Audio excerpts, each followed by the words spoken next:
Mic test.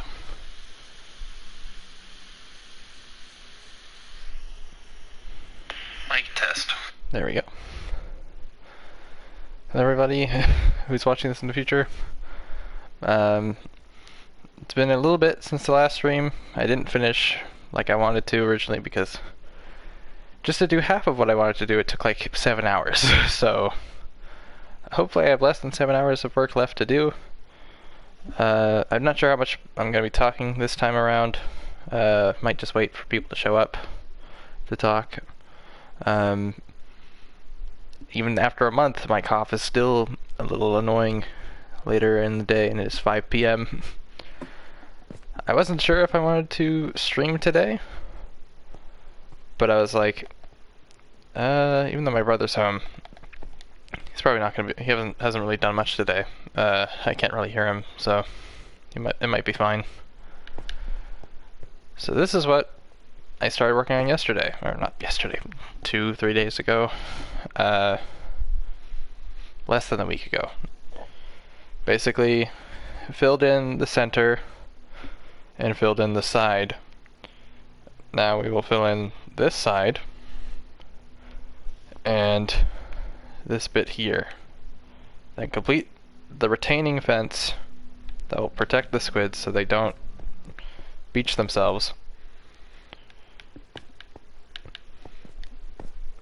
On both ends. Connect it in the center here and completely do it on that side. Rebuild it on that end.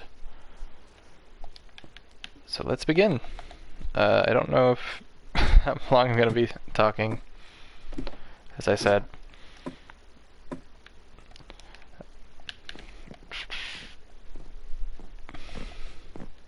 not sure if I have much else to talk about this time around.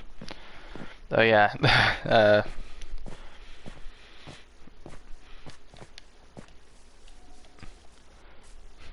I found something pretty funny.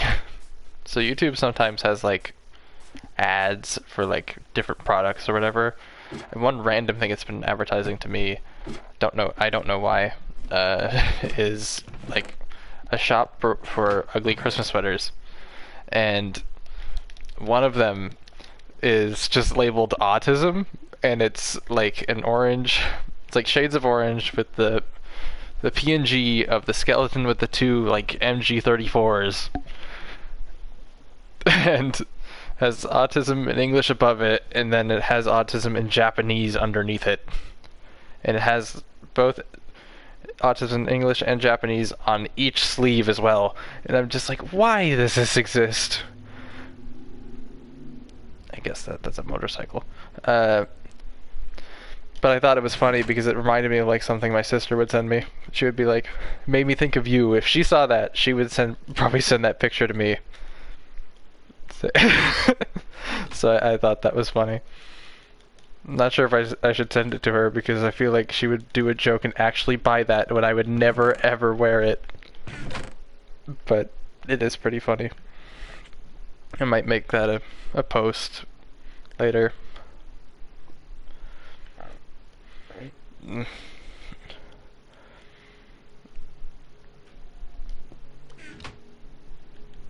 got a haircut today as well, which is nice because I've been in desperate need of that. Why am I grabbing cobblestone? I don't need it. I just need to destroy stuff. Now I think about it, so I don't know why I'm grabbing that. Let's grab that though. Let's put this away. It's fine to keep that, I guess.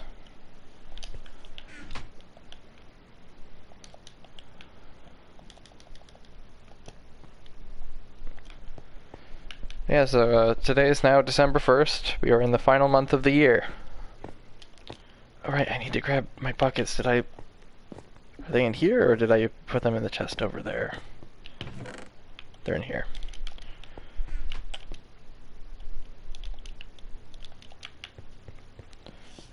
I probably need way more pickaxes than this, but yeah,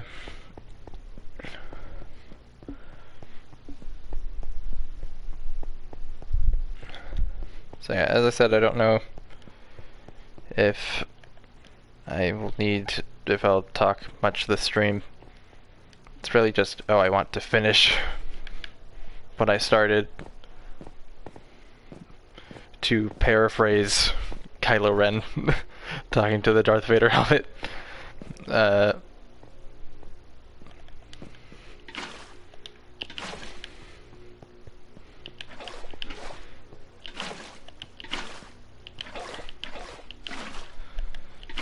do kind of wonder, like, how did he get that? Did they explain that in the comic book?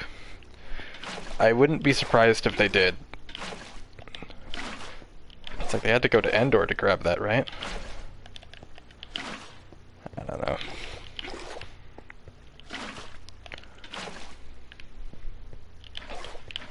Well, it's like I do know, obviously that's where they got it from, but it's just... It's like, did they bury it in the ground? Did someone go through, like, the old pyre? Did they just leave it there?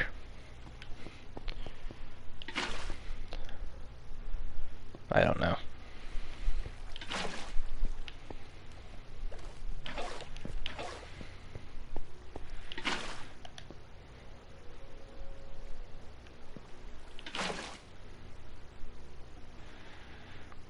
It's like, obviously that's what they had to have done, but... You know what, let's fill in all these things first.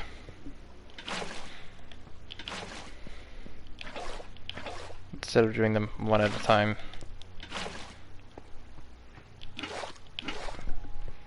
I might actually need to go for a bathroom break. I wasn't expecting to have to do this so early. I just went to the bathroom. I guess I'll go do that after I do this.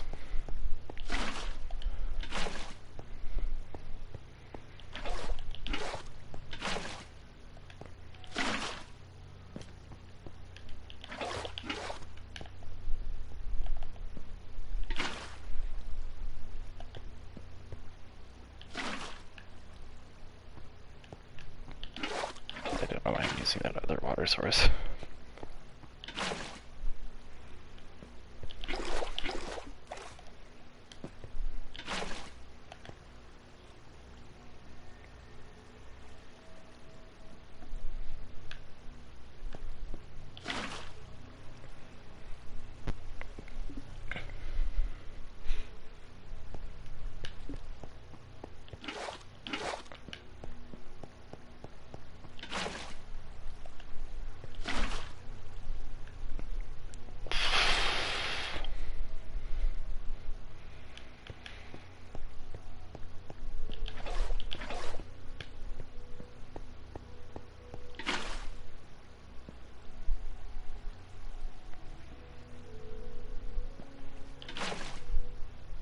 There we go. Okay, I'm going to try to go to the bathroom real quick. I'll be back.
Okay, I'm back.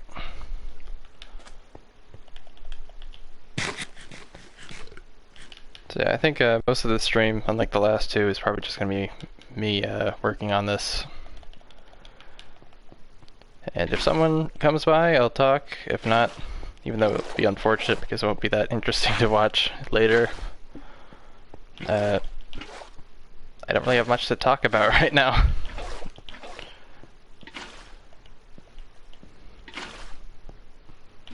No, I probably should have done this later, but I've started the stream now, so maybe I should have waited another day or so, but I started it, so it's too late to back down now, so I'll do it now.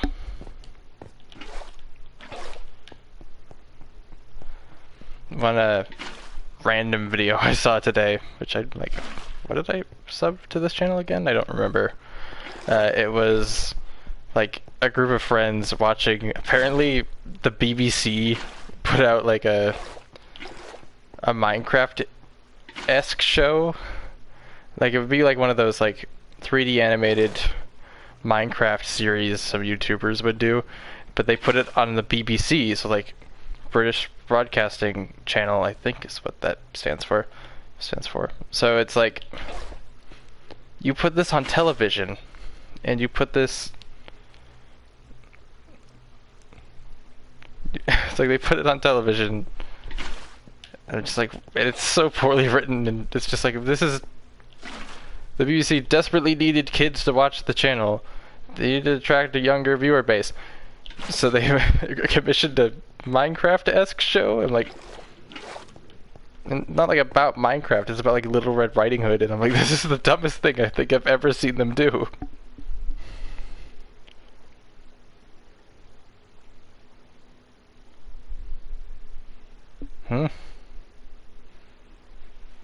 You don't understand what?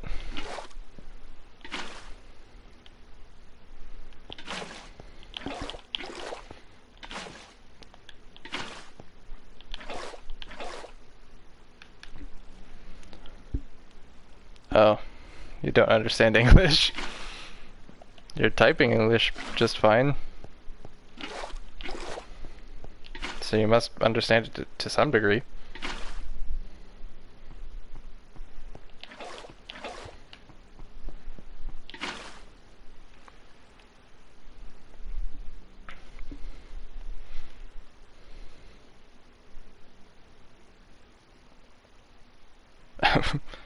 Where am I from?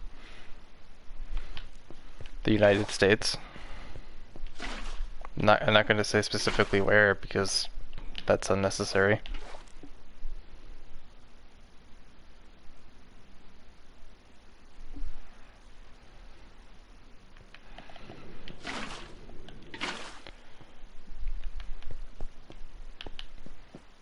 This is my end base. I don't know if...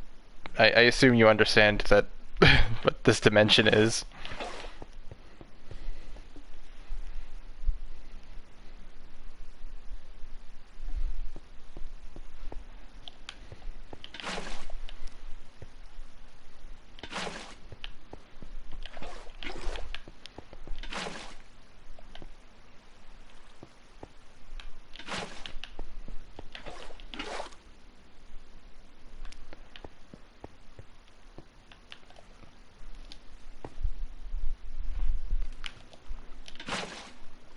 I'm filling up a river.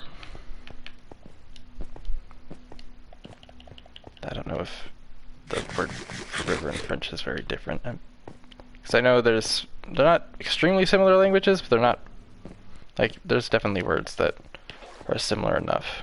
In fact, English, I think, modern English anyway, is partially influenced by French, I believe, in some ways. If I remember my linguistics history enough. Looks like 1.20 or 1.12. Because I'm using the legacy textures or whatever they call it.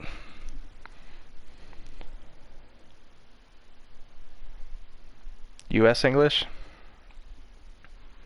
It's not that different to British English, Queen's English. I guess it depends on the region.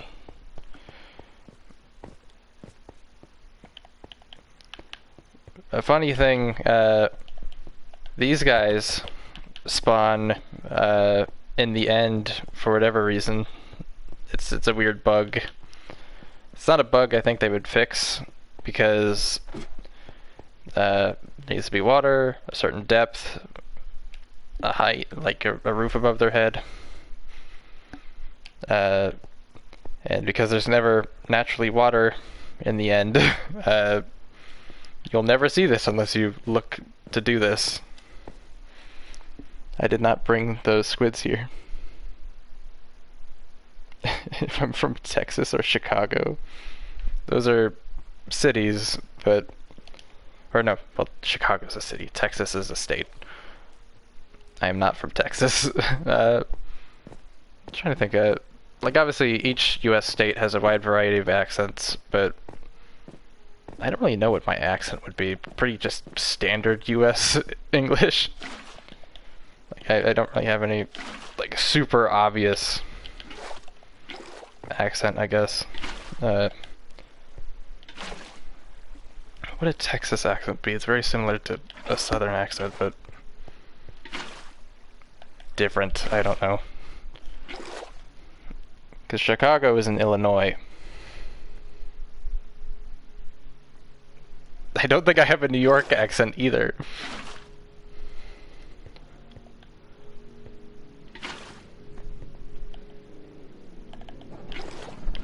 Like, my accent isn't very specific to a region of the country. It's just pretty standard. Must that be a dialect thing? I don't know. What's the difference between an accent and a dialect? I'm trying to think what a Midwest accent would be.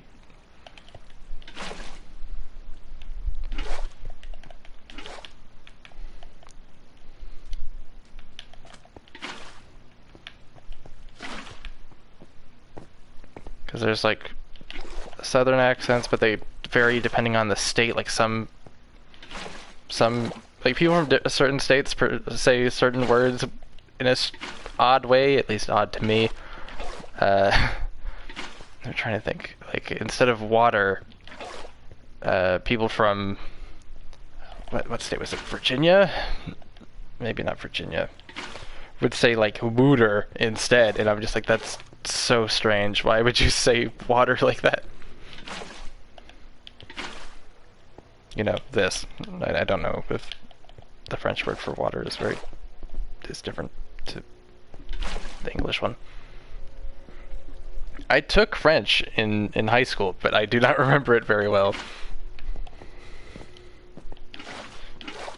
Because I had to use an online program, and it was very annoying to use, so it being annoying to use took up more of my memory space than the actual words.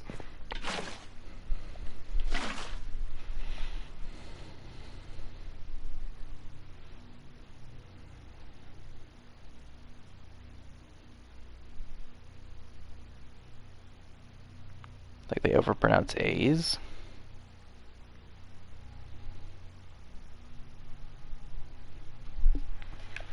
Well, I'm making them all source blocks.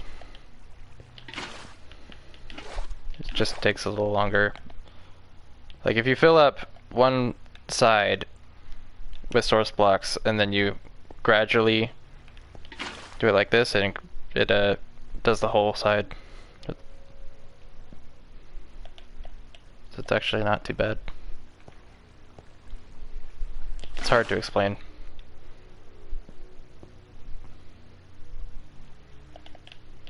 Or just a visual thing. Do I have a job? No.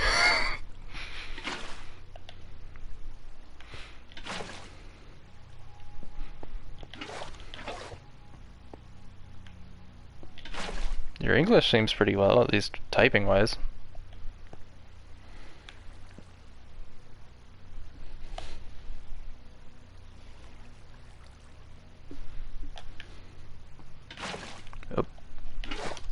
do that.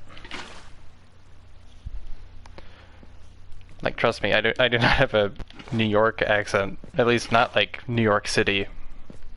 I'm sure people in New York State talk like this, but that it's not really the New York accent. It's just the generic American accent. I wonder how many American accents, like there's like slight variations. Language is an interesting subject.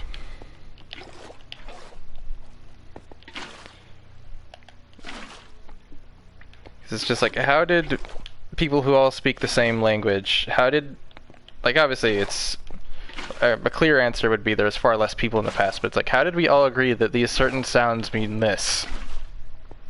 Like these sounds we make with our mouths. How did we agree this, like, blank set of sounds together means blank thing?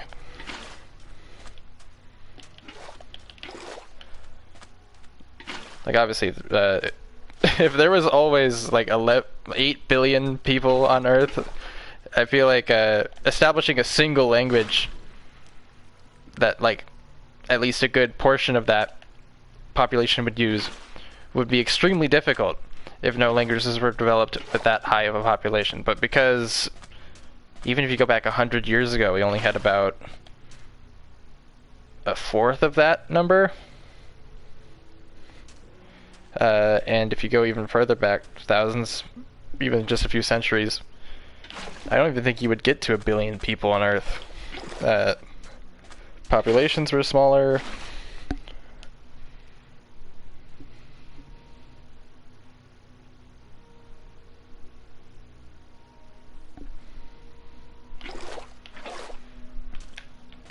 Like, the interesting thing about English is, if it's not your first language, it's extremely hard to learn. But if it's your first, it's not so bad. Because there's just some weird things about it. Like, why is there 3 spellings for the word there? They all have different meanings as well, but they all sound the same. Like, T-H-E-I-R is there as in the possession. T-H-E-R-E is like a place. And T-H-E-Y-R-E, I think there's an apostrophe in there, is they are, as in like multiple people. But they all sound the same way.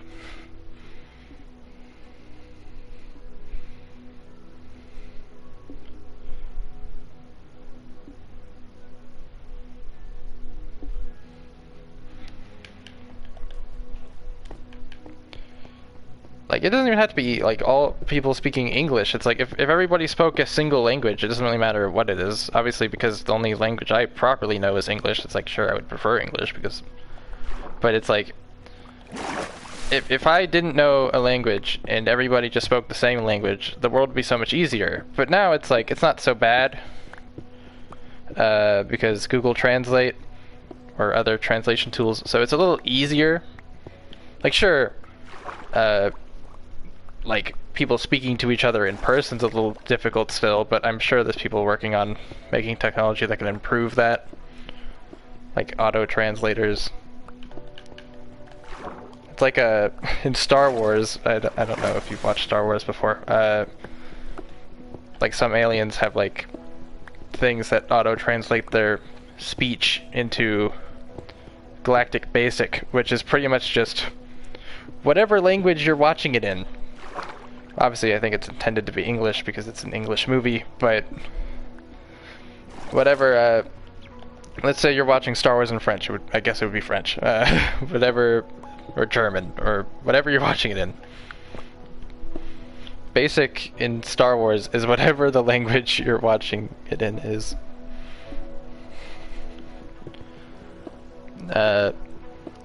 Like, language is an interesting subject, and so is the process of trying to translate.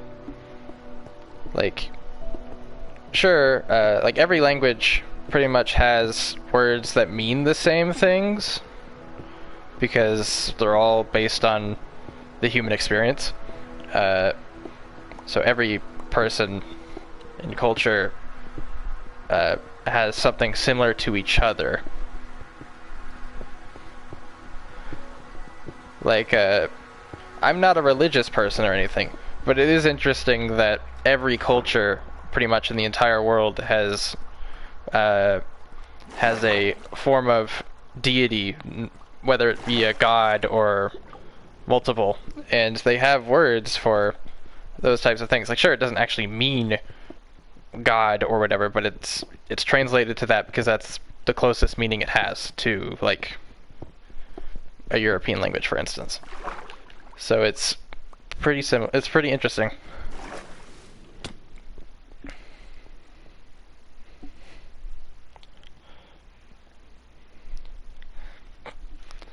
trying to think. Is vert? No, it might be confusing with Spanish.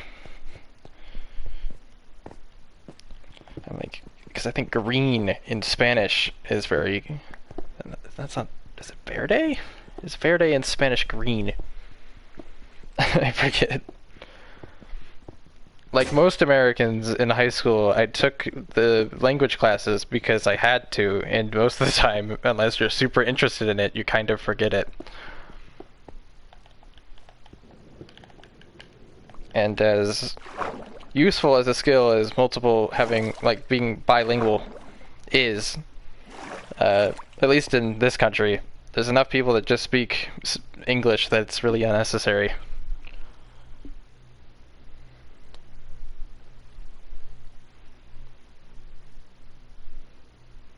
All the words that sound the same.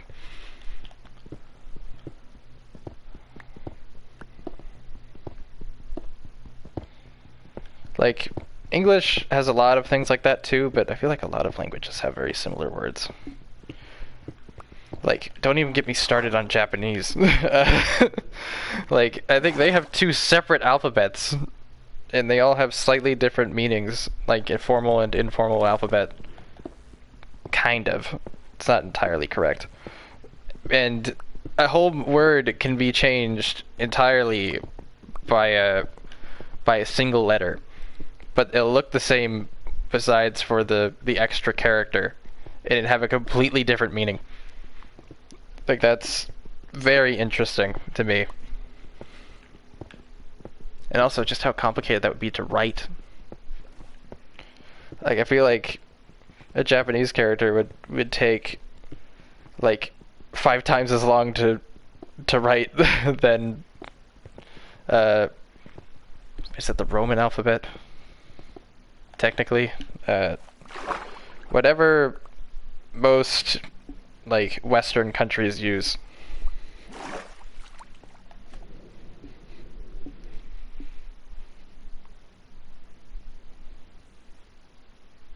I don't speak Japanese either. I only know very little. And even then it's not very solid. It's just like, I just know like how it works to a degree. I don't really know any individual words. I just know like the basics of how Japanese functions as a system. But is it even Japanese? Is that the name of the writing system? Not really. It's because obviously, as I said, there's 2 different I think there's at least 2. There might be more different alphabets. So neither of those they're both Japanese, but neither of those can claim the name Japanese. Because they both are 2 different things. They're very context-based as well. I was not expecting to talk about language today. When I say Western, it would be like Europe, North America, South America to a degree. Yeah, probably. Whereas like Eastern would be Asia. I don't know, Western's a weird term because like if you asked someone from like Asia, would you consider Australia Western, even though it's really close by?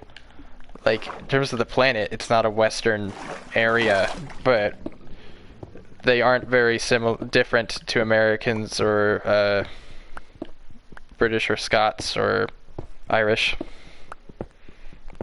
Even though the Irish would rather not speak English, but hundreds of years of colonialism is going to be, especially when it's like barely anyone knows the language they used to speak anyway, so it's a lot harder to enforce, oh, go back to speaking this. It's like, you didn't teach them how to speak that.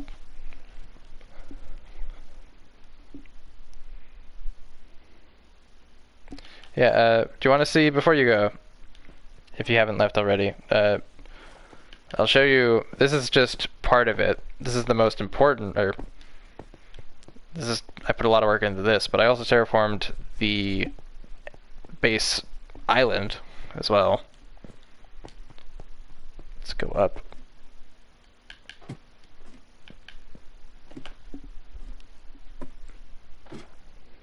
Yeah, maybe I've already left. You have to study for class. Well, good luck on your studies. There's a lot of people here, a lot of different accounts, but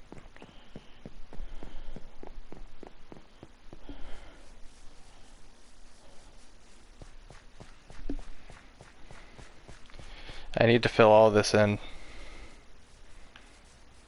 It's going to take a while on both sides. I don't think I'm going to do a full world tour. I did that 2 streams ago. That took like a whole hour, and it already takes forever to work on what I'm working on, so at least quickly show this. 13 people. And nobody's talking. Yeah, I don't get it either. The other stream I had, people would message me directly on PlayStation because that's what I'm playing on, and I'm just like, just talk to me in chat. Like, that's easier. Because I can read it normally instead of it just flashing on my screen for a few seconds. So we have a to-do list, enchanting room, lapis, need to fill that up, but I have plenty in the overworld. A view of the farm underneath. That level is a level I made, and I use it to farm trees for wood.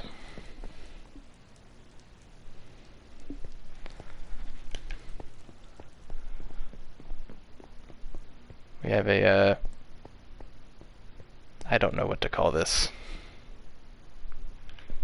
Just the main part of this downstairs area.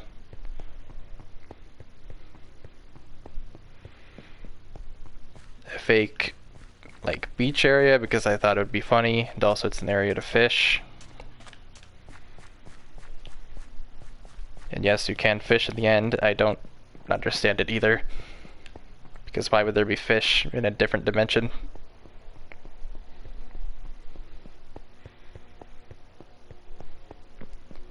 Have a bar, the TV,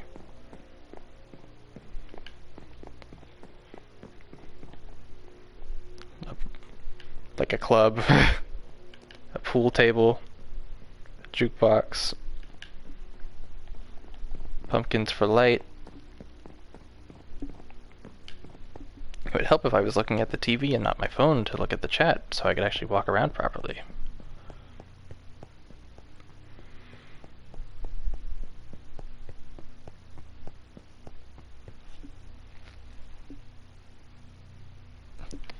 There is no alcohol in Minecraft. I guess I could do,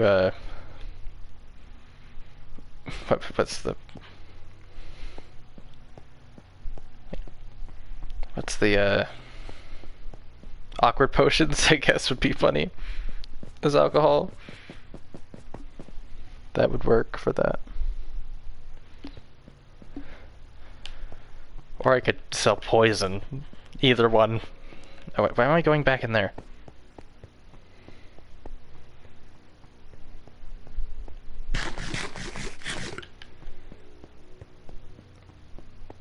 The incinerator. Whenever I have trash I don't want, I just throw it there. A map of the island. You can see the border of the actual island, and then that's how big the lower layer that I created is. Sugarcane, storage, lots and lots of end stone. I think pretty much all of that is from digging this out. I'm excavating this. It's like, it doesn't matter if I put drinks in there or not, because this is a solo world. It's more just like just a funny place to go into. And a little wheat farm. And I kept this preserved.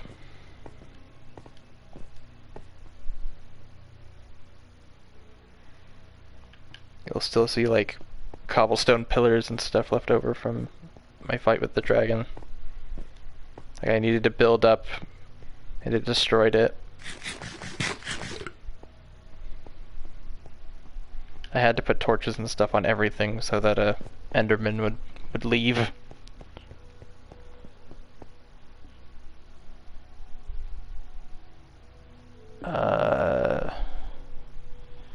If I translated that, I could probably determine what that is, but I'm guessing no. American food is very different from European food. In fact, I think most European countries probably all have different food for the most part.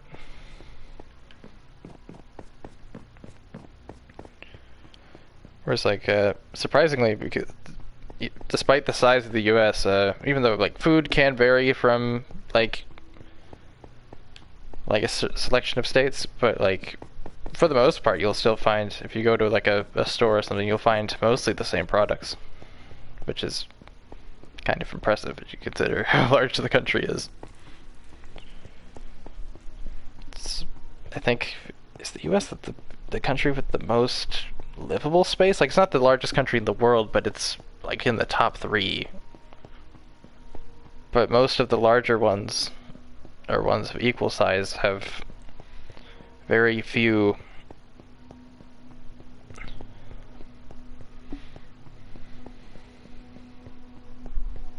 it's not food.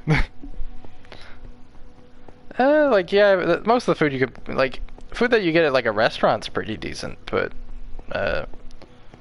food that you get at a grocery store, yeah, I guess, like, the quality dips a little bit when you need to supply such a large space. I'm pretty sure that's the reason.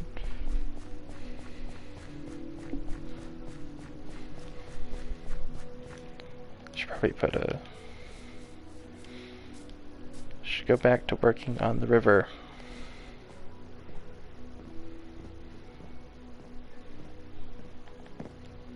It's weird how silent this is.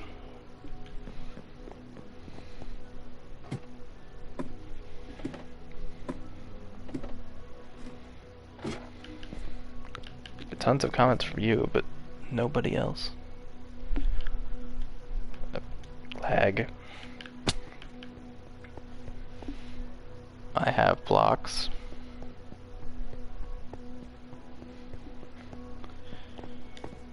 I don't really need to keep my hands on this cobblestone, so I should probably put it away, but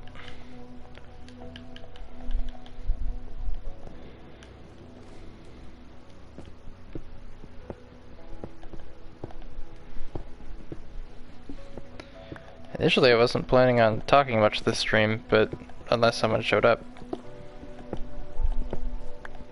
I've done a lot more talking than I expected. Not that I, like, was in a bad position to talk. I wasn't.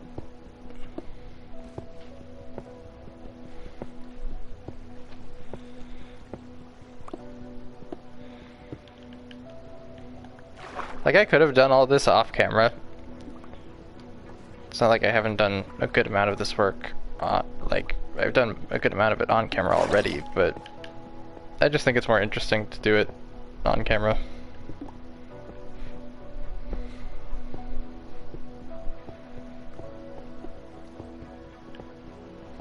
The funny thing is, like, I haven't even beat the Wither yet.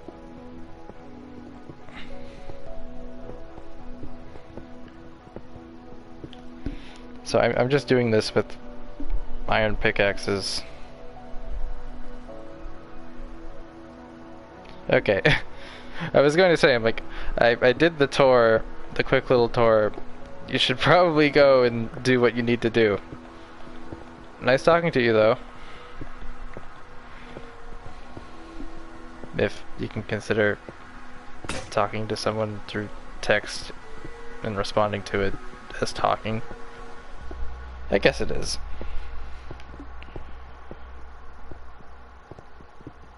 Only one person is, like, talking directly, I guess, but it's still a form of communication.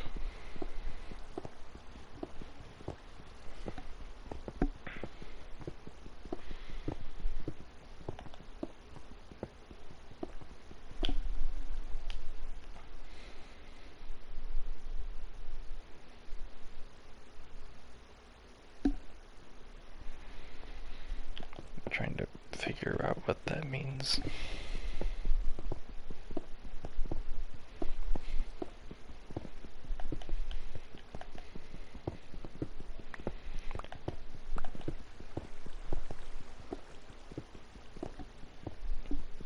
Like, if you need to go study, I recommend you go do that, because I'm just going to be doing this for the next few hours, so.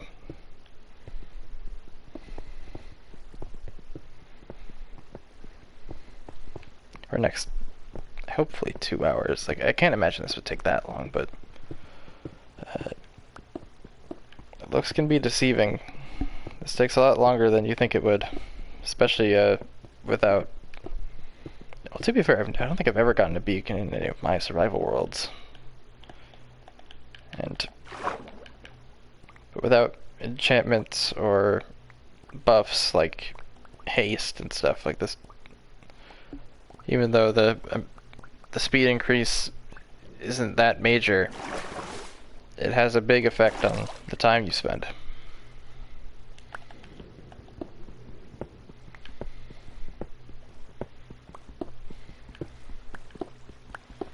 Oh yeah, it's like, I guess this would be 1.12 related graphics, because didn't they upgrade it in 1.13? I would have more thought they would have upgraded it with the Nether update, but when was that? 1.14?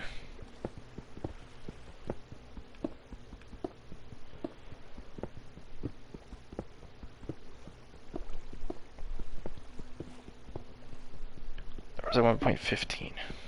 1.16? Maybe 16. Because yeah, there was Village and Pillage before that, right? That would have been 1.14. Or 1.13. No, wait, no, yeah, 1.14.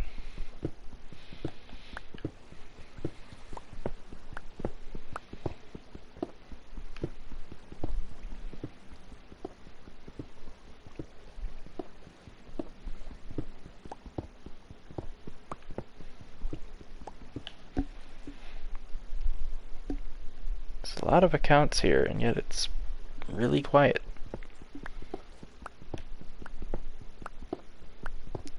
Part of me does wonder if, like, some people that join here, like, have, like, tons of alternate accounts and just flood it to make it look like there's more than one person.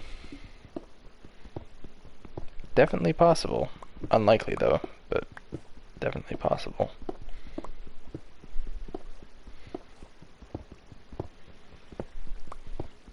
Pretty sure I've had that happen to me before, but I guess there's not really any real way to tell. Besides we're seeing like usernames switch. Like previous usernames on different previous messages changed to some other account's name.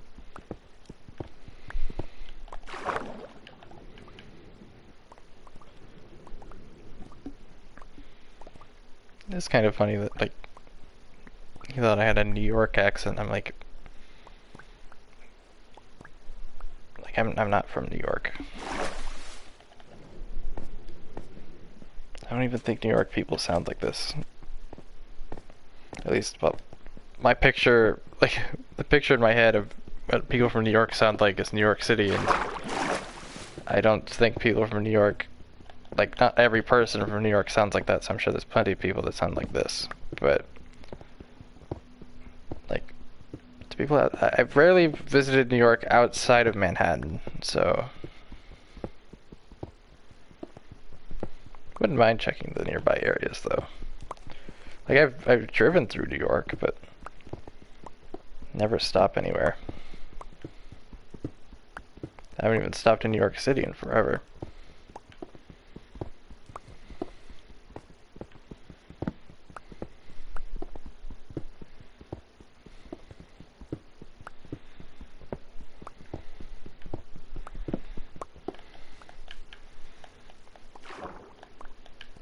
Part of me does wonder, like,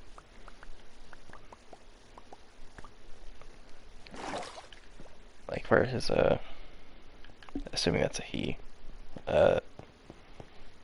like, impression of American food comes from. Because it's like, where would you have had that? I guess he could have visited. Maybe his only impression of Americans is New York or Texas, because it's only, maybe Chicago. This is the only places he brought up.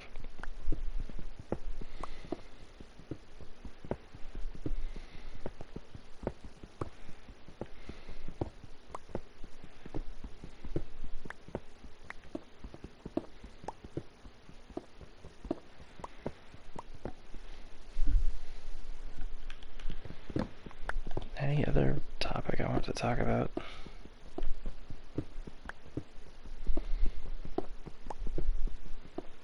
I'm trying to think what I talked about the last time, so I don't talk about it again. Because that tends to happen.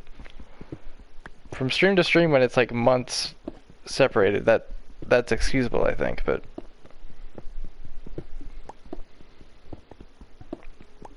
like only put less than a week, that seems ridiculous to repeat subjects.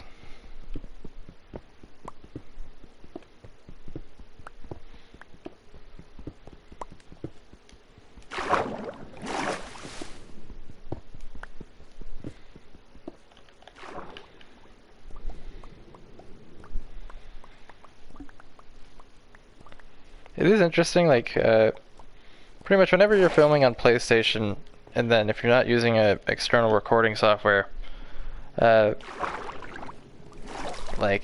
gets, the footage from it gets compressed. So like the colors might look different, stuff like that. Like if I watch the video, like I know that this is more of it's a different shade of water in the end than in the overworld, but it's way more obvious. In compressed footage, it looks far more purple. Like this looks kind of purple, but it's definitely still like it's a little closer to blue on my end, at least on this TV. But if I watch like footage back that's compressed, it's far more obviously purple. It's pretty interesting. It's like it's a bit difficult.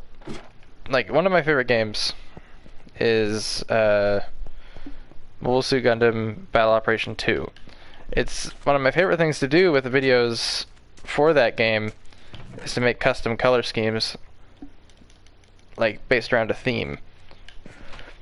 Like Transformers or something. And it's a little difficult because you can make it look perfect on your end, but then when the footage gets compressed, it looks a little different, and it's like, really? It's like, sure, I could, like, it looks like less desaturated or something. It's annoying.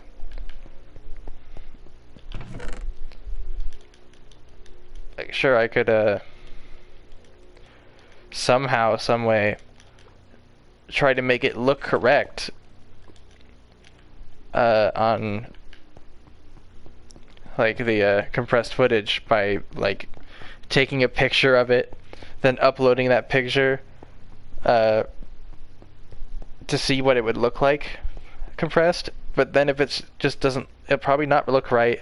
Then you have to take another picture and so on and so forth until you get it to look 100% what you want it to look like on the compressed end. And at that point, it's not even worth it. It takes too long. So I'd rather it look 100% correct on my end, and it still looks correct when I'm editing the video, than look slightly off when I actually upload it.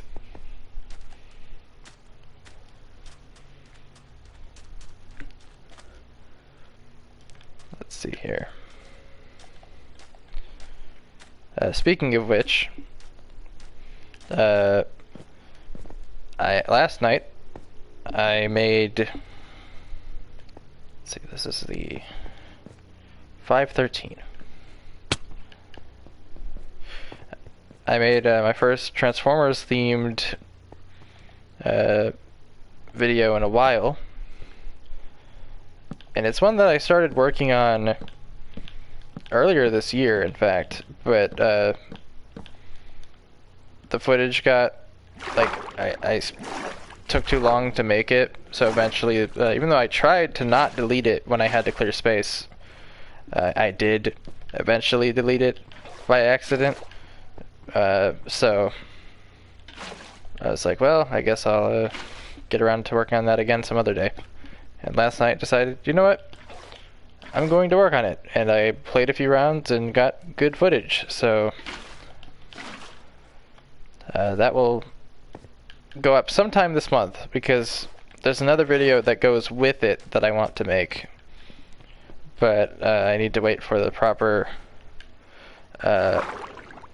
cost matches to be available in order to play the unit I want to play. So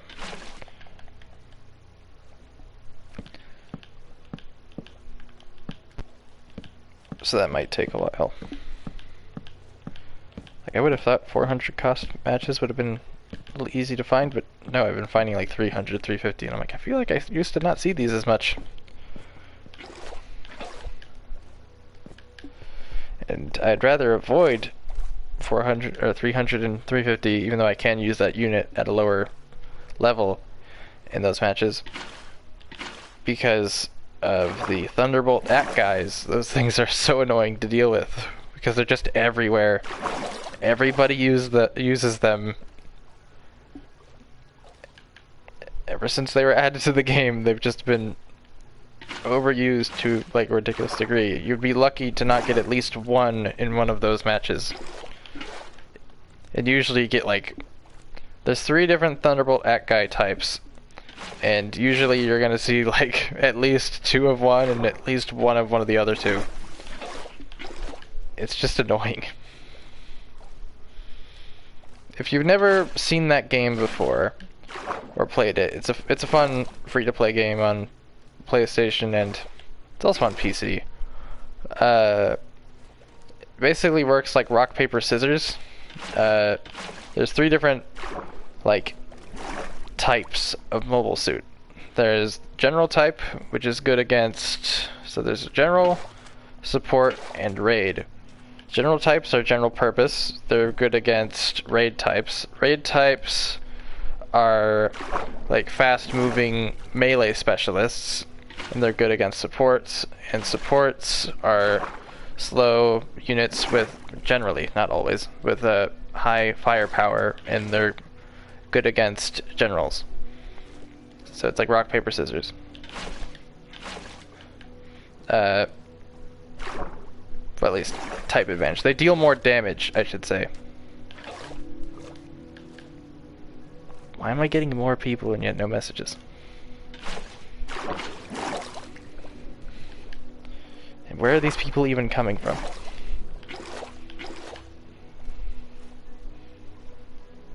This is getting absurd. This isn't that interesting to watch. Like, I know it's like, this isn't something you see every day. Someone working in the end.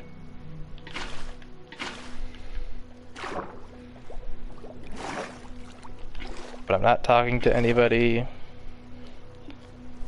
It's just me.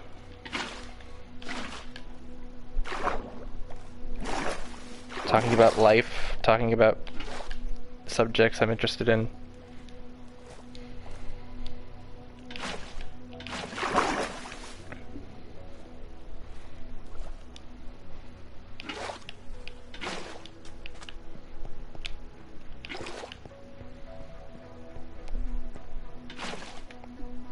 There does seem to be something fishy about this number that keeps increasing. Oh yeah, I didn't do that.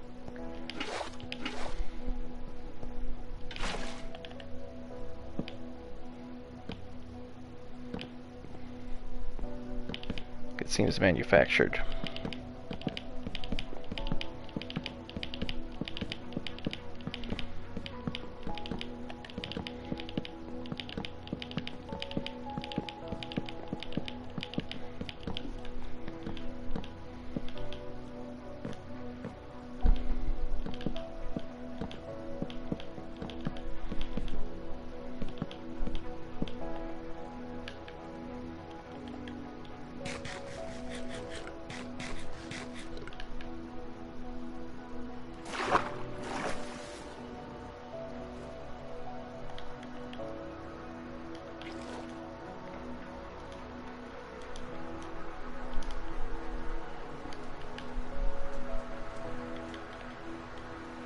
How many more quadrants to go?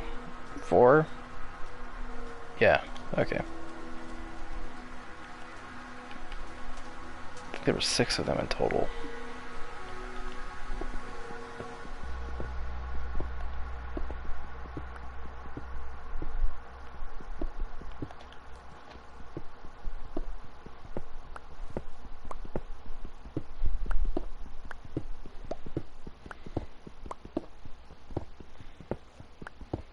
At least it gives me time for my phone to charge.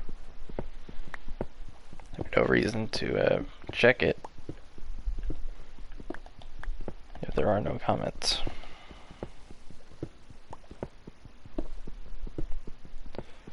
The funny thing about the end, it's like, it's not like even like true music to listen to. There's really just there's 2 tracks and that's it. And neither of them, like, that's the more interesting one to listen to. The other one's just static. I guess maybe there's 3. Like, it's on purpose meant to be a boring place. It's desolate. And the whole goal of this project is to make it less desolate. Populated with something.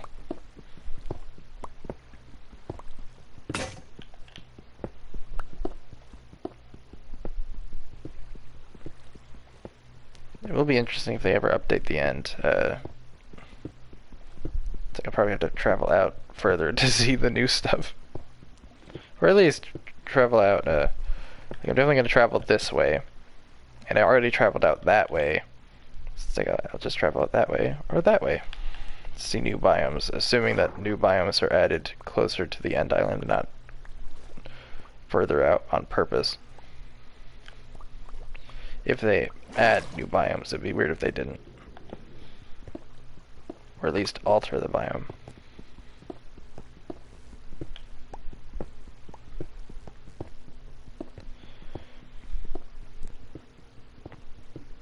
Let's see.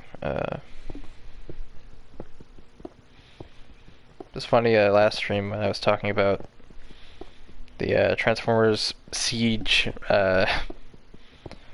Autobot Alpha Strike Counterforce 2-pack. It was funny that that was reported on TFW 2005, which is the most popular Transformers forum. Why did I combine those 2 words together? Uh, and they said like, oh, the reissue has been found in stores. And I'm like, this showed up a month ago, and like I saw it at a GameStop a month ago, and it's been like delivered long before that.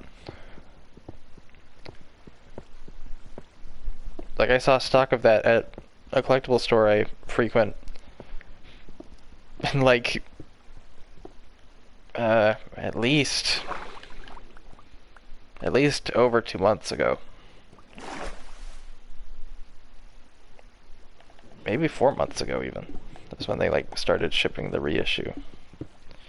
Like sure, shipping from the online stores and shipping and like finding it in person is different, but it's just kind of funny.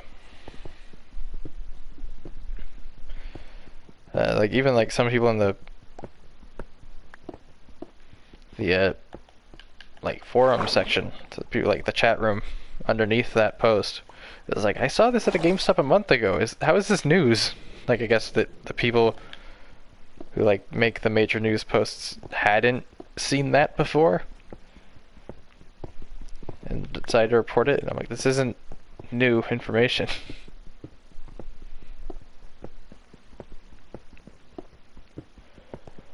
Maybe new to you, but it isn't new to the people that actually go to GameStops that are well stocked.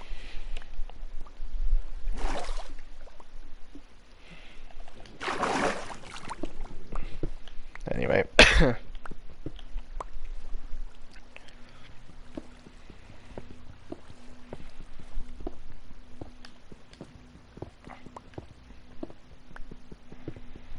Transformers distribution has been pretty weird this year. Like, Target has been pretty normal, but Walmart's been really strange, at least for me. In previous years, it was perfectly fine for the most part. Like, I'd usually find their exclusives, usually. But in my area, most of the Targets near me, or not Targets, Walmarts near me, did I say? Like, I'm bringing to Walmarts with weird stock issues. Most of the Walmarts near me, just didn't stock anything at all. Like, literally nothing. Because they just had Earthspark stuff and maybe Swapticons if they got anything new in. It's like, really? Why? Okay, finally a comment. Hello? What? What does that mean?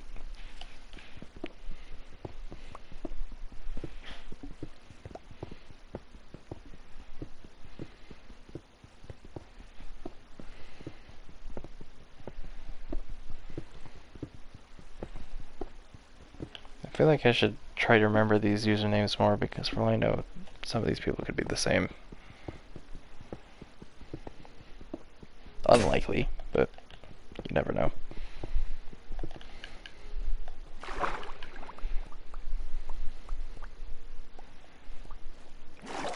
I feel like I've seen that like profile picture before, but that's not a very like it's kind of a it's like the most generic Roblox profile picture ever, so.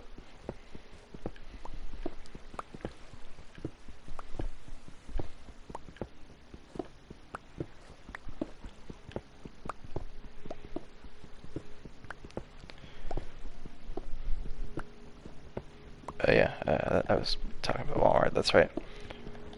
Then I think one of the Walmarts closer to me got like retro gears in, and that's it. And they had them on clearance, and I'm like, but you just got this in. Why is it on clearance already? Did you order it by mistake or something? Because it didn't seem like you wanted to order anything else.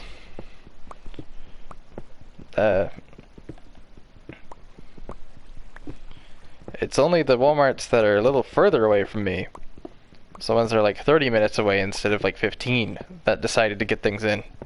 They got some decent stuff, but it's just like, why are these specific ones in this county not wanting to buy anything. I thought that was weird. I'm like, hopefully this changes. Like, sure, I have plenty enough Walmarts near me.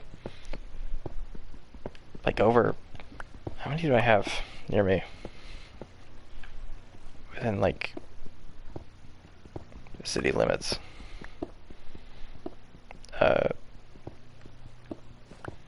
Probably over 8. Like, over 8 different ones. Like, the 4 closest didn't want to stock anything. Not the 5 closest, actually. It was really the other 3 that decided, yeah, we'll get things in. So I was like, at least I have enough Walmarts that I can guarantee at least one of them must have something. But my only guess is maybe they're operated by different, like, franchisees. If Walmart operates on that business model. I don't know if they work like a restaurant. Like, they're not corporate owned. Or corporate run, I should say.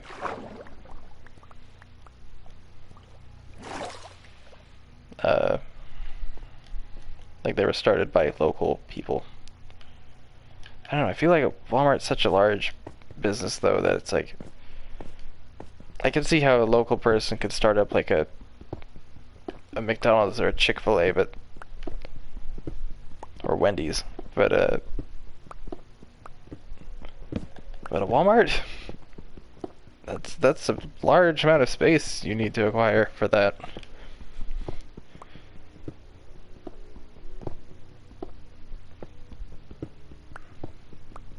Maybe it's just like they have different head managers? If that's a thing.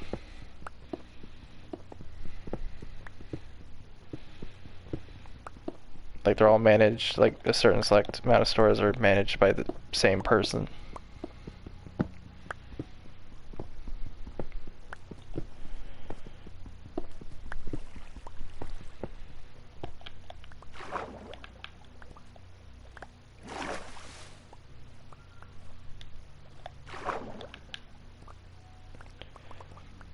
I don't know. I plan on checking at least one of those Walmarts and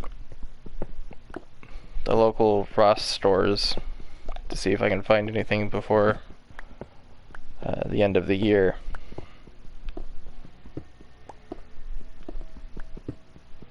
I don't know if I'll find anything.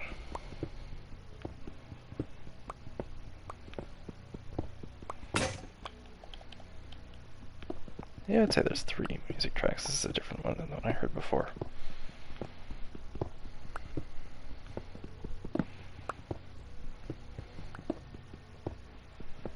This one's far quieter than the other one. You can barely even notice it. I wonder if the static from the headset completely disguises it. Like, you can't even hear it.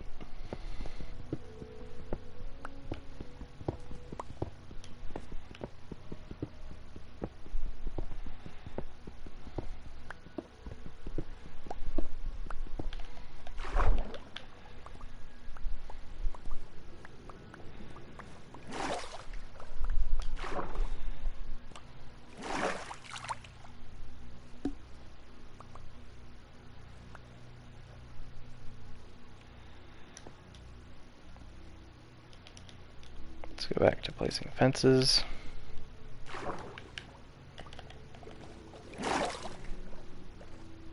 I do kind of wonder how long this is going to take.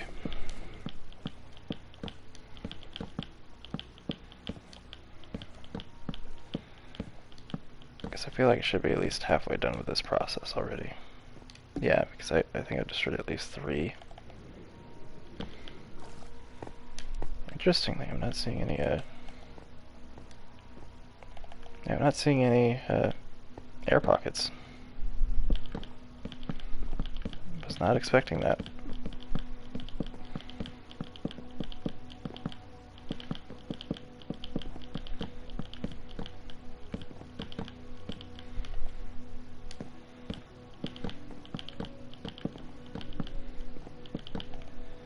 weird.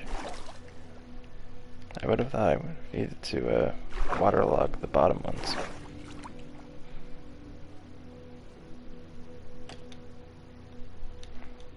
I do wonder if I have enough fences for this. I probably am just a little short on that.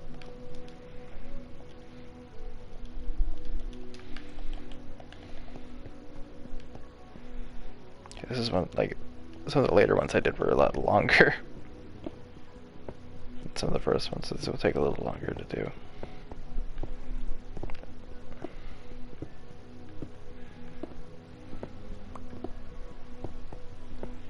Still no comments. What, are we going to reach 40 before the end of this? It seems unusual.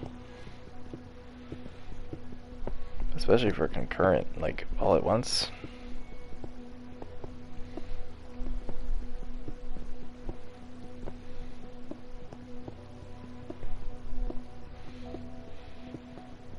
There's always something a little strange going on with my streams usually. Like last stream I talked this guy came over and talked to me through direct message. Or not direct message. Like he messaged me on PlayStation instead of speaking to me through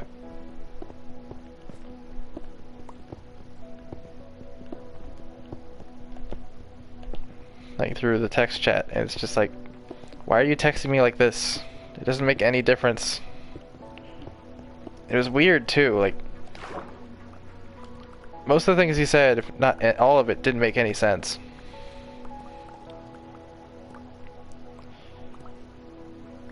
I'm just like, sure. I don't know, maybe I'm lacking some important context, at least context that was important to him, but I'm like, I have no idea what you're talking about.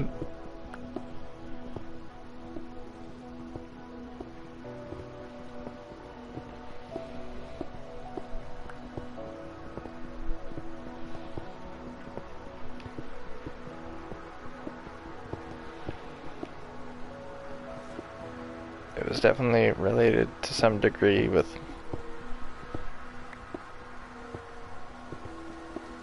current culture, which, like, my generation ended a little while ago, so I am no longer in the know. Not that I ever was, because I don't use social media outside of YouTube. If I hear about like a meme or a joke or something, it's usually like after the fact, and I would barely understand it because I don't understand the context for why it happened.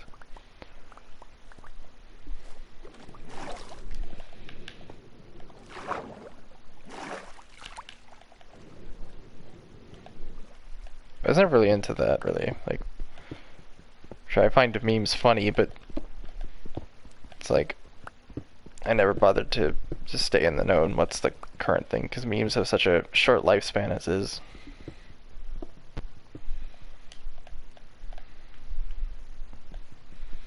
At least most memes do. They usually last like a year, if not a few months or a few weeks.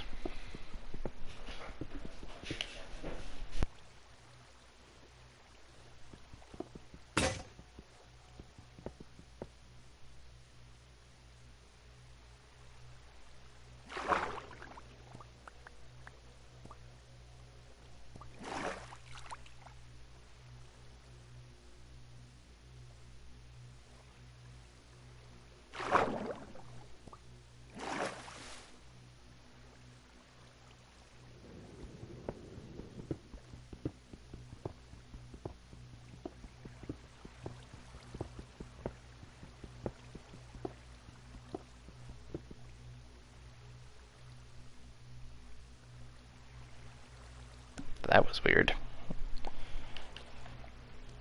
For whatever reason, I don't know why, my brother just ran out of his room because his girlfriend came here. He had to open the door for her or whatever. I have no idea what the heck they're doing. she was like just here like an hour ago, so I thought she was going to like not come back until tomorrow. I have no idea what they do in there. It's like, does she just watch him play on his computer? I have no idea. Do they watch like videos in there? It's weird.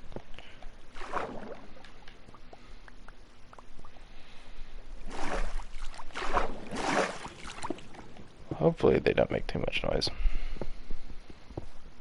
They usually don't.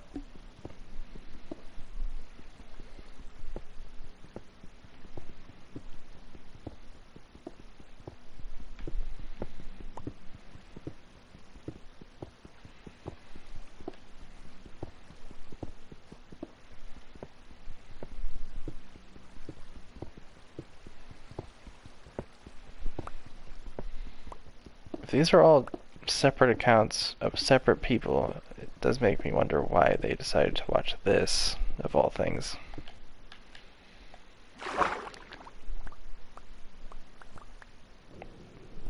I'm more streaming this just to document what I'm doing. Whether or not people watch, like sure, it's nice, especially if people interact, but if they're just gonna sit here in silence, it's kind of strange.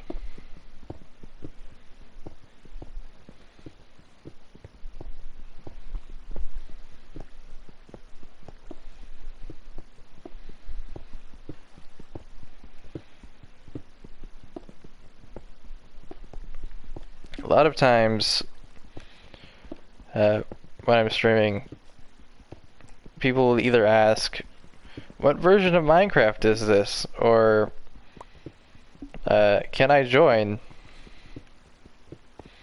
And the first question, I'm just like, it's in the title of the stream. How did you not read that? It's the first few words. Minecraft Bedrock, in parentheses, PS4. And for the second question, it's like, I'm working on this, like this is my solo world, so everything in it was done by me. So I wouldn't want people to join anyway, unless they're like friends and stuff, not like random people. And if they did join, it would be on a copy, so I can show them it, and then and it'd be a copy so they can't, if they mess with something, it's not saved. What the heck are they doing? Move away a bit.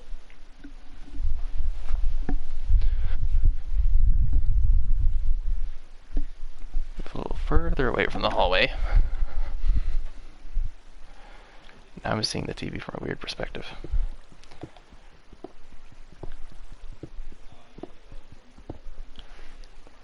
I do wonder, is that picking up his voice?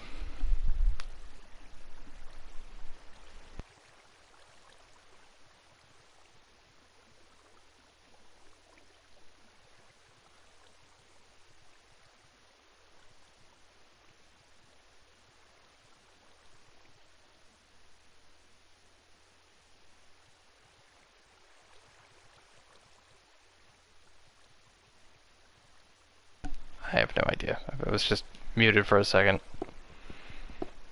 to view whether or not his voice can be heard, but I don't think it can. It's really strange now, because I'm like sitting to the very far left of the TV. This looks pretty weird.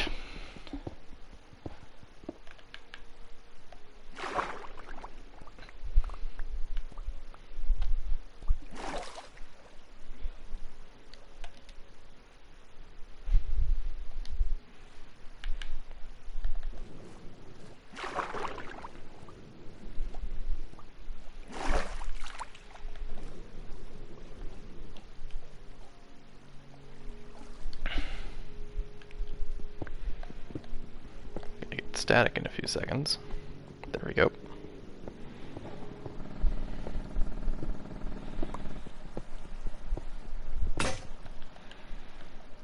I still have 2 pickaxes left. I'll go make more in a second. I wonder, is this enough to complete this area?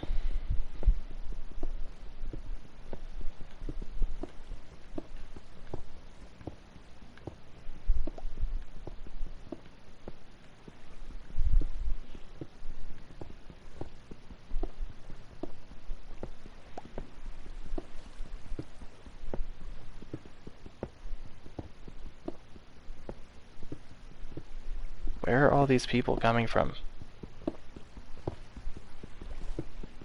I'm sure there's better videos out there to watch.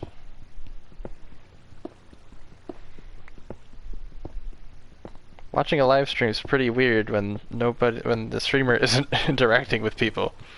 I feel like that's the main draw, is to get live reactions.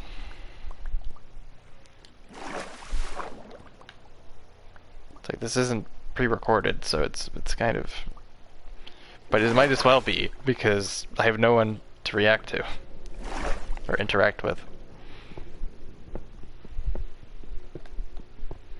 The only indication that this is live at all is the fact that I'm reacting to the number going higher for no real reason.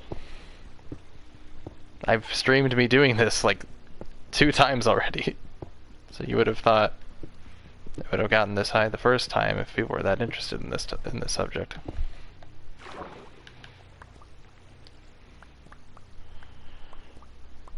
If I still have enough time, and people are interested, when I finish this, I'll probably do a tour if people ask for it, but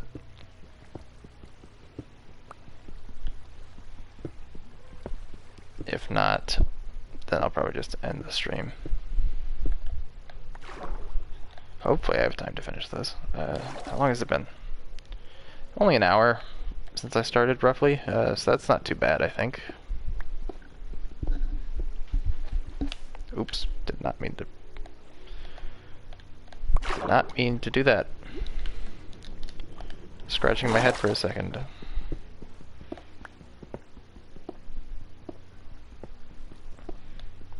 I don't know, anytime I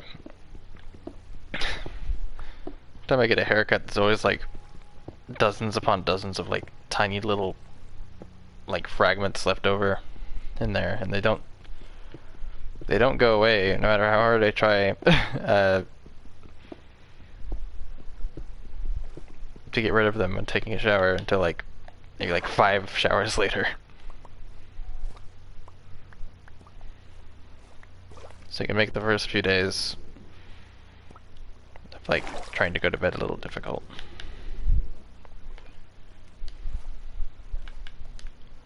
So 2 pickaxes, 1.5 pretty much. Do I have enough for this? Probably not.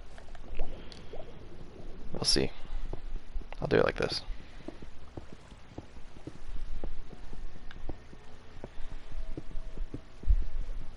It's kind of interesting, like, how long I've been playing Minecraft for. This particular world is about 1.5 years old. But, and I want it to be, like, I guess my forever world.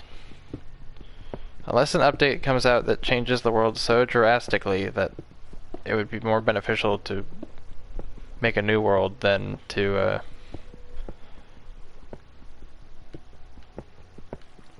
travel out to find new things. This is the world I'd like to keep adding to for at least the foreseeable future.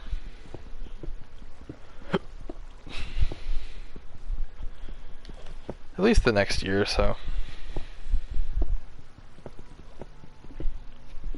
This project, the end-based project, is going to take a long time to finish. So I wouldn't be surprised if I'm just working on this for the next year.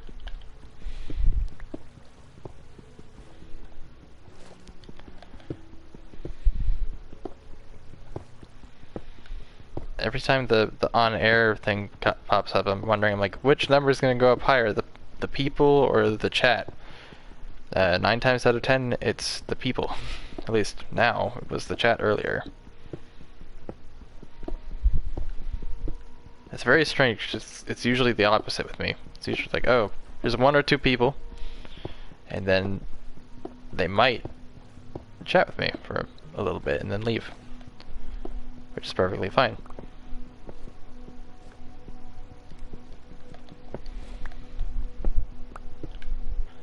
This isn't the highest amount of people I've gotten to stream before, though. Like, I remember, I think, years ago, I did a Fortnite stream around this time of year, when I think the Rise of Skywalker event took place, and I somehow got like almost 200, and I was like, why? I just thought it was weird. I still don't really know why that happened.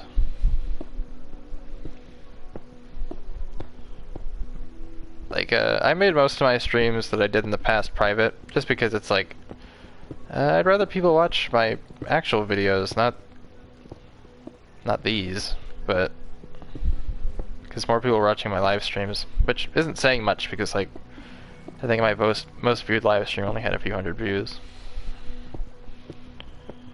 So I guess in comparison to some videos, like, yeah, that's not much. Like, my most viewed video of all time has like 8,000 views, which is ridiculous, but it was a Lego Star Wars video. And I'm just like, why are people are still watching it? Like, I still see people, like, I check my analytics or whatever, and I see people are still watching it, and I'm just like, this is such a simple video in like one of the most simple areas in this game. But because it came out around the time the game did, and it had a very colorful thumbnail, I guess it just drew people in, and it still does somehow. I'm like, who's watching Rise of Skywalker?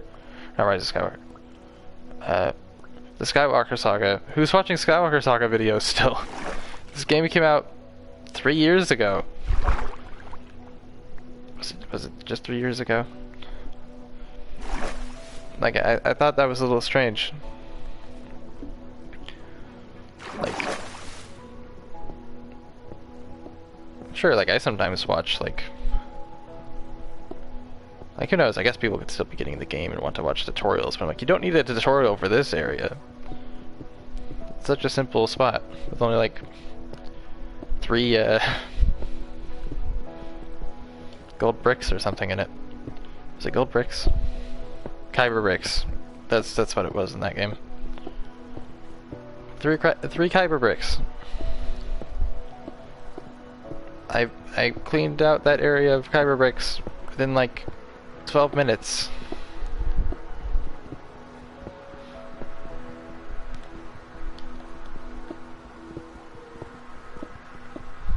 And I'm trying to think, that's not even like, is that my most popular video of all time, or is that like my second most? My second most I made private just because I was like, this is such a weird video. Why are people watching this? Like, at least the Lego Star Wars one I can kind of understand. But the other one was just like, it also had a lot of comments that was like, talking about how pointless the video is. And I'm like, this video was not meant to get this many views. I never thought this video of all things would get that many views. So it's just, it's like, I'm a small time creator. I make this for fun. I don't try to make them super good. Like, I don't have a budget. I work with what PlayStation gives me, which is the ability to record and a super simple editing software.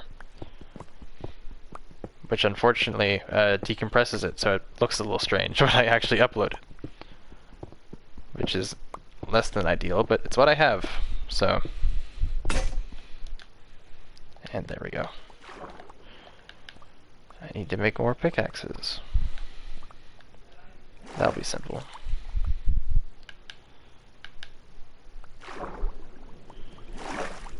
I do find it unbelievable that his voice isn't being picked up. I can hear it with my headphones on. Not that my headphones are very noise cancelling, but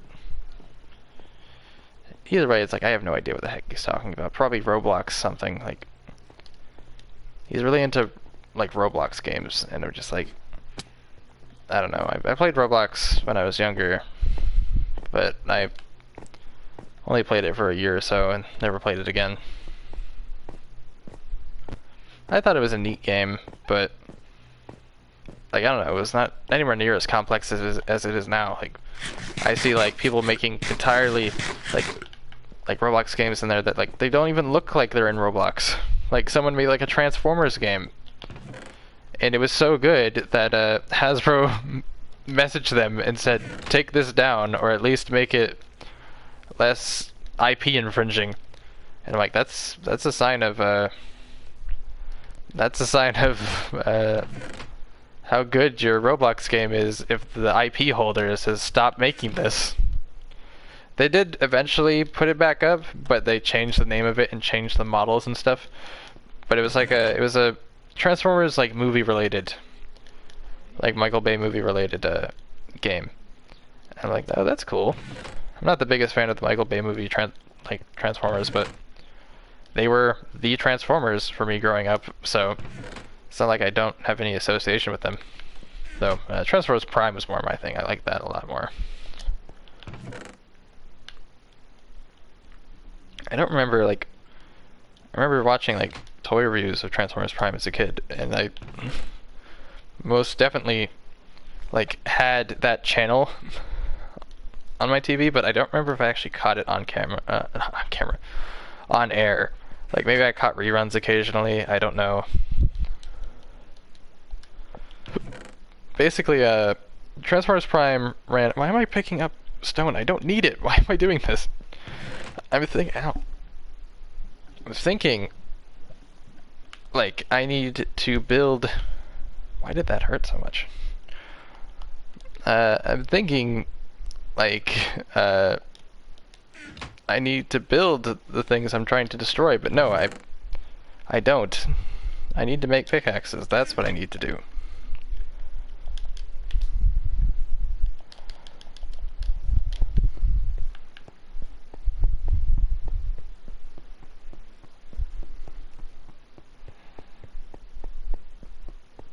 One funny thing I've noticed when I'm doing these streams, is I get a lot of followers or friend requests.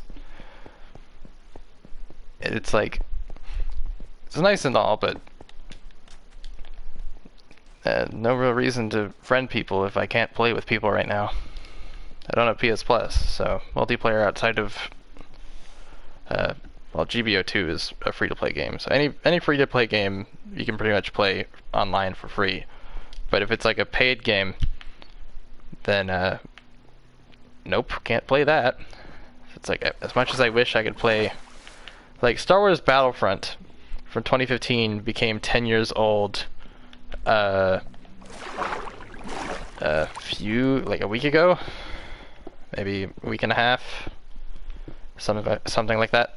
And for that weekend, potentially, I'm not entirely sure, people were playing it a lot. Like, not like that game's servers on PlayStation at least ever died. Like, you could still always find like at least one or two lobbies of Walker Assault and maybe like Heroes versus Villains or something. But supposedly maybe the game during that particular time, like everyone was playing things. But the thing is, unlike Battlefront 2, which also had a resurgence that had nothing to do with the anniversary, it's more just people wanted a third game, which I understand. I want a third Battlefront as well, but that number seems to be cursed, so they will probably never do it. We're more likely to get a second Battlefront reboot, so a third Star Wars Battlefront, than a title called Star Wars Battlefront 3. It's like Half-Life, except unlike Half-Life, we actually get games. It's just, they're never... I guess Half-Life did get a new game. Speaking of Half-Life 3, some people... Like, I think there was some Valve game, or like some game on Valve, or like, I think on Steam they have like Valve games, like a list of games made by Valve, and the folder had one added to it. So I'm like, okay, a new Valve game is coming out. It's not like that happens every day. Not anymore, anyway. So it's like, what is it going to be? Are they finally going to make Half-Life 3? Are they going to make Portal 3? Like, what is this Half-Life... Not Half-Life. What is this Valve game going to be? Team Fortress 3? I don't know. It's like, that was a meme going around a few weeks ago, I think.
Okay.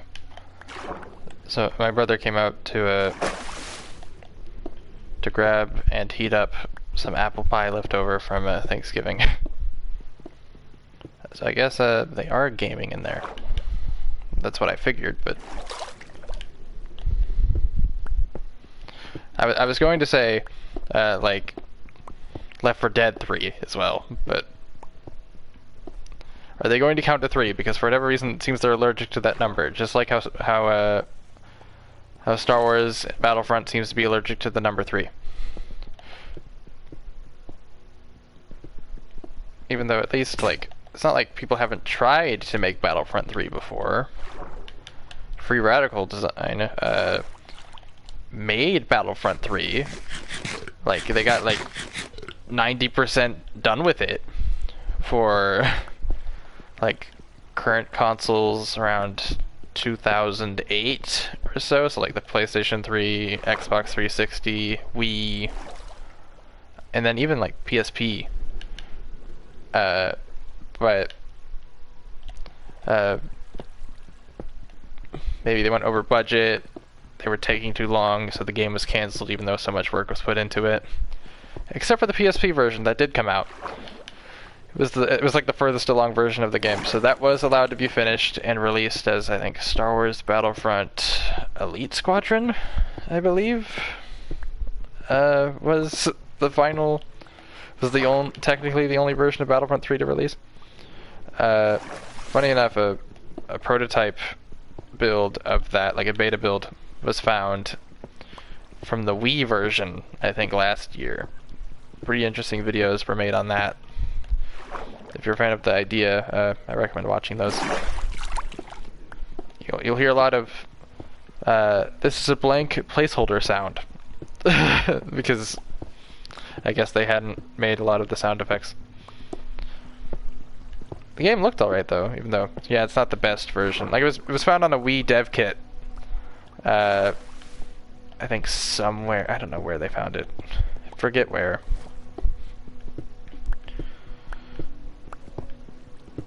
Be cool if like a Xbox or a PlayStation version would be found someday. I feel like the Xbox version would probably be more likely though, because I feel like there's a lot more Xbox 360 dev kits out there than PS3 ones.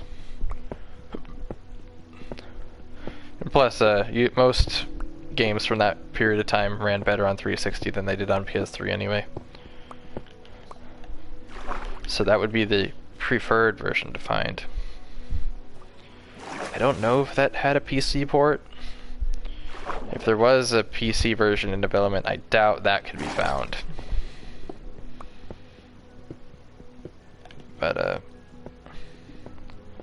Xbox version might be possible. And then, oh yeah, and then DICE, the people who made the last two Battlefront games, at least new Battlefront games, technically there's the Battlefront Classic Collection, which is a gigantic flop, because even though those games are good, especially for their time, they're okay for today's standards. They ported those horribly, because they pretty much announced it at at a Nintendo Direct, and then they probably hadn't even worked on it when they announced it, and they had to release it within like a few months. So they thought it'd maybe be simple and easy. I'm like, this is an online game. Aspyr Studios, which is the company that made it, had remastered and ported plenty of older Star Wars games, of other old Star Wars games, but none were multiplayer, and any that had a multiplayer component had it stripped out. So like Republic Commando, they ported to modern systems. They took the multiplayer out of that. Jedi Knight 2, Jedi Outcast had the multiplayer. They took that out as well. So it's like they had not worked on a like multiplayer port before. So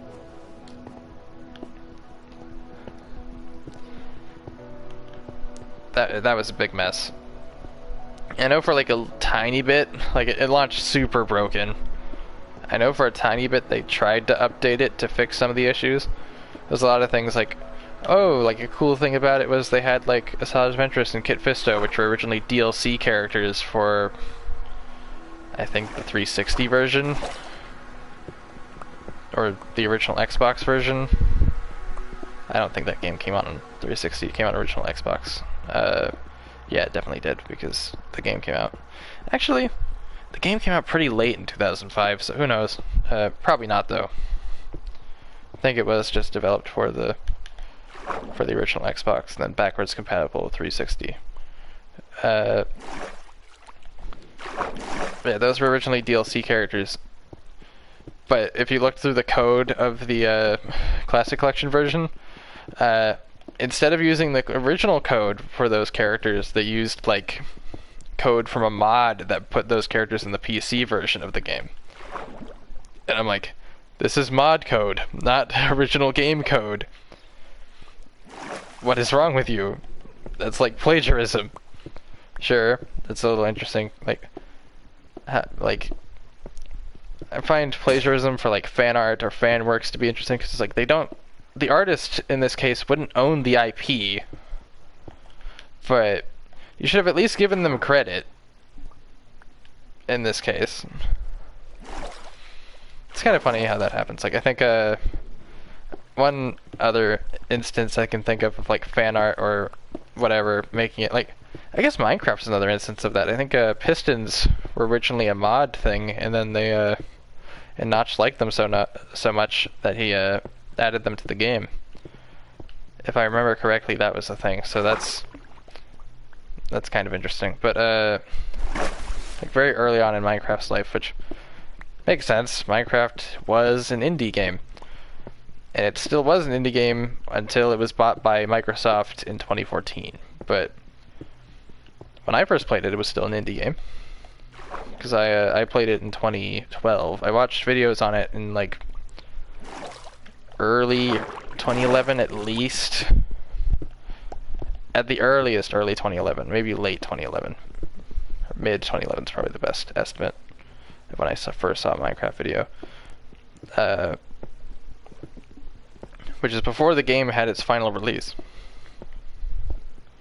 Then I played it in 2012 when they released it on mobile and consoles. I played on console the next year because I didn't own a Xbox. I have very little experience with the Java edition. I don't have zero, but very little.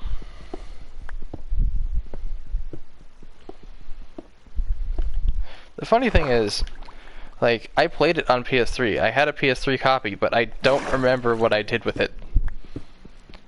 I have the PS3, like, is it plugged into the TV right now? It might be. If it's not, it's nearby somewhere and I could easily plug it in. Do I have my PS3 copy of Minecraft? I don't remember if I got it digitally or physically. I may have downloaded it digitally. It's like,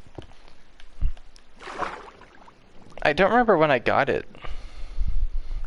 I know that the tutorial world was like, it was still the, if I got it like just before getting a PS3, it would have been around or PS4, it would have been around 2016 or so. So I don't know if they would have changed the tutorial world for that. It was the old tutorial world with like the town, I wouldn't say a cliff. It's like a town inside walls, like a walled little town. Or not even little either. It had cool architecture. I think that tutorial world first came out in 2013. I don't know how long that world stuck around. They may have just updated it a bit, but didn't change much. I don't remember if I did much with Minecraft on PS3 outside of exploring the tutorial world, because it's like, obviously I had it on mobile, and I don't remember if I don't remember when I got it, so that would be interesting to see. If I did play on it a lot, which I don't remember doing, if I had a world that I made properly, which I wouldn't be surprised if I did, I probably didn't get that far.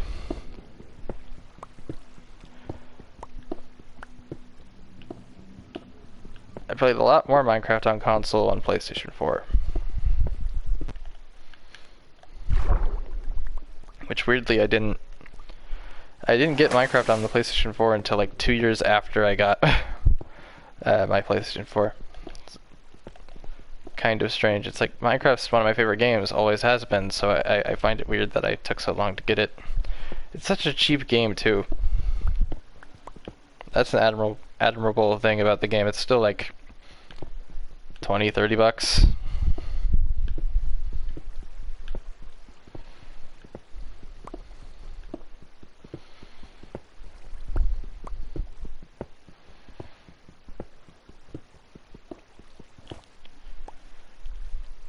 There's still a ton of people here. Yeah, there is. Something tells me a lot of these people are like AFK, like they're away at their keyboard, away from their keyboard. Just log into the stream. and just have it there, just to have the number up. I'm like, who are these people? I'm sure there's plenty of better videos to watch. This is not a very interesting thing to look at. You're just looking at me mining cobblestone in purple water.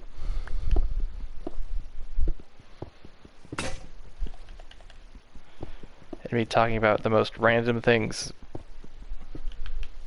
without any context. That, at least outside of myself, like I know what I'm talking about, but if you're not me, you wouldn't know what I'm talking about unless you are have the same interests as I do.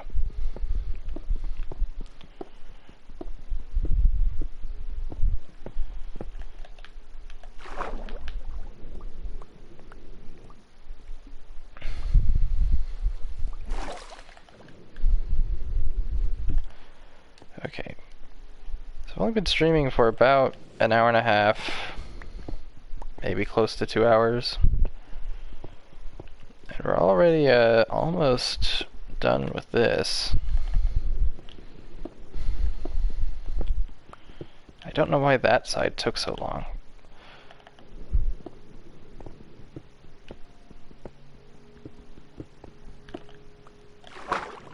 Oh yeah, I didn't place more fences. I'll do that before I continue here. I have already done so much.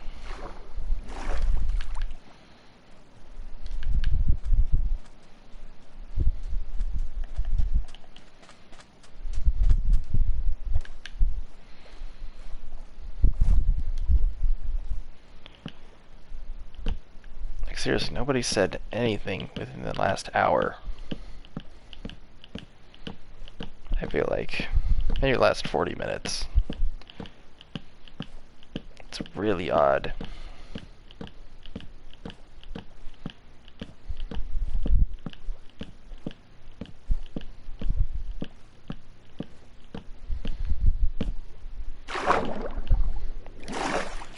It's interesting that I'm not seeing any air pockets.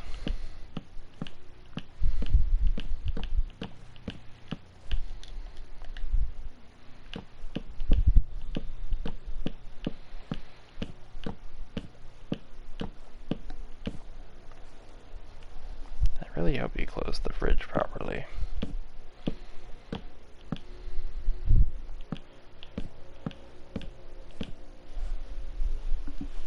I'm gonna try to sit in a more comfortable way.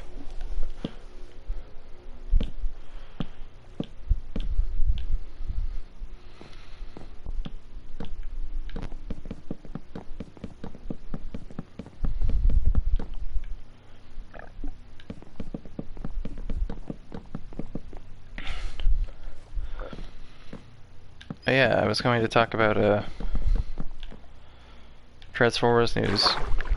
Not much to talk about this time, and though there is something I think I was going to mention last stream, and just somehow, like, I brought it up for a second, like I was going to talk about it, and then got distracted with something else. Probably a commenter or something. So in terms of Transformers news today,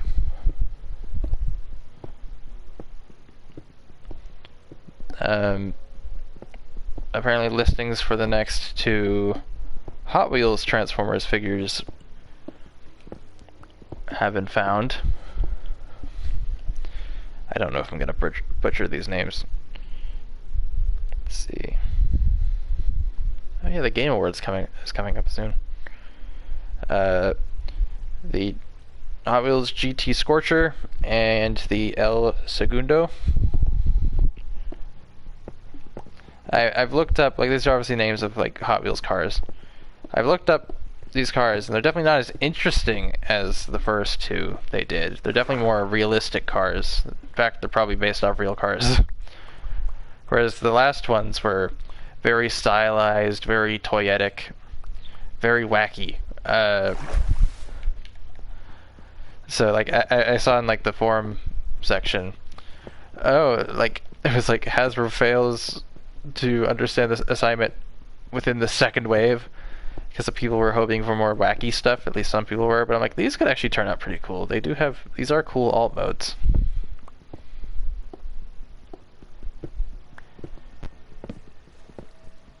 They are pretty neat alt modes. So I guess it depends on how the robot modes look and what paint jobs they go with. Because obviously the alt mode's the most predictable thing, and they've translated them really well in the first wave. It is really weird, like, to see Hot Wheels Transformers. Basically, Hasbro and Mattel... Did I say Hasbro and Mattel properly? I don't know if I did. Hasbro and Mattel have been doing, like, collab partnerships in the last few years. I don't remember why. Probably just to maximize profits between the two companies. Like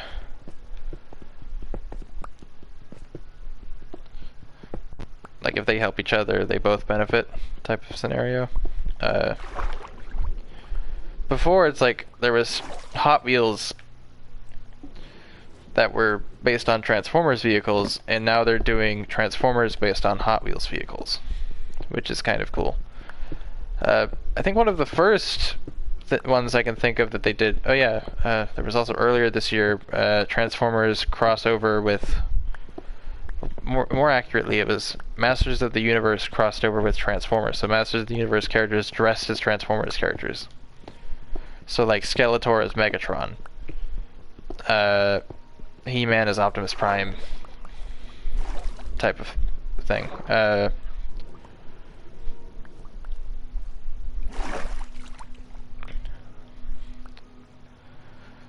But like one of the first ones I can think of, which it's not like directly a Hasbro Transformers crossover, but in terms of licensing, kind of. It was the Jurassic Park Transformers, because even though Hasbro historically had the Jurassic Park license, they fumbled it hard with Jurassic World, like terribly.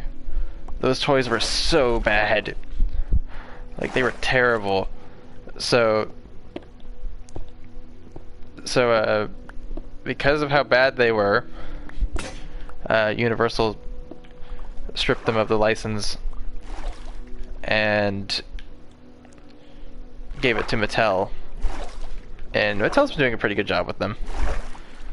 I don't really buy those because, like, I might get one or two, but like, I only have like a very small amount. The only ones I think I'd ever get now would be the Hammond Collection ones, because those are really cool, high-quality figures. But I wouldn't really get the standard figures. Like, I think, like, the week that line started, I got, like, one of them just to see what they were like. And then, like, a little later, I got a few more. But I haven't really bought any more. For Christmas one year, I got the Hammond Collection T-Rex. But I was like, I don't really have space for this. So I sold it after it being in storage for a few years on eBay earlier this year. Made a decent amount of money on it.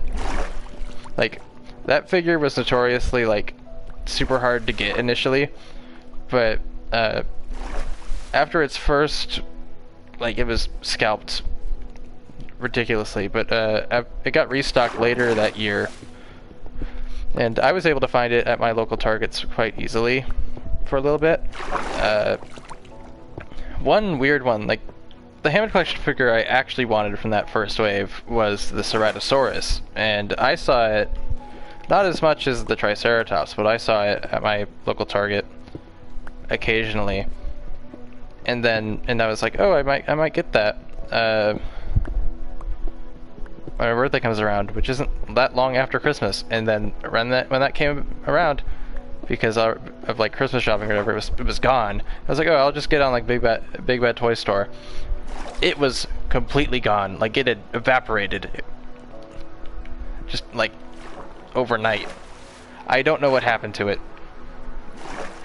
like it was still in stock around Christmas time online. So I'm like, what happened?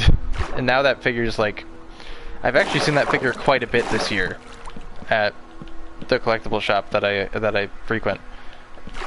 They had one loose for like $80 at the beginning of this year, maybe 70, something like that. Then they had another loose one later for like 100, and then I noticed later as well that they got in a boxed one for like $200 or 150, and I'm like, what the heck is wrong with people? Why is this figure so expensive? And it's been that expensive for so long, and I'm like, I hope they reissue it. Sure, it's not going, it probably never will, because Ceratosaurus, as cool as it is, doesn't really do anything in in Jurassic Park 3, and that's, but I do like it a lot, so it's so unfortunate that I missed my shot with that one. It's also like another collectible store I go to got in like the Hammond collection, what's its name? Concavinator. And I used to see that thing at Ross for like $8 or something, and they were trying to sell it for like $50-$60. I'm like, what happened to this thing? How has this thing skyrocketed in price over the last few years? Like, this thing didn't sell well originally. They're giggling a lot in there.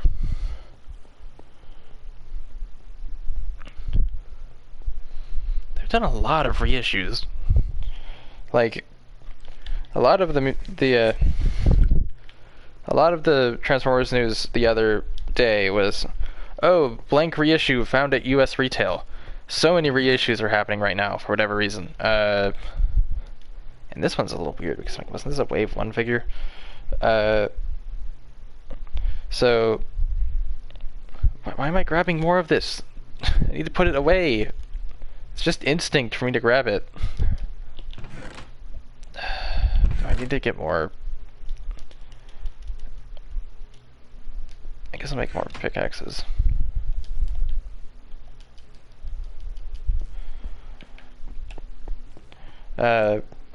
Like, back to reissues. So one of the first sets of reissues they announced earlier this year, I think, was Siege Prowl, which I'm like, that's a little strange. Like, how about instead reissue the Earthrise Prowl? Sure, the Ironhide's out of date, but the Prowl's still good. And not that that Prowl figure's bad, it isn't. It's just like, this isn't the Prowl figure people want. And Earthrise Trailbreaker, I'm like, okay, that kind of makes sense, because Trailbreaker was, I think, part of Wave 3 of Earthrise, and because it was 2020, that wave barely hit store shelves. So that was, if you didn't buy him online, you pretty much never saw him. Oh yeah, I was also gonna grab, oh well, I'll grab more fences later. I'd rather finish on breaking this stuff. They're so flipping loud, I bet I can hear them. Like, it was still in stock around Christmas time online, so I'm like, what happened? And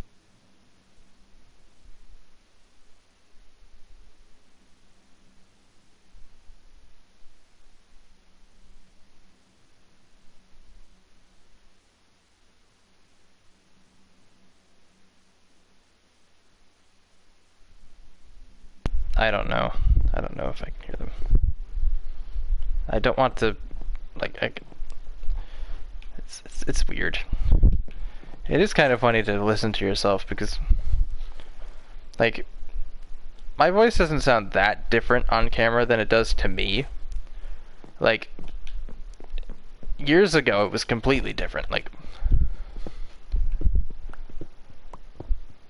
Like it sounded very different, but now it's like, it's not that different. Maybe like the tiniest bit higher pitched on camera than it is in like, from my perspective anyway.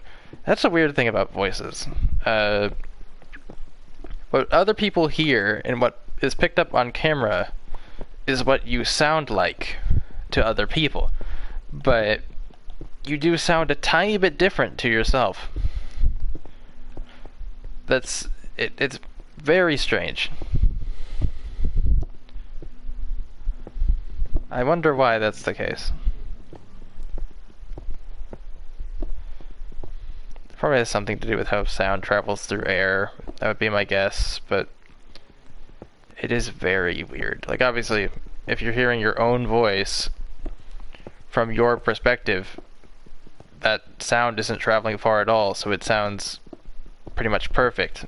But if you're hearing it from a different perspective, it has to travel at least some distance, so it gets slightly changed. Not really distorted, but slightly changed. It's a little interesting, but it's consistently changed like that, so it's so weird. Like how you perceive your own voice versus how everything else perceives it.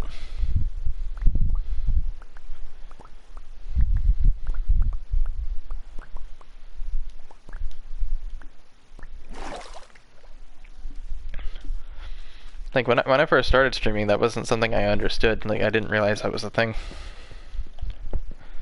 So it does kind of make me wonder. It's like, what do you like? What's that? What does their voice sound like to them? I wonder. Like I can't imagine it's that different, but it is a little strange.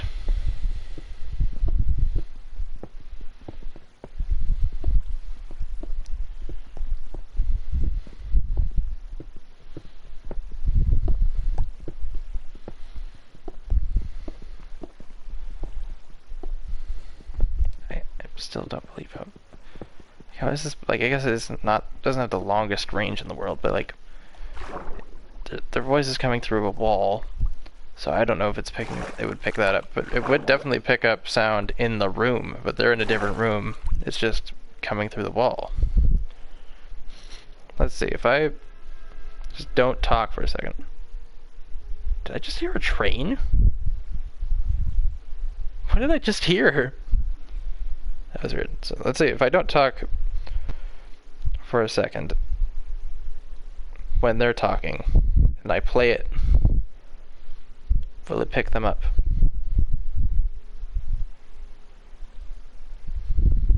Let's see, they're not talking yet.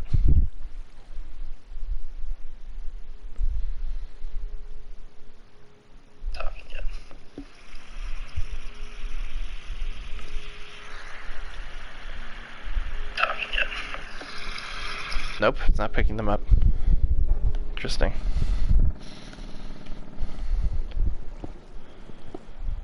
It's so weird. Because I can hear them. If I listen closely enough, I could probably barely make out what they're trying to say, but like I could still hear mumbles.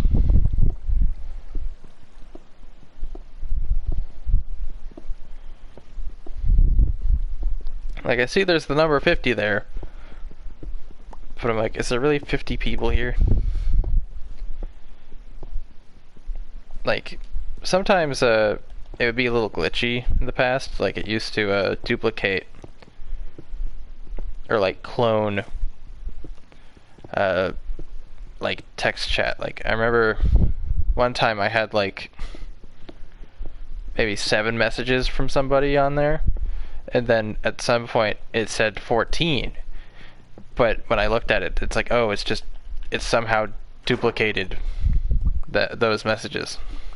So I'm like, is this happening to people? I doubt it, but I don't know. That's maybe potentially possible.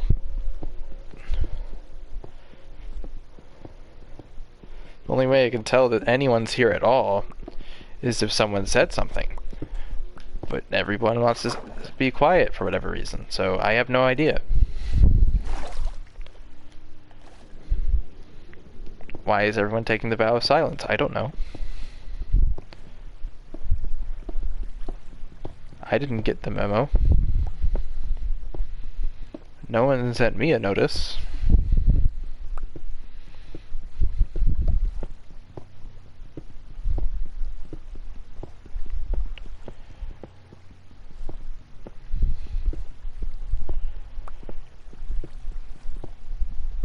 Oh yeah, I was gonna talk about reissues. So Siege Prowl, Earthrise, Trailbreaker. I don't know if Siege Prowl was a rare figure. I don't really think he was. I don't really recall seeing him much, but I don't know, maybe I just wasn't paying attention. Earthrise Trailbreaker, though, was definitely a rare figure. If you didn't buy him online. Like, I saw him online, but he's not really a character I care about, so I never bought him. Other reissues that happened this year. Obviously, the Phantom Strike Squadron and Autobot Alpha, like Alpha Strike Counterforce. Those were the Alpha Strike Counterforce I did see on Amazon back in the day when it had its first release during Siege. It was an Amazon exclusive. I think I did see that once, but I never saw the Phantom Strike Squadron. That thing sold out instantly. I don't think I ever saw it. Not that I would have been that interested in it, because I still don't own any of the Siege Seekers, at least the classic 3. I don't own any of them. I have repaints, like I have Red Wing, Hot Link, and Nacelle, but I don't have... And Red Wing's the only one from Siege, from the Siege line. And technically he's like Siege Generation Selects. And Hot Link, I guess, is technically Siege, but he's like Siege Netflix, and that's technically like early... Were those early 2020 releases or late 2020 releases? I think that's a little weird. Like, I feel like I saw those around Christmas time, but it's like, was that Christmas time of 2020? Because if that's the case, it's like that means Netflix Wave 3 or Wave 2 and 3 came out in 2021, and that doesn't make any sense to me. So it would make more sense to me if those came out in late 2020, but I don't know if that's true. It seems strange. Anyway, back on topic. So those are cool reissues. The Skywarp one is pretty neat. Actually, I think, did they announce those the same day that I found Dark of the Moon Vortex at the comic shop? It may have been. Like, I remember the circumstances for when I saw that those were announced for reissue. I remember they, I think we were in front of some restaurant. I'm not going to name it because I don't know how widespread it is. That we had, my dad and I had once, and like one of the things underneath it, it just says good since like 1980 something, and I was like, it doesn't even say great, it says good. And and I pretty much said more like mediocre since blank date, and I thought that was pretty funny. I think oh yeah, that's right, we pretty much why we were in front of that restaurant was because for whatever reason I think my sister wanted us to pick up food for it at the drive-thru, and the drive-thru, we were sitting in there at the drive-thru for like over 30 minutes. No one was there. There was workers there, but they had no idea we were there.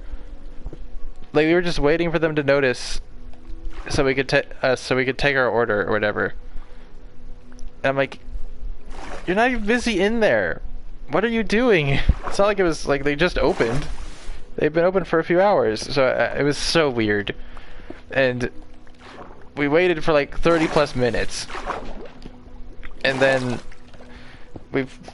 and I think he had to go in, I think, just to tell them, you know, we've been sitting at the drive-thru, right? And then they finally got someone to acknowledge our existence, and we ordered or whatever. It wasn't even that good. Like, I think my sister said, I don't know why I had you guys pick this up. It wasn't even that good. And when we finally, like, we're waiting in front of because I don't know why we eventually ended up waiting in front of the building to get our order or whatever. Or no, it was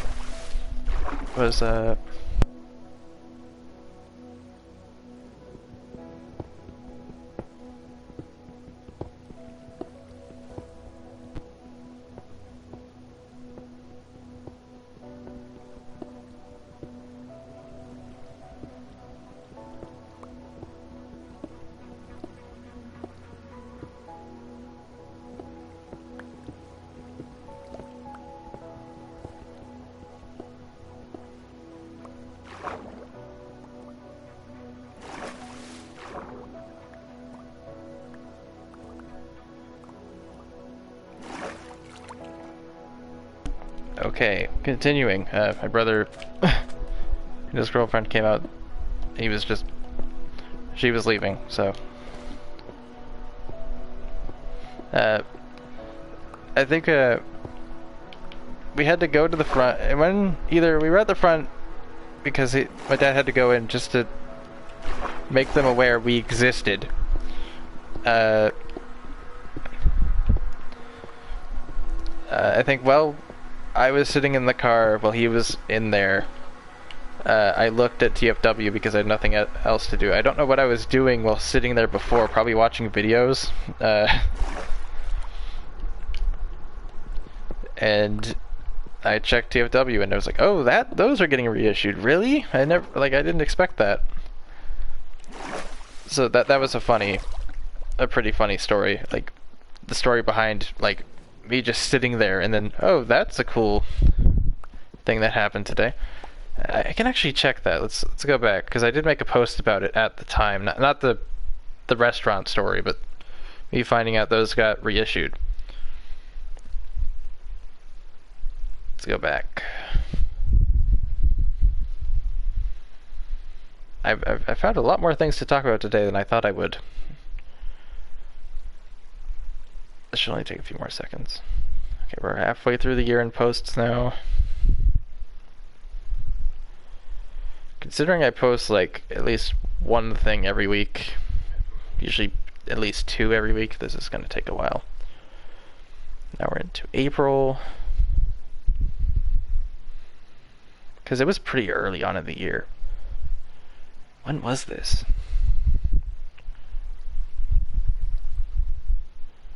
When was this?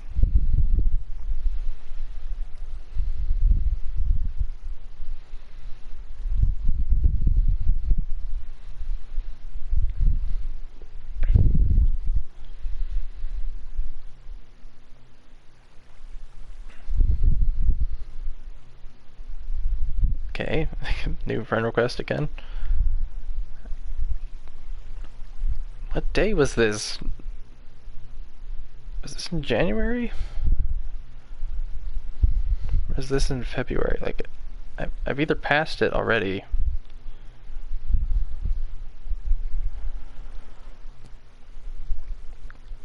But it was definitely that day, but I forget when this was. I'm guessing I passed it.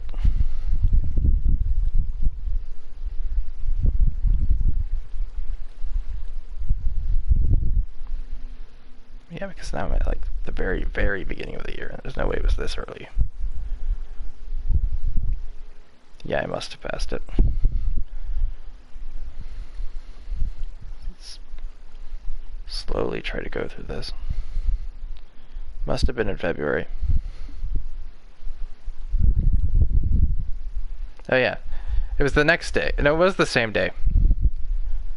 Was it the same day? Or was it the next day? I don't even remember.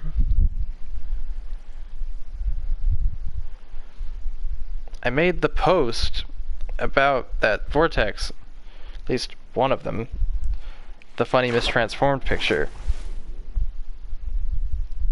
that day, but it was in like the morning, so it would have been the next day.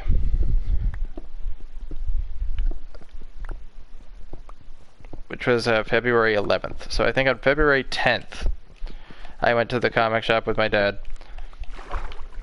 Because I wouldn't have posted that after that. Would I? I don't know. It was either the next day or the same day.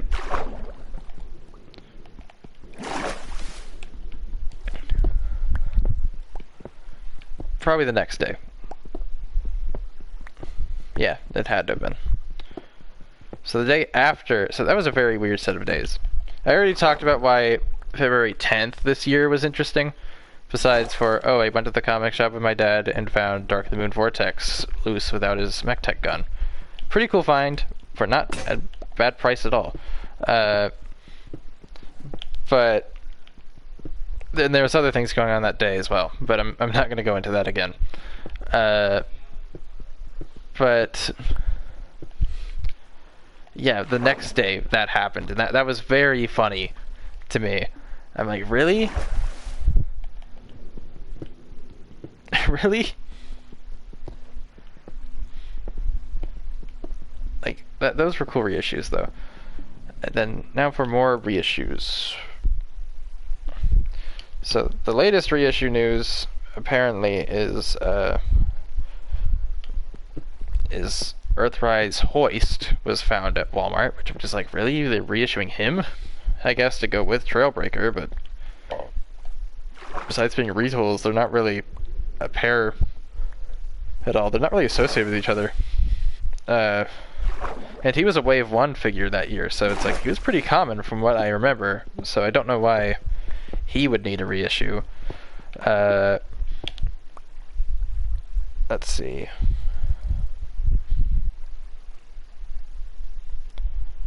I know that, apparently, Legacy Evolution Beachcomber reissue was found at... Is that a GameStop? Is this a GameStop? Yeah, it looks like a GameStop. Target got a reissue of Legacy Evolution DevCon. Those two make sense to me because those were both from Wave 3 of Legacy Evolution. For whatever reason, that wave didn't hit stores much, at least the deluxes didn't. I saw the Voyagers for that wave a lot, but I never saw the deluxes at all. Or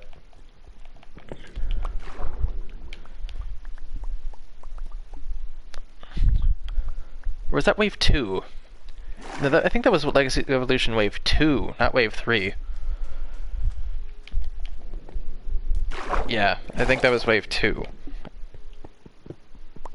I could be wrong. It's one of those two. I don't really remember on the top of my head. Either way, I never saw them. I saw the Voyagers for that wave, at least once or twice, but I never saw the deluxes for that wave. So those two reissues make sense.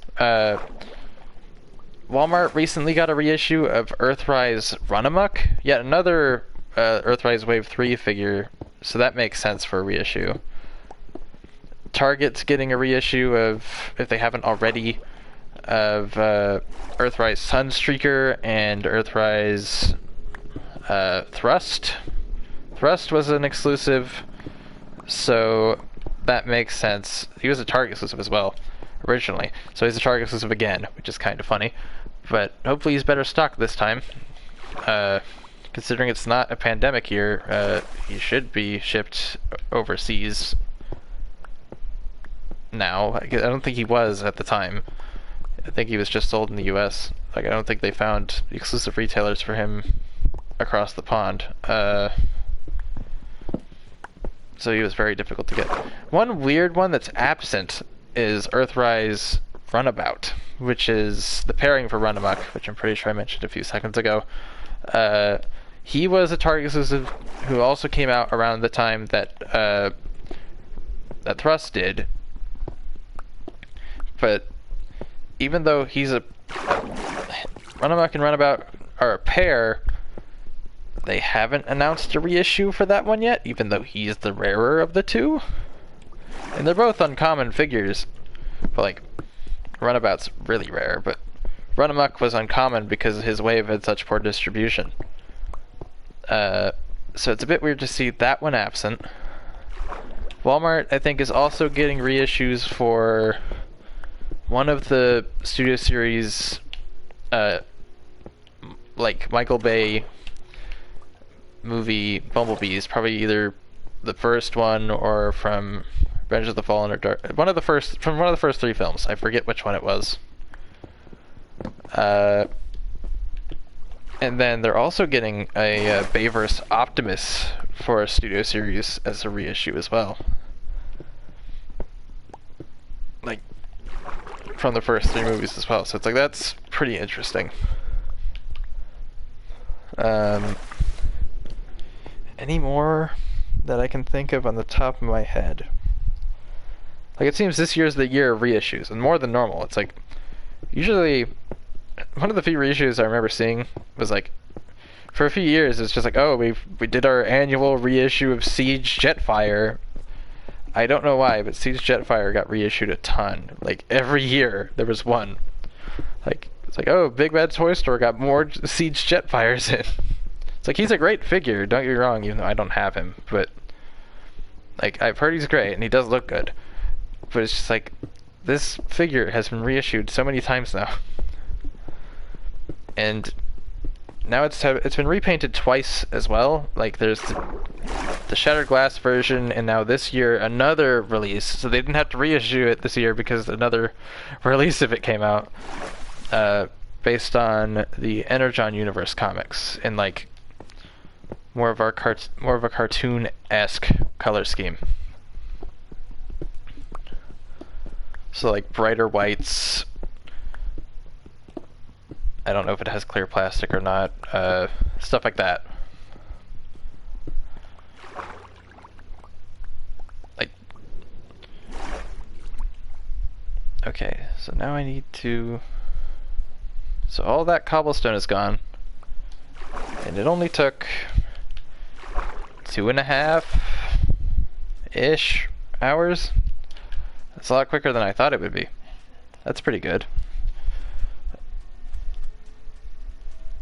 I'm still trying to think, is there any more reissues that I forgot about?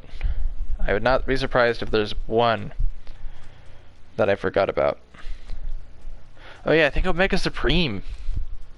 Did Omega Supreme get a reissue this year? I think he did. Oh yeah, and then there's those I need to talk about as well. He may have gotten a reissue this year, I forget. Power of the Prime's Predaking was announced for a reissue a few weeks ago. Did the Fortress Maximus reissue come out this year? I forget. The Titans Return one. I forget if that happened or not. If that was this year or last year. I'm blanking on it, but a lot of reissues. Like it's ridiculous. Yeah, I think Big Bad Toy Store got a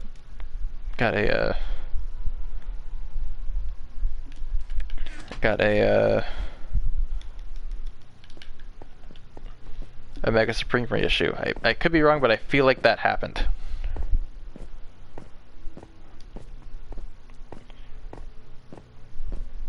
But a lot of reissues at retail, which is really strange to me. Like, usually if a reissue happens, it's like, oh, it's on Big Bad. That's about it. Not this time. Tons of reissues this year for, like, what was it last year? Last year, Target got a reissue of Power of the Prime's, like, Evolution Optimus, which was like, the core robot was Orion Pax, and then it became like a masterpiece-sized Optimus. Like he formed like the chest. That was a Target exclusive for the 40th anniversary of Transformers. I never saw that. I think it was semi-related to, like, the reason they chose that specifically was because it was semi-related to Transformers 1, which I think came out last year. I unfortunately never got around to seeing it in theaters.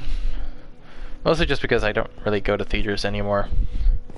I still haven't seen that movie, though. I've heard it's great. But unfortunately, like, it was another case scenario of, like, well, I also didn't know if it'd be good, because the trailers made it look terrible because of the scenes they chose. But apparently it was amazing. It's such a, like it's like a perfect Transformers movie. But the marketing for it was like some of the worst I've ever seen. Like, they chose the worst scenes to highlight for the trailers. And then, to the point where it didn't even look like the tone of the movie was not portrayed at all. Like, it's a lot more serious of a film than the first, like, trailer or two made it look. And then there's just, like, nothing. Like, they didn't do anything special for marketing in the US. Like, no, like maybe it was on Lunchables. But that's about it. Like, I can't think of, like, billboards, though I don't live in a city where they would put, like, movie posters on billboards. I I think like in Australia they did like, oh, Transformers 1 crossover with this ice cream like place. I'm just like, why aren't you doing that here? Like, it was so strange how they handled it.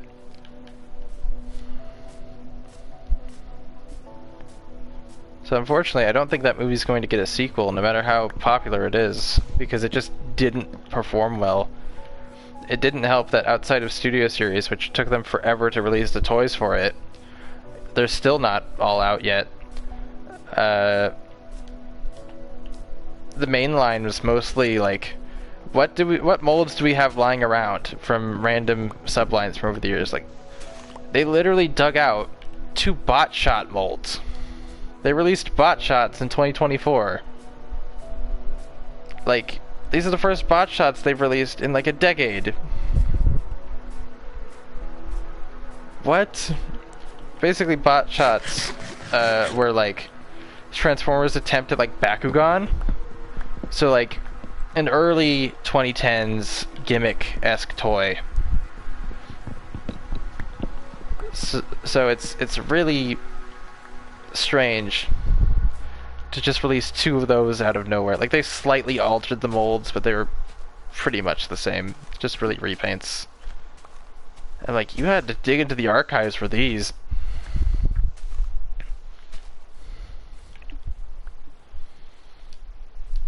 Like, it was just super random. And a lot of other things, like, it's pretty much like the same level of quality of a toy line like Earthspark had, which it's like Earthspark's toy line, for the most part, it's like over 50% repaints of...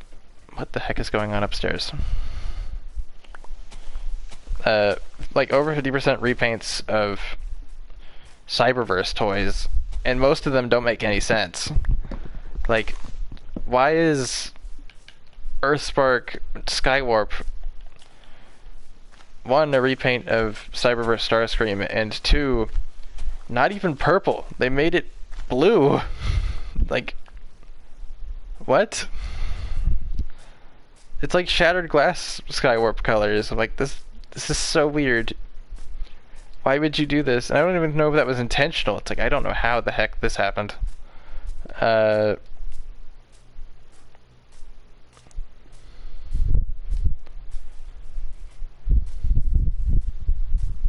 I guess a lot of these trees haven't grown back yet. Speak of the devil.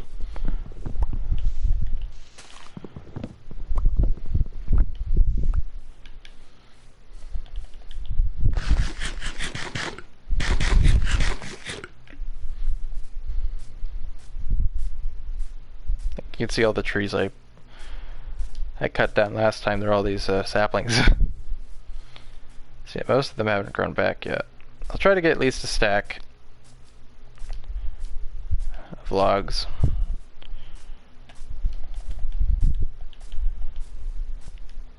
That I should probably try to get a few though. Like, just wear out this pickaxe. This is axe. 2 different things.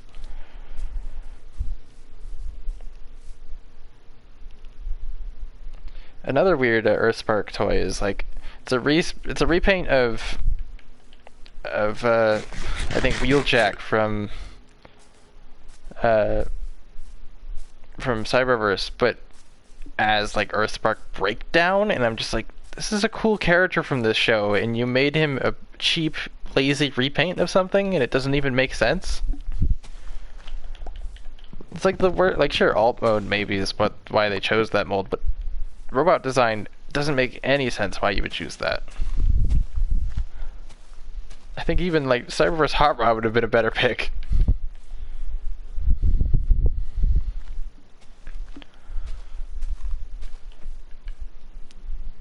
Oh yeah, another weird thing with Earthspark this year. They released like a few new, like 1 new deluxe, like proper, or I guess 2. Is the Cosmos figure that they came out with a deluxe? I don't know. But deluxe Soundwave from Earthspark, because that toy line has sold so poorly. Barely any stores want to stock it anymore. But I don't think you can buy that figure online. So that figure's just stupid rare. And I'm like, that's such a cool figure, but I'm not paying like $120 for a figure who's like $20.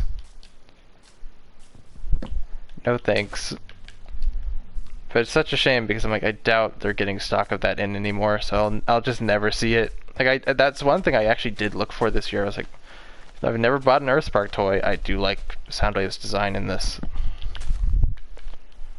But I never found him. To be fair, I didn't really look that hard, and I can only check like once or twice a week, but I just never saw him anywhere. I probably would have had better luck if I knew which Walmarts around me actually stocked things, because Target really never stocks that stuff, and my Walmarts, like the ones near me that I checked the most, weren't getting anything in, and I wasn't sure if any were. But I bet you if I checked those Walmarts like earlier this year instead, I probably would have. There was a decent chance I might have actually found him. At least a non-zero. Whereas by only checking those Walmarts that literally just decided to boycott Transformers practically, there was zero chance I was going to find him. Zero. They weren't ordering any Earthspark stuff in. Like, they just had it because no one wanted to buy it. That's all they had. But they weren't buying new stuff for that. They just wouldn't get rid of it. But they got rid of everything else. They literally got rid of everything.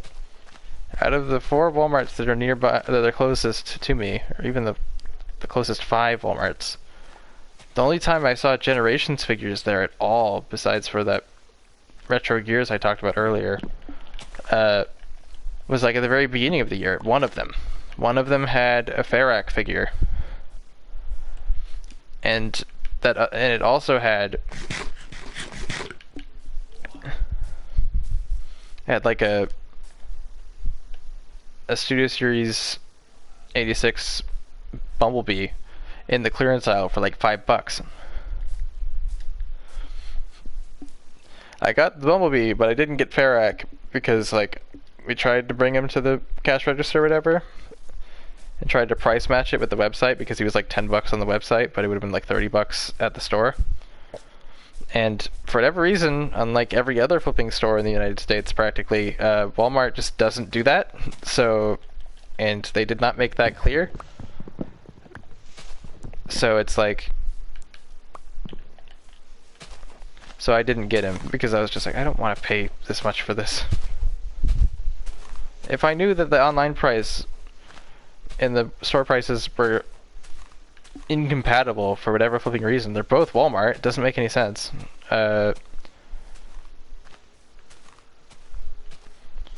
I would have bought him earlier if I could have.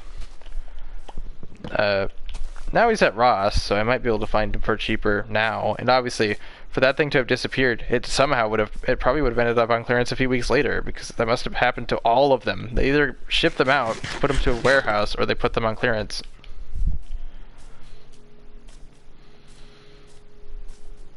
Or they sold them to discount stores like that.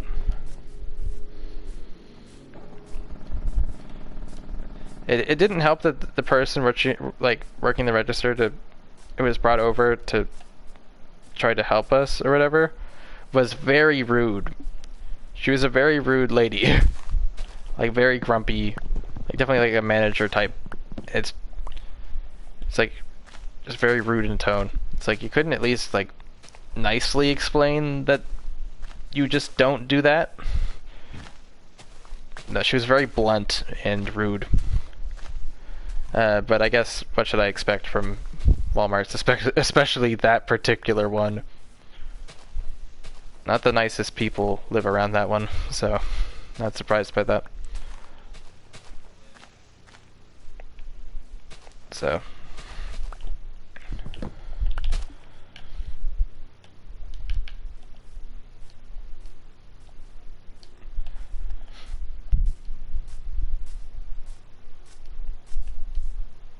yeah, very, very strange.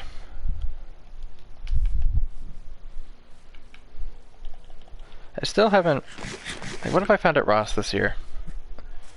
The only thing I bought at Ross this year was, wait, maybe I shouldn't say that because I don't think, that's probably part of the next haul photo, isn't it?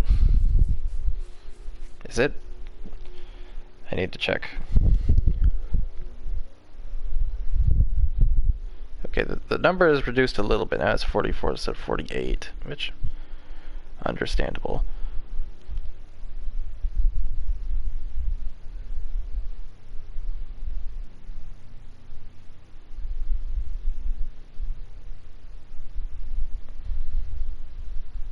Is that really? I mean, earlier.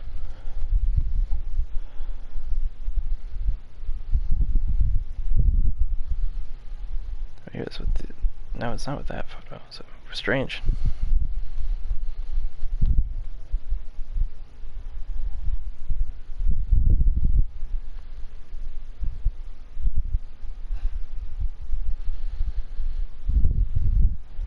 Let's go forward in time. Find that picture. Let's see what was in the last haul photo. Yeah, he's definitely in the next one. Never mind, I'm not going to talk about that yet. I guess it doesn't really matter, because who the heck is watching this, and who the heck is going to look at that, so... But I'm still not going to talk about it.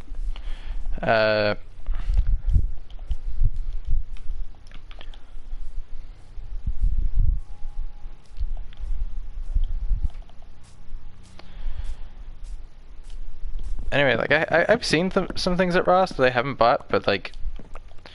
I don't really care to get Windsweeper and Breakdown. I saw that 3 of those at one Ross before. I saw a Studio Series Gamer Edition War for Cybertron Sideswipe. I thought that's a cool figure, but I only saw him once. But I already have enough Sideswipes, and if I get any more, I'd rather it wouldn't be this one.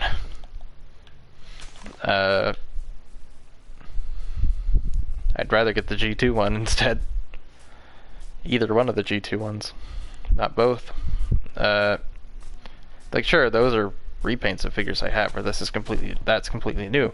And who knows, maybe if I do find it again, I might consider it, but...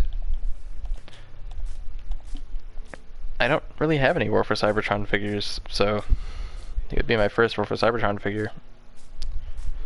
I don't know if I want to make a collection of those. What are some other things? Like, I've seen, like, figures I have. Like, I think I saw Shard. I saw I think I may have seen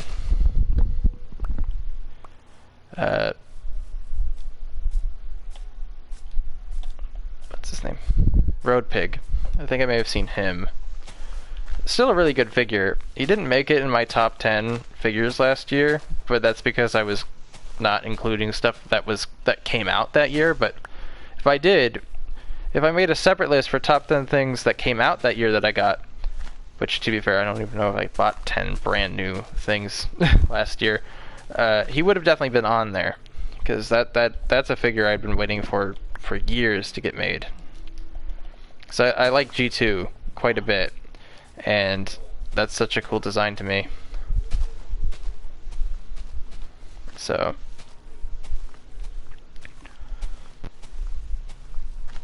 it is kind of weird that they painted over his eyes, though, because that head is designed for light piping and it still has the clear parts for it. But they decided to paint over the eyes with red anyway. Probably because it just didn't turn out as well, but I've seen a picture of it, like an early production copy of it, that didn't get that painted over, and the light piping still worked pretty well, so I don't know why they changed that. It's like, at that point, why not change the back of the headpiece, which is where the neck is connected to something that isn't clear, so his neck won't snap in like 10 years. Like, that would be helpful, but no, they didn't do that, so he has a clear neck, even though it's completely useless.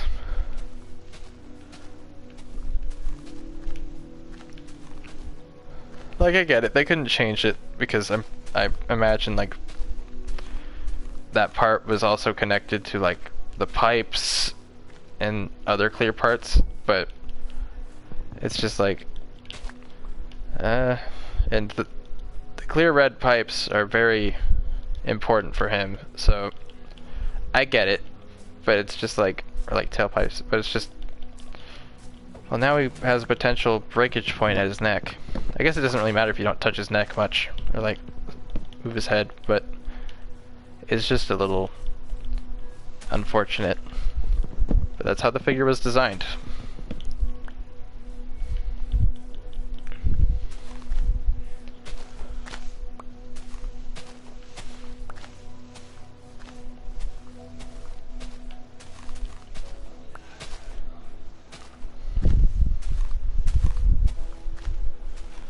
Still weird, like there's still a decent amount of accounts in here supposedly, but there's just no one saying anything. I wonder how many times I brought this up. Probably quite a bit. But it's true, it's just weird. Say something, please. This is just awkward now.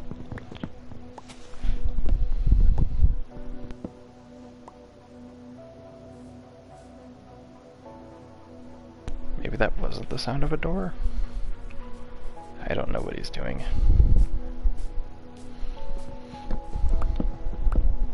Is that him slamming? Was that him slamming his desk?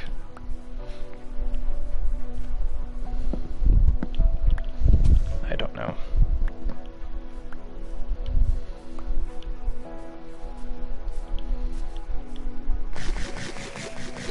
What the heck is he doing?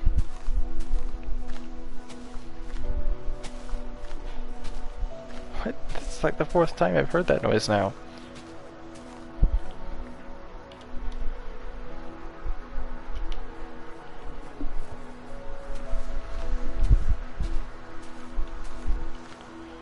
So, now I've pretty much broken all that cobblestone.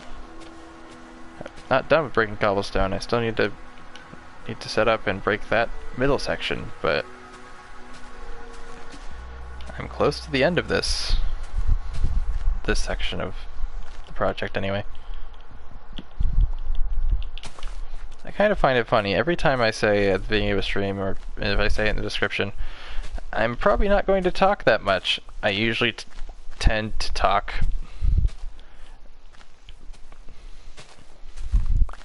for whatever reason. Usually it's just like something happens, like I end up talking to people and I'm like, even though I have no reason to talk right now, it's like supposedly there might be so many people here, so it's like I kind of feel obligated to, even though it doesn't matter if nobody says anything. I don't even know if these accounts are real, but it says they're there.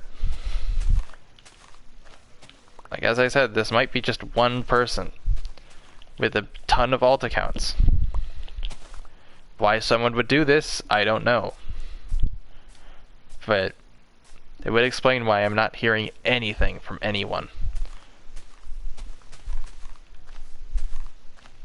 But that wouldn't explain all of the the PlayStation friend requests. YouTube hasn't had a friend system in like almost 20 years. Probably more like 17, 16 years, but still. 15 years? When did YouTube get rid of YouTube friends? I don't even really remember that system, I just know it existed. It's like the star system. It's like I probably first used YouTube around the time that they were about to get rid of that, if they hadn't already. But it's like, I think the first time I ever used YouTube was probably in like either 2009 or 2010.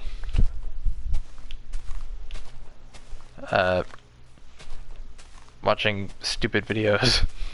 I don't even remember what they were. Well, I remember one of them. I'm not going to talk about it. I remember the context though.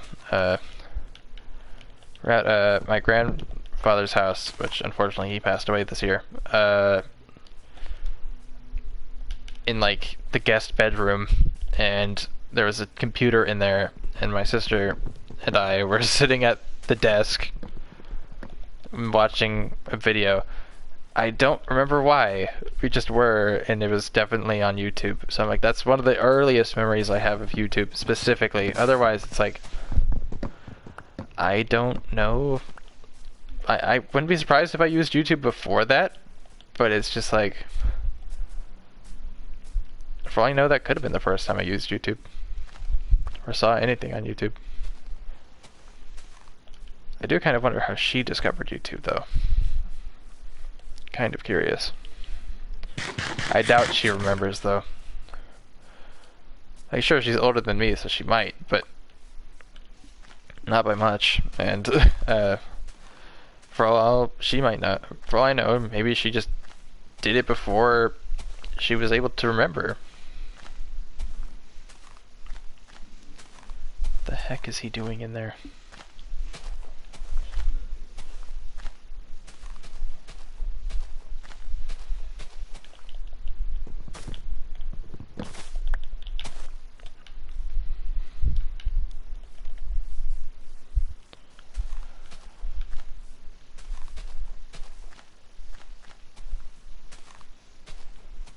It's kind of weird to even like think about like what YouTube and stuff like that looked like at the time. It's been so long, so I don't really have a visual image of it in my head.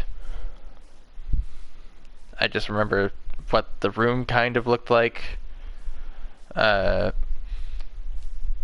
what the scenario was, but I don't remember what the website looked like. I'm sure I could like look at an image of YouTube from around that time and be like, oh, you look kind of like this. But it's just not something I thought about. I didn't care what the website looked like. But now it's like, if I could imagine if I had like an image of it, or like if someone recorded that, which I know for a fact no one did, because I think it was just me and her, it would probably look like super primitive. Oh, finally a comment. First flipping comment in like an hour, despite the amount of people. Well, maybe a comment. I'm not seeing anything. Weird. Maybe let's reload it. Nope. No comment. Weird. I swear that number went up.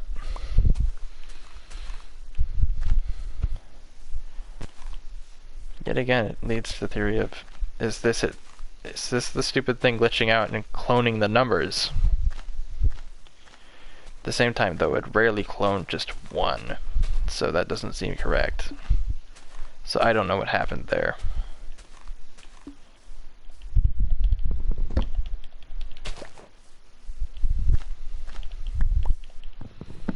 The stream is so weird. Like, is anyone actually here? Can someone give me a sign?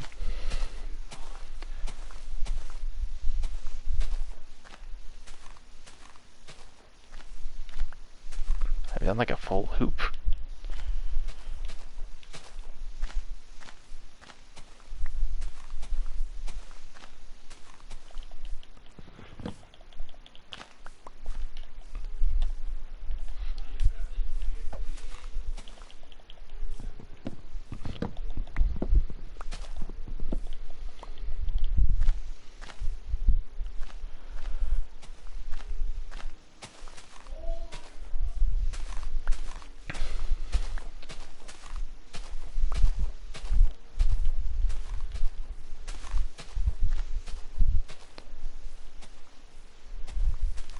It seems I've been unanswered once again.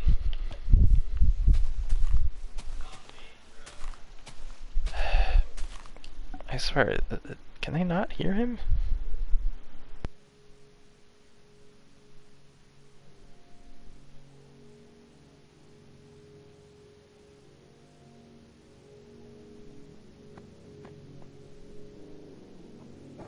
No, he was definitely talking during that segment, so... Nope, they just... His voice isn't getting picked up for whatever reason. That's so strange. It's so weird to me. Like, I could perfectly, like, hear him saying things through the wall, but the mic won't pick it up. It's just too quiet of a noise.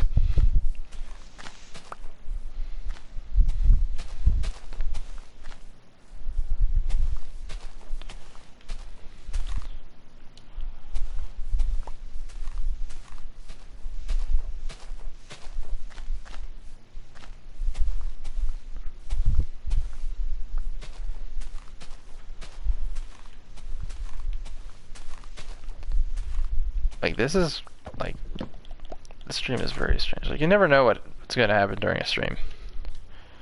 Like, 2 streams ago, I had a nice conversation, did a cool tour. Last stream, I had a strange conversation, and then kept getting messages through PlayStation instead of the live chat.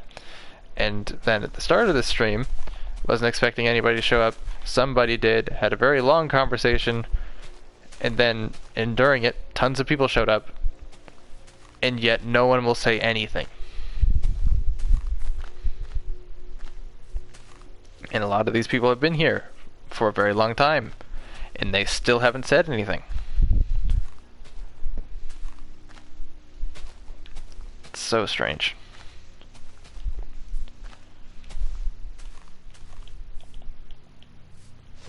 Not a single word.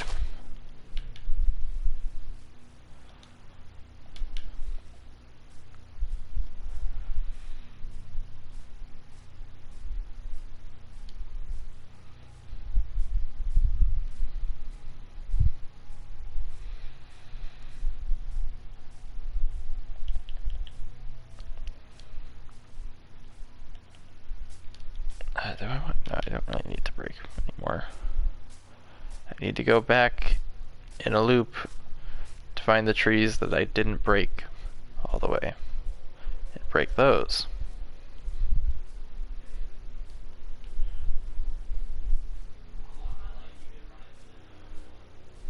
I still can't believe it's not picking up his voice. That just seems so weird to me.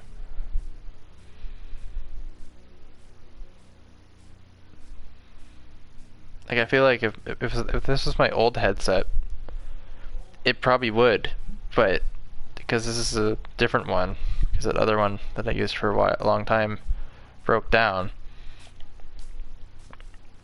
then I guess it doesn't. This one's less powerful, which I guess is a good thing, because I'd rather not hear mumbling through the wall the whole stream.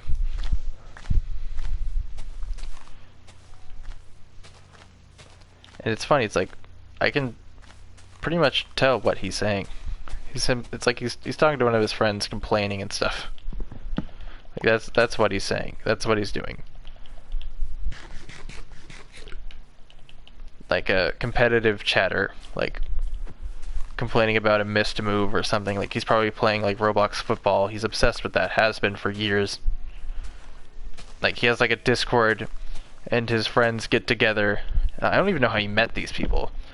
Probably met them through the game, and like they all get on at a certain time. I'm like, what advantage do you have for playing these on a daily basis?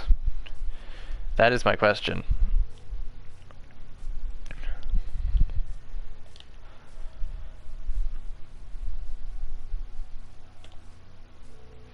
But I'll never know.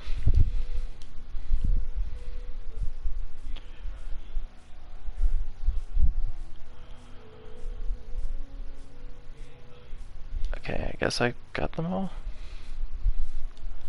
I guess on the latter half I generally just didn't wait for them to decay.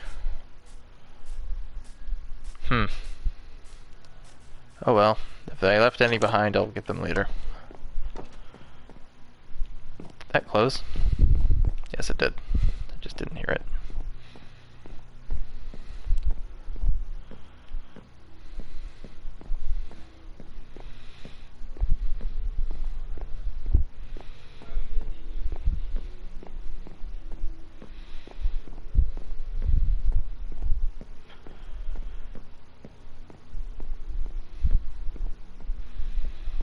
There we go.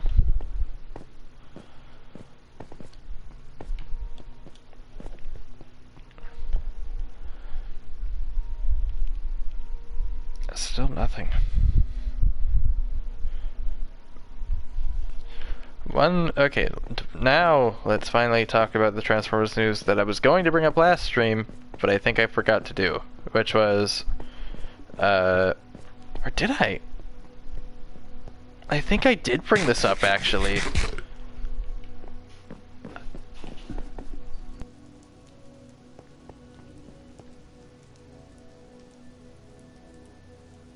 Okay, I think he was just going to the bathroom. I think. It's kind of startling when I hear his door swing open because I'm like, what is he doing? Is he gonna come out here? Yeah, I think I did talk about this. The Age of the Primes Energon figures. It's like Energon Optimus, Dark Energon Megatron, and then 2 random figures. I think I did talk about this actually. It was such a random footnote that I didn't remember it. Yeah, I think I did talk about this. Yeah, he's in the bathroom.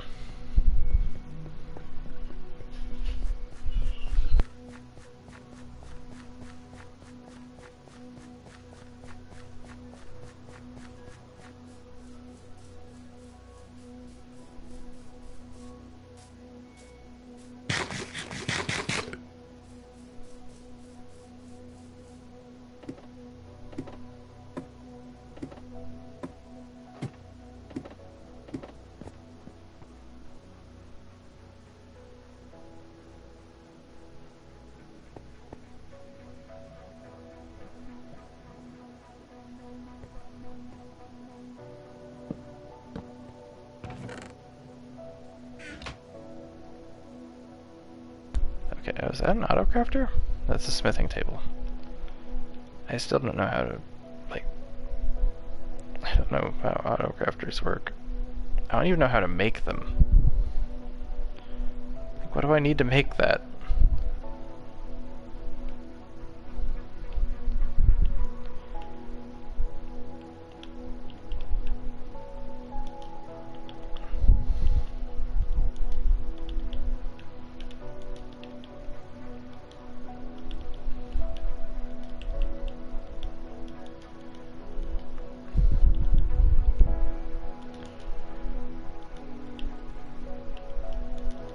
I think I made too many sticks.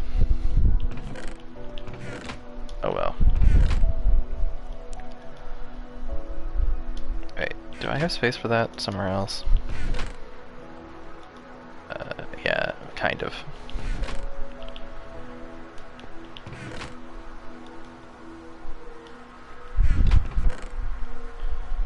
I don't think I need these pickaxes. Actually, I should probably keep those just so I can use them up. Get rid of these sticks. Okay. Maybe I should grab a few. I don't think I need these right now.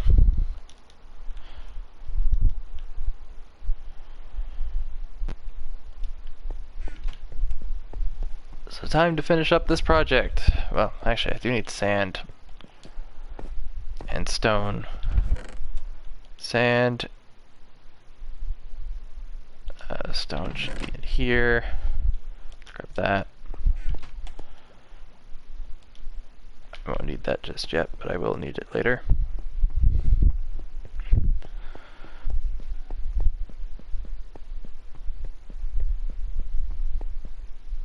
Let's see, were there any reissues reported recently that I forgot about?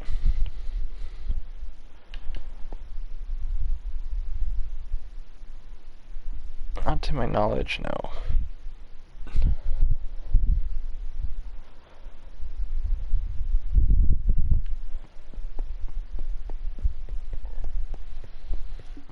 Oh.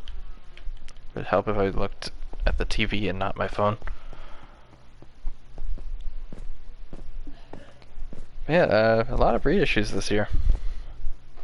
Pretty much all of the reissues have now hit store shelves, but so good luck finding them. I haven't checked stores for the last time this year, so who knows, maybe I'll see them. Plan on going this weekend, and maybe Thursday at least plan on checking the comic shop this Thursday.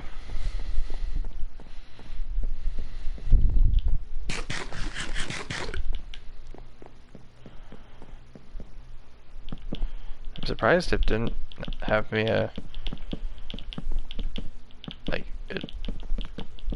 I didn't have to fill in any air pockets after like the first set of ones I did.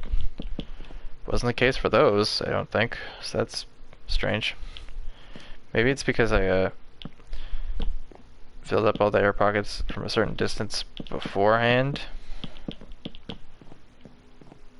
Maybe.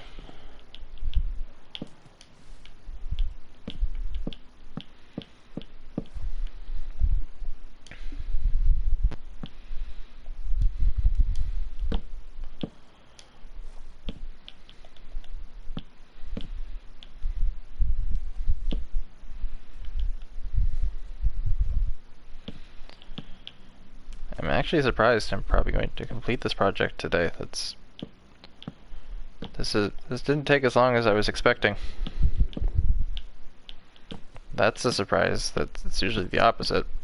Oh, speak of the devil. Why did you not make me do air pockets for those? Why now? What? That's so weird. Why? Yeah, what the heck happened? That's so strange. Really? That doesn't make any sense.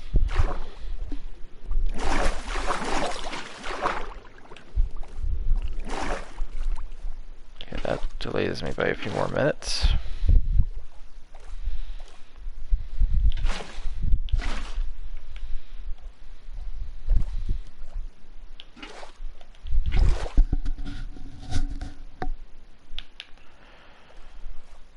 This shouldn't take too long though, it's just a small section, but still it's like, why did you not make me do this before? Why was there so many that I didn't have to do this with?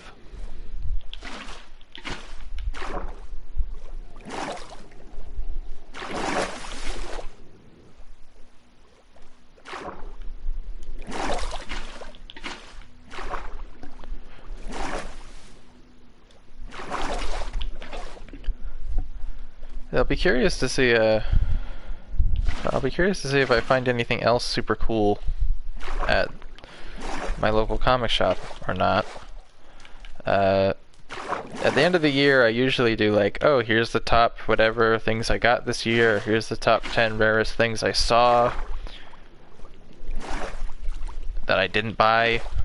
I could probably make that post now because I highly doubt I will find anything else that could rival any of that type of stuff, but you never know. My local comic shop does get some pretty cool stuff in occasionally. And then there's that other comic shop nearby, which on occasion sometimes got cool stuff in it, but like they've really gone downhill since they moved. Basically, I don't know if I talked about this. I probably did in my first set of streams I did back. Pretty much, this other comic shop was based about 30 minutes, maybe 20 minutes away from the other one. 20-minute drive. They were never as good as the one that was closer to me, but they were still semi-worth checking because you never know, even though they rarely got things in. And I would definitely check them less often. There's that done now. Now to complete the center.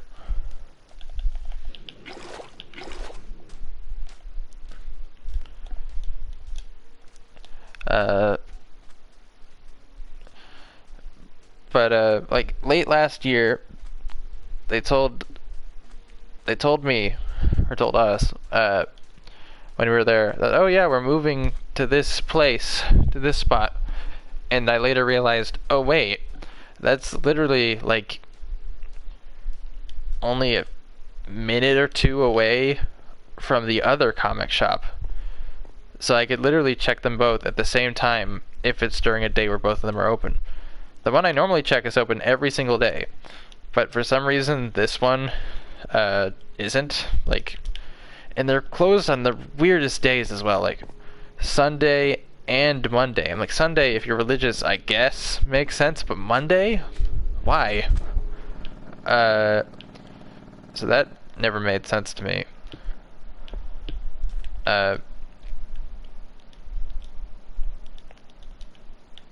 So it's like, well, that limits it, because usually I check the comic shop on like Saturdays or Sundays. Like usually weekends.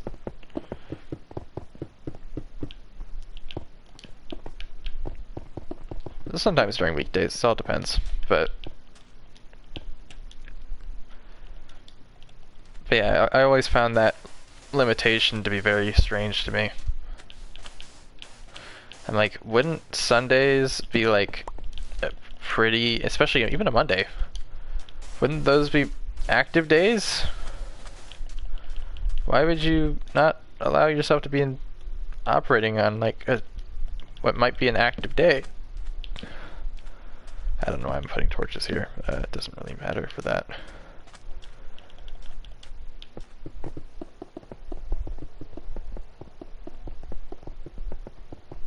Yeah, I need to take this down too.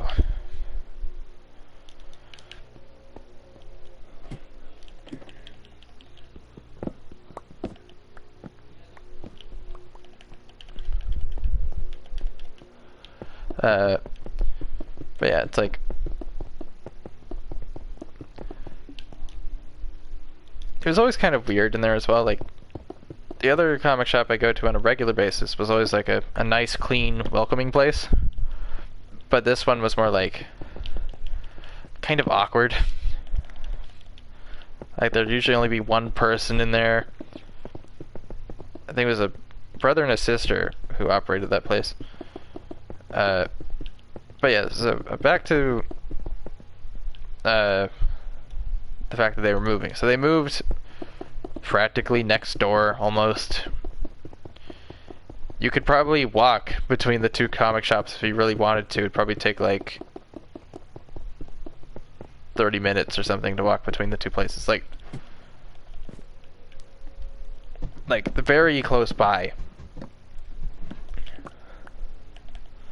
So I thought that was strange. I'm sure they're aware that other comic shop is right there, so I don't know why you'd put yourself next to the best comic shop in town.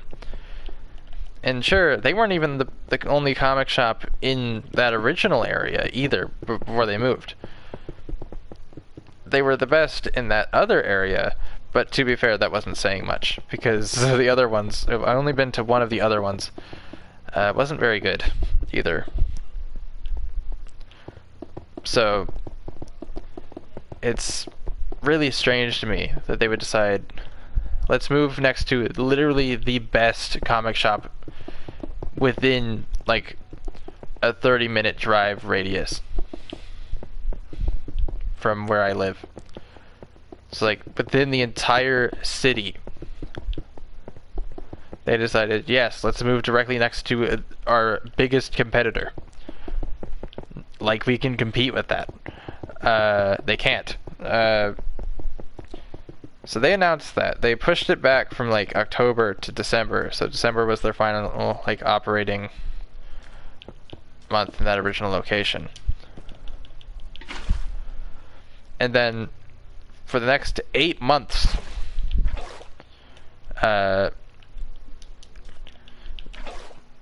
like it was just radio silence. Like I knew what shopping center they were going into, and because of like the 4 lease areas, I knew roughly what locations were options for them. But they took forever to set anything up. One day, I finally saw a sign of which one they chose. Like I saw their sign within was on the wall in there. And then eventually they like put stuff over it. Like they blacked out the windows and stuff so they could work and stuff. But it was never saw that much activity, and it was like that for months. It took them months just to put their sign on the wall in the inside of the building and nothing else. And then it was another few months of just no activity from the outside at all. Then fast forward, I see one day on their Facebook, oh, our opening day is tomorrow. And I was like, well, we were going to go to the comic shop tomorrow, so we might as well stop by them too. And we did on their opening day. Or the reopening. Very random, very weird. It looked like within the long period of time of inactivity, the only thing they really posted about was, oh, we might have some cool stuff, like hinting that they might get some things in for their opening. The only thing they posted was they ordered a HasLab Omega Prime, and that would be for sale at the store when it reopened. Considering how poorly that figure was handled, I'm not surprised no one's bought it yet, probably. Because it's like, you're not going to get the replacement parts if you're not the person who bought it in the first place. As cool as that figure was in concept, like in practice, they really messed up that thing's QC like crazy. Like it cracks and stuff. It's crazy. Like, how did that go through? This thing breaks apart because you like made something too tight or whatever. Like, I don't know. That was a weird thing that happened earlier this year. Very poorly handled. Far worse than even like, oh, like some of the Star Saber copies had like scuffed chrome parts because they were on the figure in the box. So to fix that for the next one, they had them as like they're in like a little bag and you attached them on Deathsaurus instead of they're put on there already. So they'd be much more protected, which is cool. That's a nice thing to learn from a mistake. But it's just like even minor, I think, slightly scratched a tiny bit, but it's not that big of a deal. But it's just like, so they learned from the from Star Saber, which Star Saber is the only HasLab I have, with Deathsaurus, with Deathsaurus. Speaking over my words, like which funny enough they also had in at their previous location. I don't know if they still have them. They had both HasLab Deathsaurus and Star Saber, or Victory Saber, but you had to buy them together. You couldn't buy one or the other, which is just like, I'm not spending like $800 to get both of those when I already have one of them. So no thanks. I don't remember actually how much it was. Might be an exaggeration. May have been around that though. 600? Something like that. But it turns out, like, I was expecting, oh, maybe they'll have even more than that. Nope, that's the only, like, new thing I noticed, because everything else in there on that opening day was all the stuff from the old store. Dusty, it looked like it'd been in a storage room, and they just barely put it up and decided, you know what, let's open the store and try to sell stuff. I'm like, you didn't even flipping dust it before you opened the store. These things have been, they're in the exact same condition they were when you closed the last store, and they're even worse condition now because they've gathered dust for like 6 months. And what was even worse is the store smelled like cigarettes or cigars. I mean, like, have you been using this as a smoking den for the last 6 months? Like, I doubt it smelled like this before you moved into it.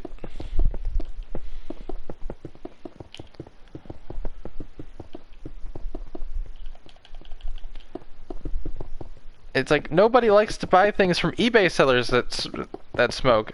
So who the heck would want to buy something from you when your entire establishment smells like smoke? And you're right next to the best comic shop in town. It doesn't make any sense. I make a joke where it's like, I would maybe consider going to that comic shop today if it weren't for the fact I don't want lung cancer. Like, it's so stupid. Like, before, it's like, oh yeah, it's a interesting location, but I'm like, at least they still have a few okay things. But now it's like, it's not even a good spot. They barely get anything new in from just like before. And now it smells. No one likes to buy smelly things. It's like, I doubt that smell was like that before. I'm 100% certain it's their fault for why it smells like that. And the weird thing is, like, when we got there, or whatever, like my dad and I, the guy that was there was with some other guy who I'd never seen before, and I didn't recognize the other guy either, but my dad thought he was the guy, the brother who ran the store before, but he just didn't look like him at all to me, from what I remembered him looking like, so I don't even know if that's the same person. And I have not seen his sister at all, so I'm like, I don't know what happened to those two. If that guy is the same guy, then okay, maybe we know what happened to him, but I do not know what happened to her. And I don't know if that guy is the same guy, because he just didn't look like him to me. Not that I recognize his face very well, but knew him very well or anything, but it's just, he just didn't give off the same vibe at all. So it was very weird. It was extremely weird.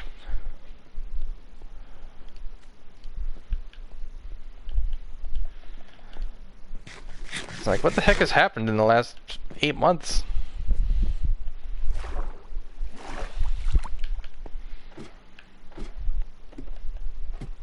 So I have no idea. Apparently they had been in that previous location for like over 8 years or so, at least. So it's like, I guess it was their first time moving the store. And another thing that we questioned about, it was like, how the heck can they afford to not open, like, it looked like when they finally did open it, like 8 months into the year, it looked like they set it up within like a day. Right? Like, it was super duper simple what they did. They just took things from the storage unit, set it up, didn't even dust anything, there you go. And I'm like, you could have done this many months ago, and yet you stalled. You, like, what's the word? Procrastinated, like, to a ridiculous degree. Like, I'm pretty bad at procrastinating at times, but like, not that bad. So I just thought it was so weird.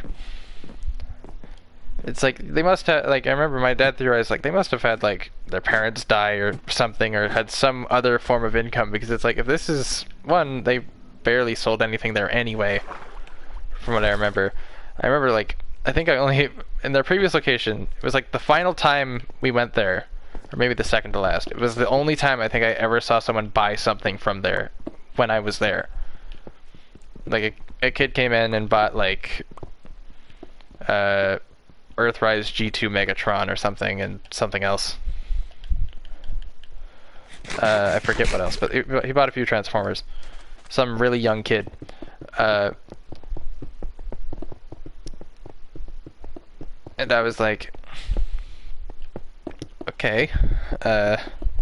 Otherwise, I'd rarely ever seen anyone in there before, and especially never saw anyone buy anything. And like, I would have, like, at the old location, I would have photos from like many months before, and then I would go there again, it looked pretty much the same, with maybe like, if there was anything new, it'd be like a few things, and there'd be almost nothing missing. So it was very strange.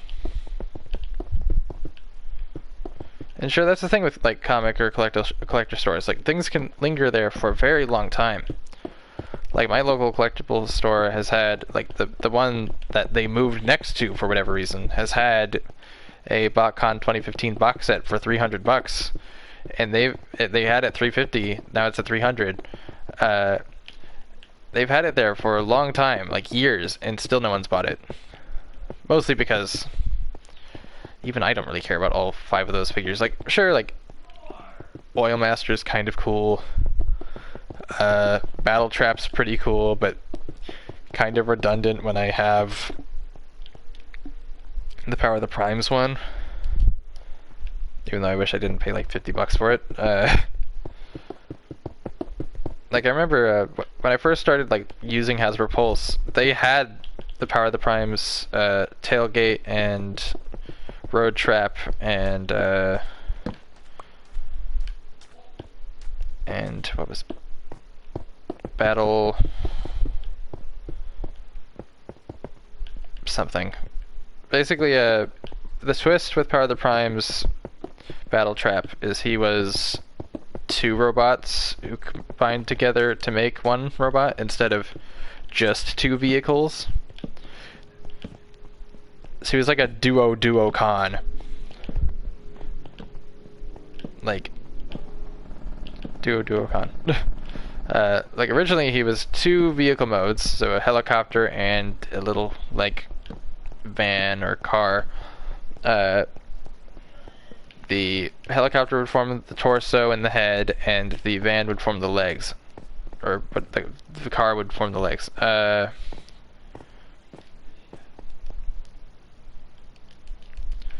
of the Primes, they made a twist and made the 2 little vehicles that combined together to make the robot mode into robots themselves. So there's technically, so it's 2 robots who combine together to make a bigger robot, kind of like a animated Safeguard.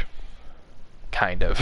Not really, not like the same, like that's different because they like each form like a half.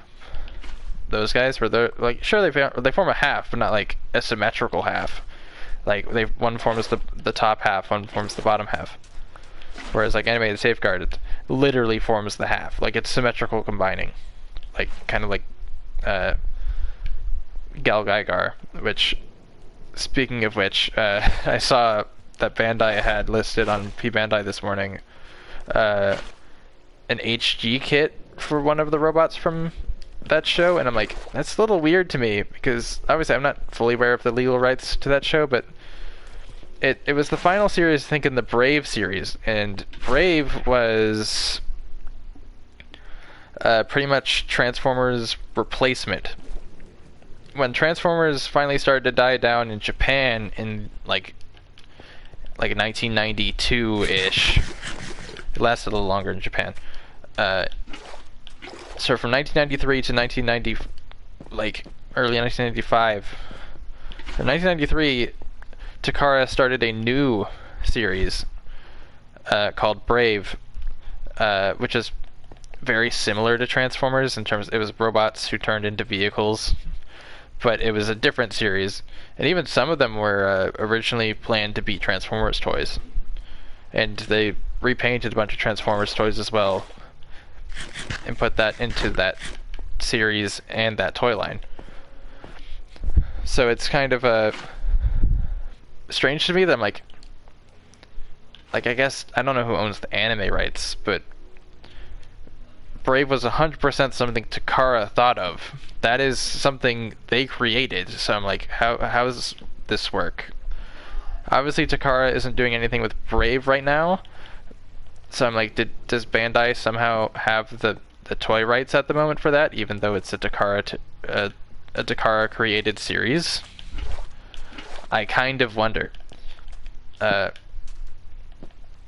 it's like, I think Bandai's also made like the only Brave stuff I think that's coming out right now is from Bandai. They made a figure like Soul of Chogokin, I believe. It's like a big, like high-end robot line for like super robots, like Mazinger Z and stuff like that. Uh, like I'm kind of curious on how that works. Did Bandai make Zoid stuff recently? If they did, it's like that's another Takara thing as well. I know that Takara did some Zoid stuff recently because obviously they came out with the Zoids cross Transformers cross Diaclone figures, so like a Optimus slash Convoy who transforms into a Liger from Zoids, and I'm like, that's awesome. And then he has a cockpit for like a Diaclone driver, like a Diaclone reboot. And I'm like, that's awesome. That's super cool. But it's not a... It's a very expensive figure, like Masterpiece scale. I'm like, I'm not buying that, but that's a really cool figure. I think he has like lights and not sounds, but he has lights at least. I don't know if he has sounds. He might. I've never seen a review of it. I don't know if it's out yet. I wouldn't be surprised if it is, but I haven't seen much to indicate that it is.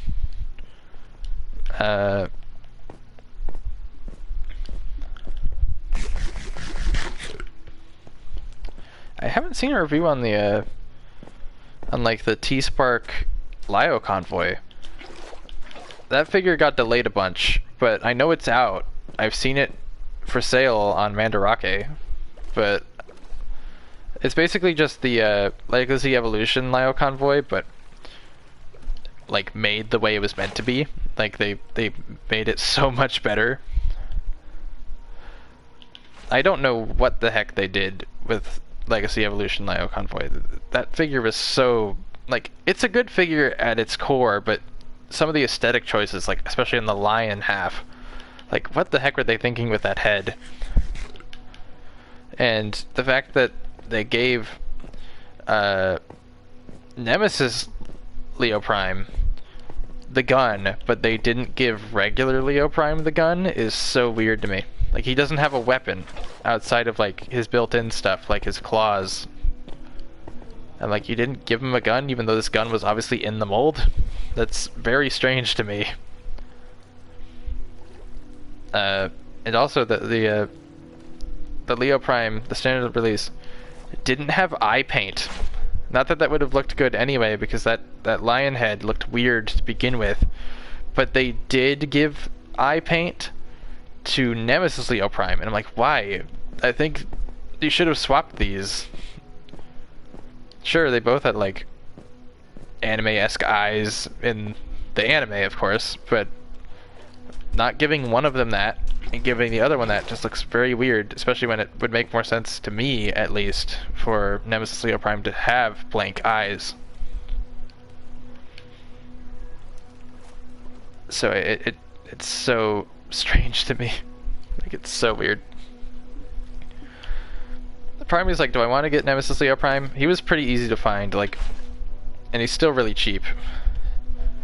And I'd love him for my Nemesis Prime shelf, but especially when he's the original. Black Lio Convoy / Copy Convoy / whatever was the original figure to have that color scheme. The original Optimus Prime style figure to have black, gray, and teal as a color scheme. And then it would become more famous with its use on Black Convoy from Car Robots or Scourge from Transformers RID. Another party invite. Like, getting friend requests and party invites, like, at least it's not a message, but why? I can't play. I have no reason to talk to people. I'm sorry. If I can't play with people, I have no reason to talk to people.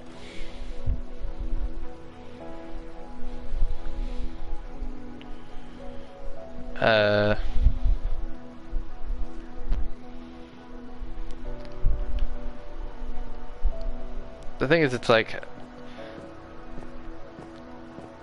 hello? Another person that wants to talk to me only through PlayStation and not through the live chat. It's so weird to me.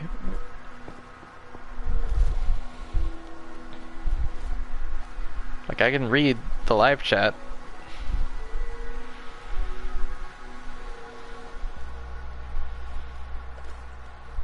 I'm sure,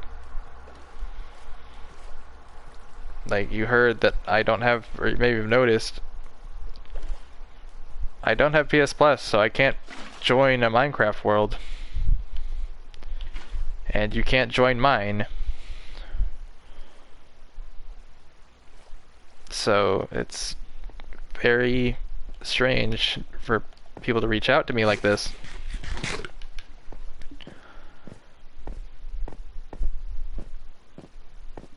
Also, like, I don't know if I should like talk to random people on a live stream, because I have no idea what they're gonna say.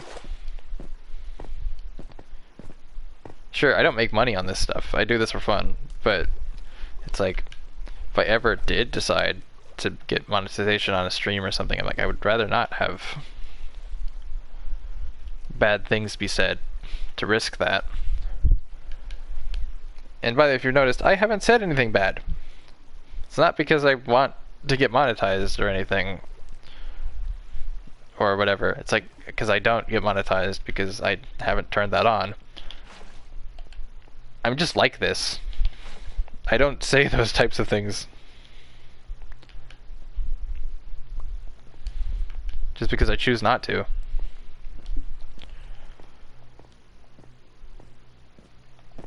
I'm just a chill, friendly guy. That's about it.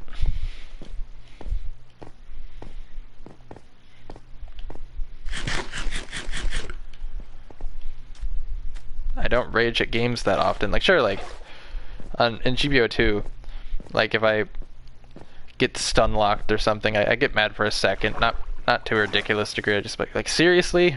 That's about as far as it goes. Or like, dang it. Like, you would hear that a lot if I chose to speak in those videos. Because it's just kind of stressful. You want to make a video on whatever, like, if I'm playing a situation battle or if I'm using a special color scheme, like, I want to make a video so you feel more pressured, like, when playing, because you want to do good and you want to get, like, good footage, but the more bad things happen to you during that round, and they're pretty much inevitable, you just feel bad. More bad than you would normally if it wasn't making a video or trying to. So yeah, but yeah, that's about as much as it goes. Like, I never scream or I never get super annoyed. I'm just kind of get sad for a few seconds and then just like, move on. Because obviously it's like, I need to worry about what's going to happen to me in the next few seconds after I get up off the floor. It's just like,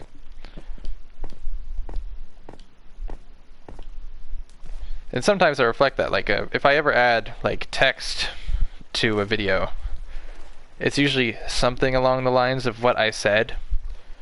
Because usually I'm not recording outside of a live stream. I'm not recording with my headset on. Because if I'm playing with a headset on, but don't have the microphone on, there's going to be static in the background, which just is stupid. And if I'm usually, I don't say very interesting things, so I feel like it would just ruin the video. Sometimes I do say interesting things in terms of just, like, provide commentary or, like, do a funny joke. Like, I remember I made an Act Guy video on what situation battle was it? It was the one with, it was a 8th MS team related one, and I just ran around. I think I made the video was called Act Guy Goes Bananas, and it was just me, like, going around with the Act Guy, just, like, sneaking around corners and surprise attacking people and just going crazy. And I remember, like, in that round, I was like, whenever I would hit someone and knock them to the ground, I would just say bonk.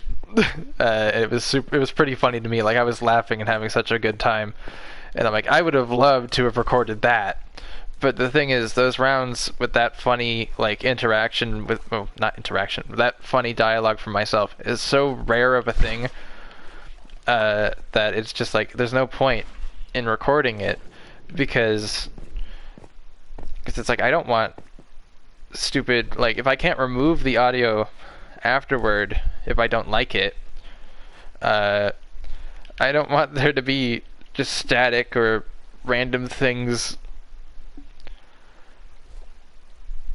like if I play with a headset on but without the volume, it being plugged in at all makes static, even if the thing's turned off, like the microphone. So yeah, I just don't want that to mess with the video. I like the audio of the game to be pure, not something layered over it.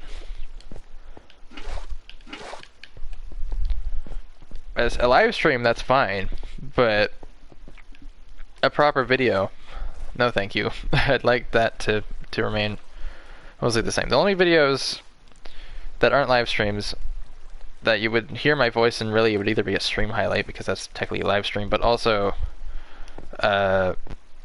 like if I'm playing with my friends, but that's a rare thing nowadays, so I haven't made a video with my friends in a long time.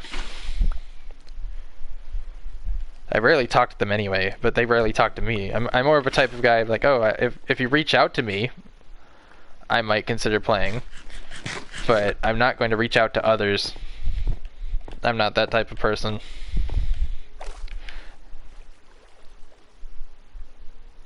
Like, sure, I played with some, like, those guys for years, but those guys know each other in real life. I'm that one random guy that they met years ago that they like, but, like, and also it's like they have PS5s, I have a PS4, so they're now playing games I don't have and can't play, so very rarely, like, sure, I saw them playing Fortnite the other night. They could have asked me, but they didn't.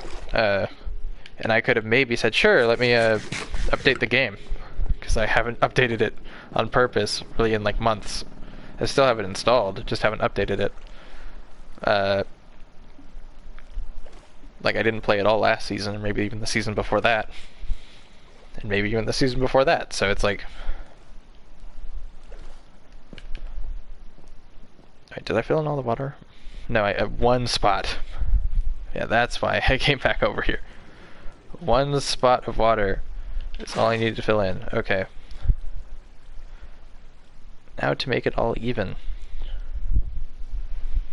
Okay, another comment. Is this one actually going to be real? Hello. I don't know why the last comment that it said it was made, it didn't show up.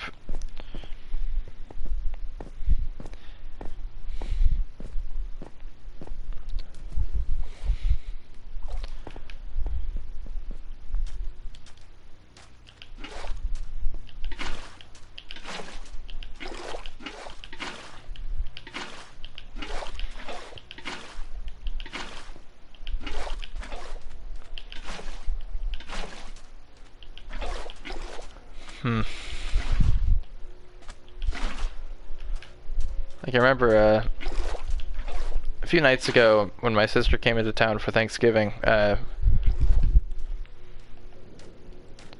like they saw that I was messing around with GBO2, and I remember, like, earlier this year, my sister wanted, like, someone at her workplace.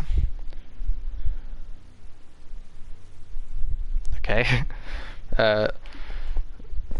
Someone at her workplace was apparently a fan of Gundam, and my sister knew that I made Gundam pixel arts relatively recently, and she was like, oh, I talked about them to him, and he would maybe want to see them, so could you give me, could you send those to me so I could give them to him, or, like, show him them? And I was like, sure, and I did. And then she was like, these are a lot smaller than I thought they were,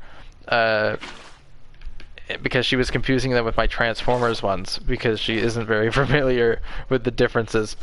Like, I thought those were Gundam. It's like, no, those were Transformers. my Transformers pixel arts I've made, I have a separate pixel art creative world, are way larger than the Gundam ones. Not that the Gundam ones are small. They're like 4x4 on a map, where like the Transformers ones can be like, or not 4x4, but like 2x2, taking up 4 maps. Whereas like the Transformers ones can be like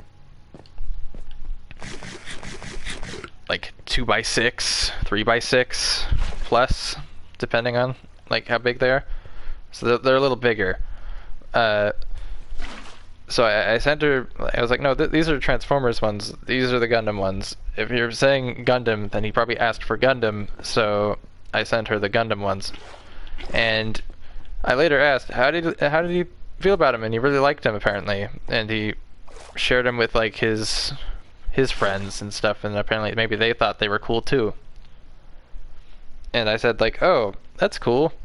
And I just said, I just wanted to make it clear though that like those, like the colors were done by me, and obviously in Minecraft they were done by me, but the patterns were done by someone else. Like I just recolored them and made them in Minecraft, where the originals were made in like MS Paint or something like that.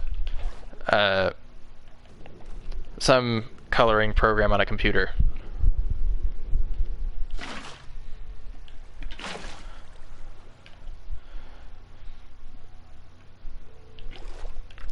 But I was happy to learn that he did like him. And maybe his friends did too.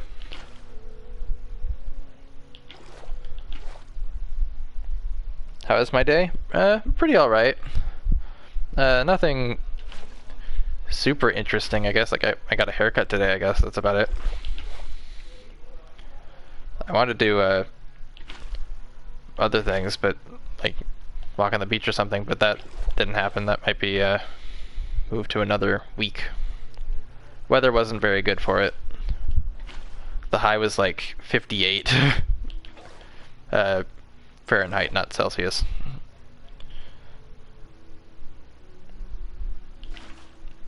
For the non-American viewers, I don't know if there are any. I've had, this stream has been interesting. Usually barely anyone watches my stuff, but I've had like a maximum of like 48 accounts apparently watching this, and I don't know why. Favorite Minecraft mob? Creeper's always been up there.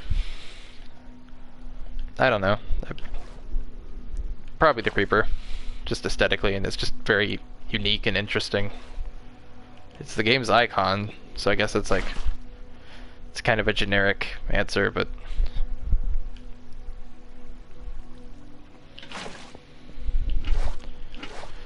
funny thing, like someone asked me, why does the game look like it's 1.12 or whatever? It's because I'm using the, that is the second said Creeper. Well, it's the generic answer. So I feel like if you ask most Minecraft players what's their favorite mob, they're mostly going to say Creeper probably. Because otherwise it's like, oh, zombie, skeleton. I'm like, the skeleton, I guess, like shooting a bow is kind of unique, but like, and I guess like you don't see zombie, like skeleton enemies in many games, I guess, but like zombies are like a very generic type of enemy character. Giant spiders, like you can see those in other games, stuff like that. So it's like the Creeper is the most unique out of all those. It's not like based on anything. It only exists because of a programming bug. Where Notch, when he was making the pig model, he accidentally like inverted the body. So instead of it being horizontal, it was vertical. And the legs were placed to like automatically to compensate or whatever. So because I think the legs had to be attached to some portion of the body, and it was like the thinnest part. So that's why the Creeper looks like that.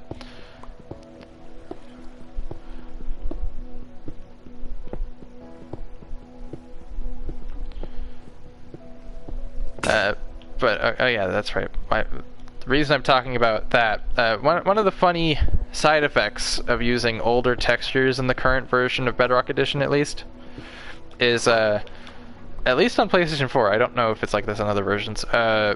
They broke the textures on some of the mobs with the classic textures because they just haven't been flipping looking at it. I don't know how. I guess something they modified in the regular textures must have messed up the old ones. Even though, weirdly, the Creeper's textures haven't changed at all, so I don't know how that happened. But the Creeper always looks charged, so it has like the blue electric field around it. The only difference is it's not animated. The electric field around the Creeper isn't animated, but it's kind of funny because it lets you see creepers in the dark easier. So it's like, it's actually not that bad of a bug. But one weird bug would be the husk. The husk doesn't have a face or a head at all. Well, it does, but it's untextured. It's just white. I haven't come across it on stream before, but just because whenever I'm in the desert, I usually sleep before they would spawn because they're annoying to deal with because they don't die in the sun. But yeah, they don't have faces. It's the only other mob I can think of that's messed up because I'm using older textures.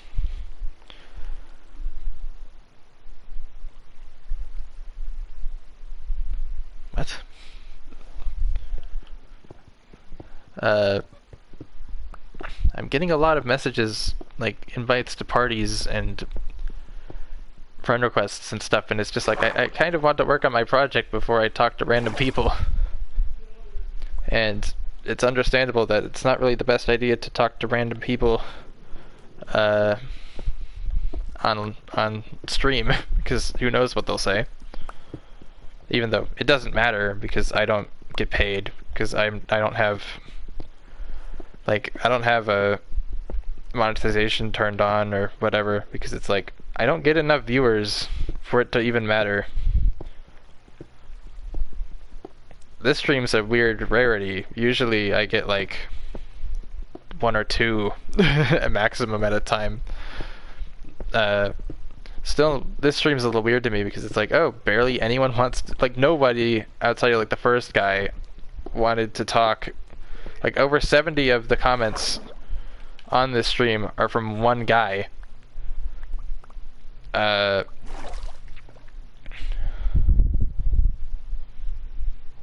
I still have no idea what you're talking about.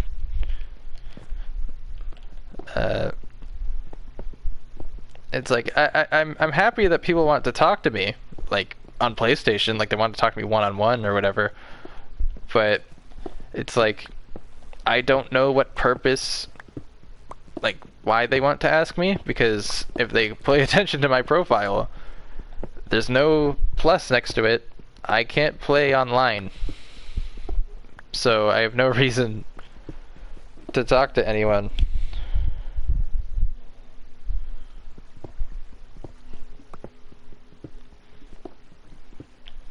What the heck is going on? Like, I have no reason to talk to somebody. I can't join a Minecraft world. I can't have you guys join the Minecraft world. Not that I'd want that anyway, because this is my solo project. Another voice message. Like, I'll listen to them later, but I'm not going to listen to them right now. One, because that would make the screen on the stream black, and 2, like, yeah, that's true. Like, maybe they do want just someone to talk to, and that's 100% fair. It's like, I don't usually get that much social interaction, but at the same time, I'm not one who seeks it out generally. It's like, if people want to talk to me, okay, reach out to me, I guess, but if they don't, then I'm not going to.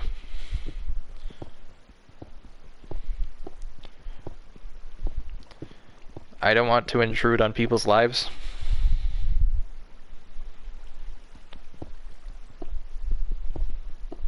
I have no idea what this other guy is talking about in the live chat. It seems like a bunch of gibberish. Why do I do YouTube? For fun. I don't know, it's always something I've enjoyed, even if I don't do it for any real reason. It's just, oh, like, document what I've been up to. Make videos I enjoy, even if barely anyone sees them. I enjoy the very few I get. Like, very few views. I've been doing YouTube for 7 years, consistently. And yet I've not even broken 400 subs. In fact, I had like 300 subs consistently. I didn't gain like a single subscriber for over a year. Not my first year, like the last year I didn't get a single one, I think. Oh my god. I feel like the guy that's rapidly texting in the chat right now is probably like 10 years old.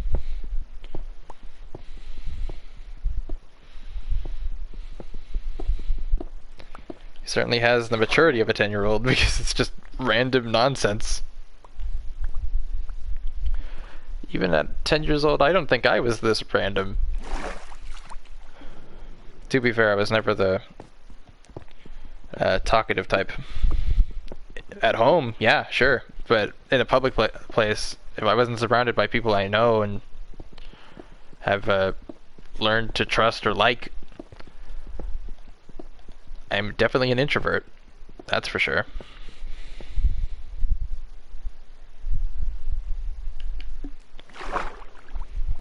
But I was probably destined to be this way. Because that tends to happen with autistic people.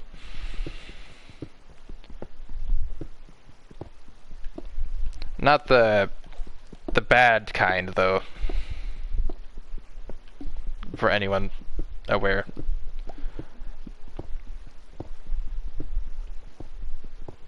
I think high functioning is technically the word. Like, it's just I behave differently. That's about it.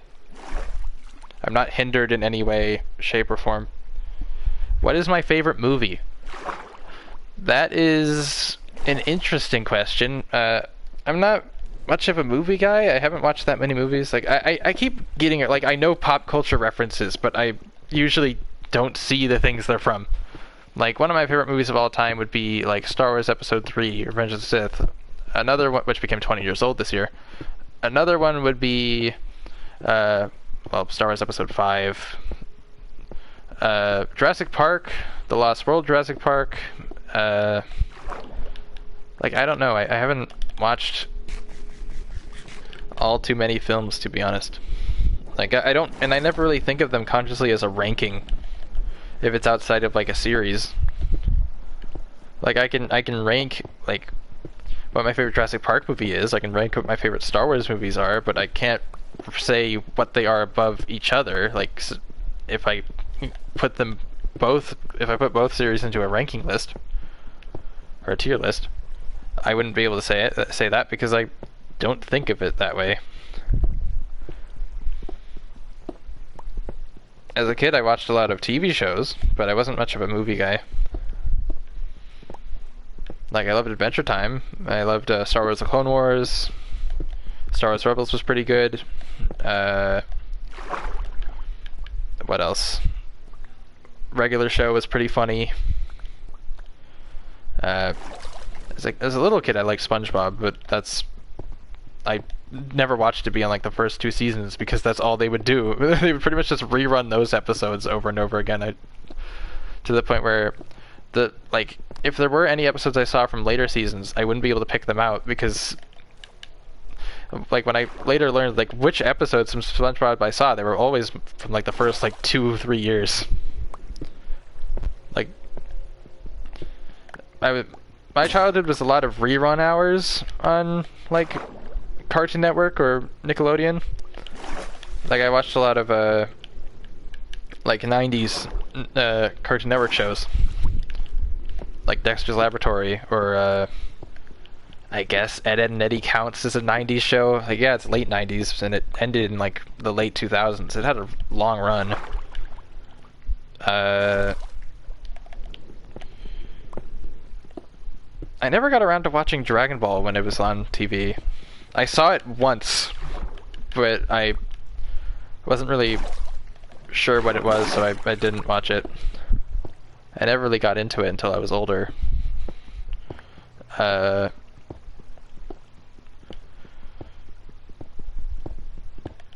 remember staying up late one night and like I think on Nickelodeon they would like late at night they would play Full House. I don't know why I saw that so many times. I feel like there was many years there where it was like, oh, Nick at night. It's like it's just Full House. There was another. What was another? Like King of the Hill. I forget what channel played that. It may have also been Nickelodeon. I always thought that series was kind of funny. I rarely watched it though because it came on so late at night. But yeah, I don't know why I'm talking about cartoon shows now. But yeah, it's, I don't really have a favorite movie, I guess. Like, I have favorite movies, but I can't say what my favorite movie of all time is. I don't know if that answers your question, but...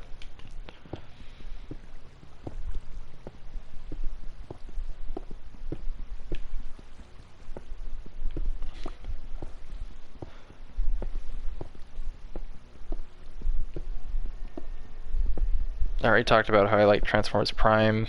What am I doing? Working on my end-based project. Almost done with this phase of the project, which has taken 3 streams to do. And that is filling up the river. River in quotations, because it's like... it's just one end to another, it doesn't go anywhere. Glow squids live in the river. I have fences on both sides so they don't beach themselves on the beach. This is in the end dimension, if you haven't gathered that already.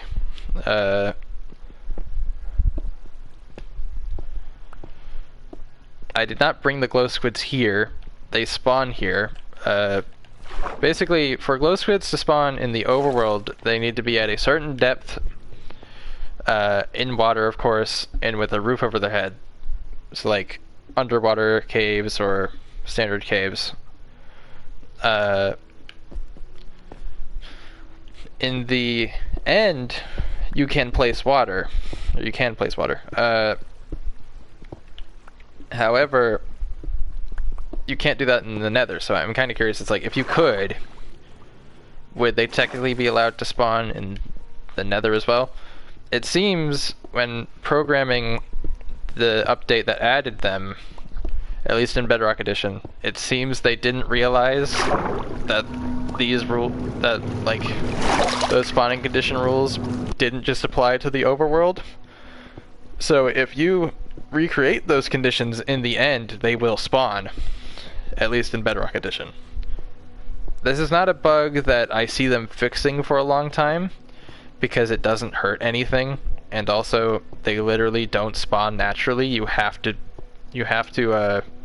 recreate the conditions yourself, because obviously there is no water in the end, and especially at this height level. I don't know why I'm saying especially. There's no water anywhere. So when I discovered, like, I was already working on this before I knew that there was going to be squids. Like, before I was like, oh, I'll populate it with, like, fish or something. But glow squids is even cooler. It's like, oh, bioluminescent creatures. That kind of makes sense to be in the end. So I was like, that would be a cool thing to do. Like, I was already working on it before I already had the idea before I noticed that they did spawn, and that just made the idea even cooler, so I proceeded with it.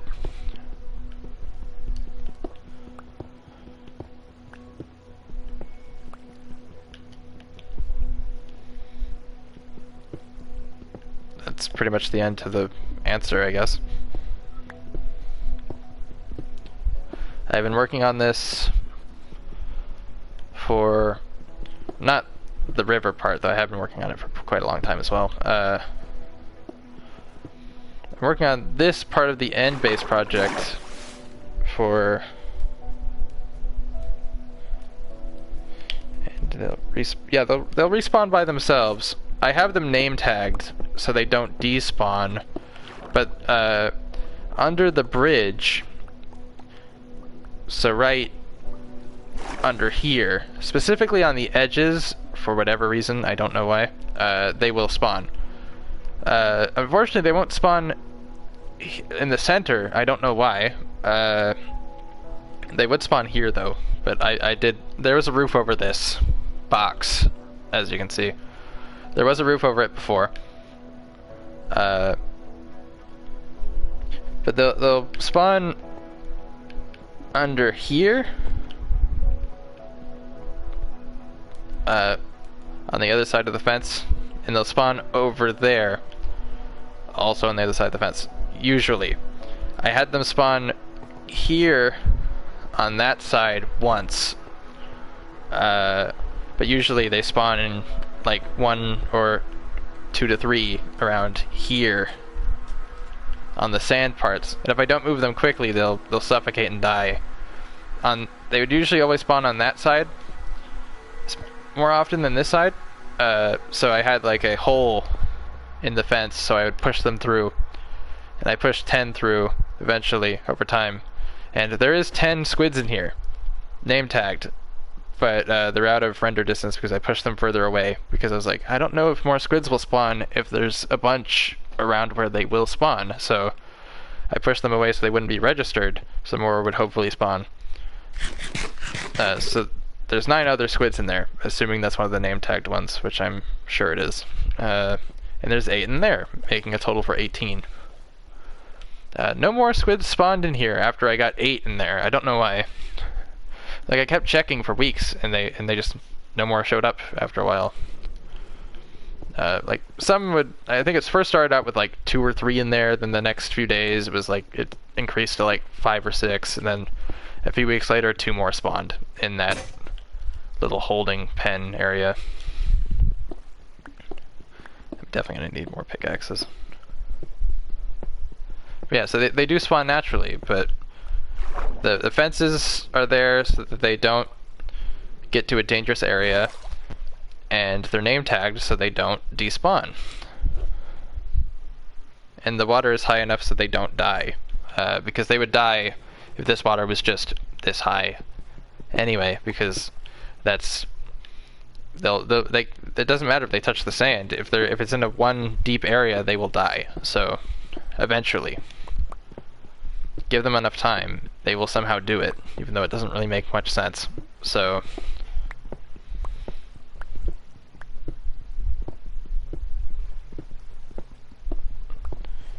it is kind of funny. Like, I don't know how many people know about this bug of glow squid spawning, because who the heck would find this out?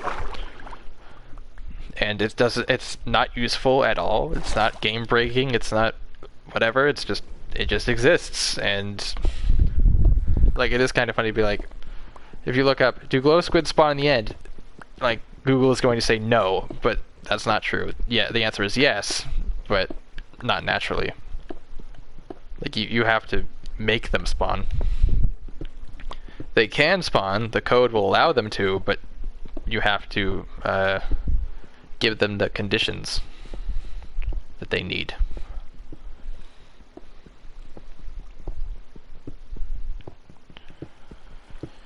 I wouldn't be surprised if, like, I doubt I'm the first person to discover that, but it's like, who does this? Almost no one builds in the end, because why would you? So it's a very interesting thing to do.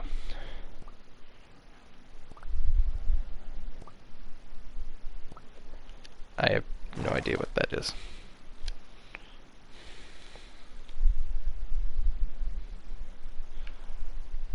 I don't know what that means. Eventually, I plan on, like, obviously populating these land masses I'm making with builds and stuff, and maybe building a village over there. The funny thing is, like, you can form a village in the end. The villagers can sleep in the beds, but a player cannot, because the devs wanted to be trolls when the dimension, or even when the Nether was added, so they kept that rule the same. Intentional game design. So I can't sleep in the end, but villagers can. So I might try to make a village eventually. And like like a lot of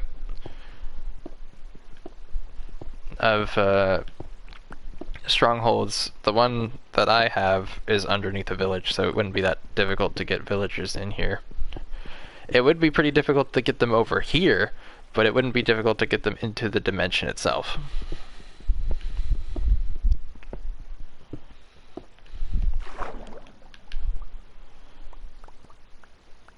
I guess it wouldn't take, like, it wouldn't be super difficult, I guess. Like, yeah, it would be difficult to get them over to the house area, but I guess I could boat them down the stairs into the basement, which eventually leads to the skyway that leads to here.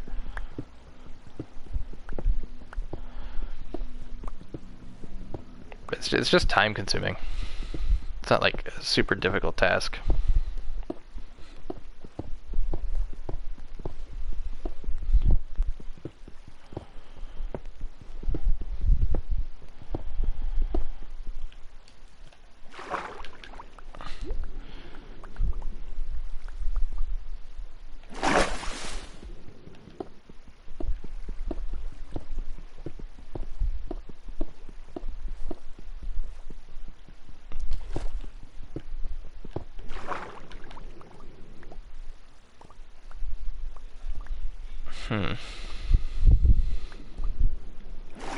Yeah, I'm gonna need to get more pickaxes in a second.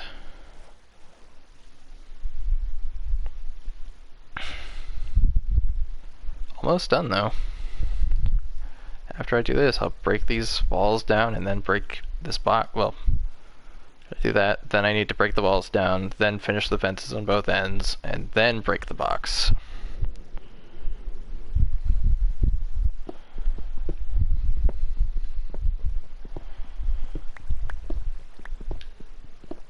And then this phase of the project will be done.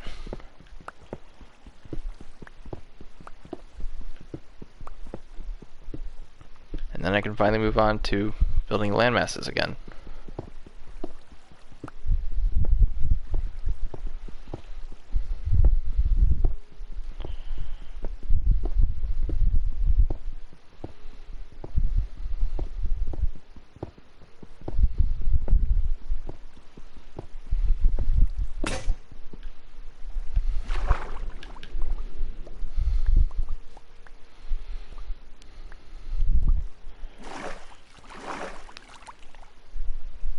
See, 43 people, so the numbers increased again.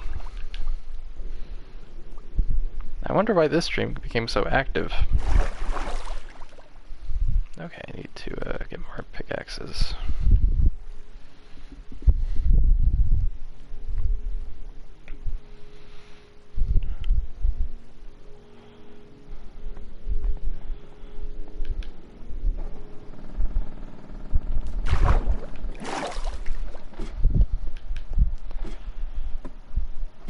I'm going to have to use the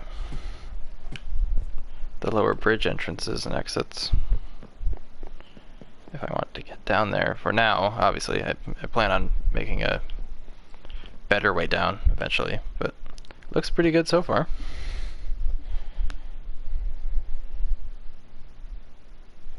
Well, this is a PlayStation stream.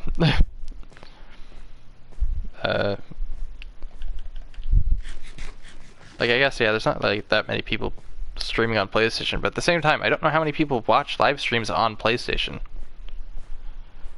I'm guessing a lot of people, because I do get a lot of follows and a lot of friend requests or invite to parties, or like party invites is the better way to say that. I don't know why I said it like that. Ow.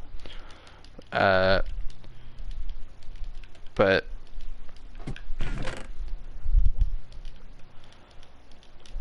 let's put all that away because I don't need it anymore.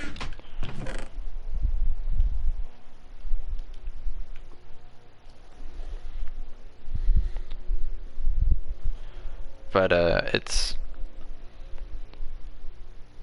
like when I'm streaming this I get tons. When I'm not streaming this I never get any. But it's it is kind of interesting. Like it's neat that people are trying to talk to me or whatever. I think that's cool, but it's like I don't get the motive because I can't play with people right now. Not on this game anyway. Not on most games. So it's... Oh yeah, I'm not even in the crafting menu.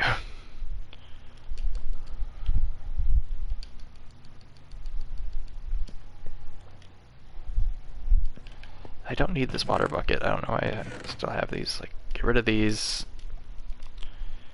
Get rid of that. Get rid of those. Well, actually, no, I do need those. I don't need sand. It's coarse and rough and irritating. It gets everywhere.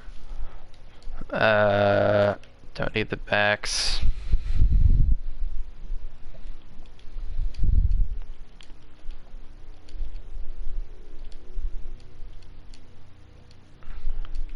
That's way too many pickaxes. I don't need this many, but I'm going to use them anyway. You never know. I'll probably get like through maybe 2.5, 3 of them, so that's fine.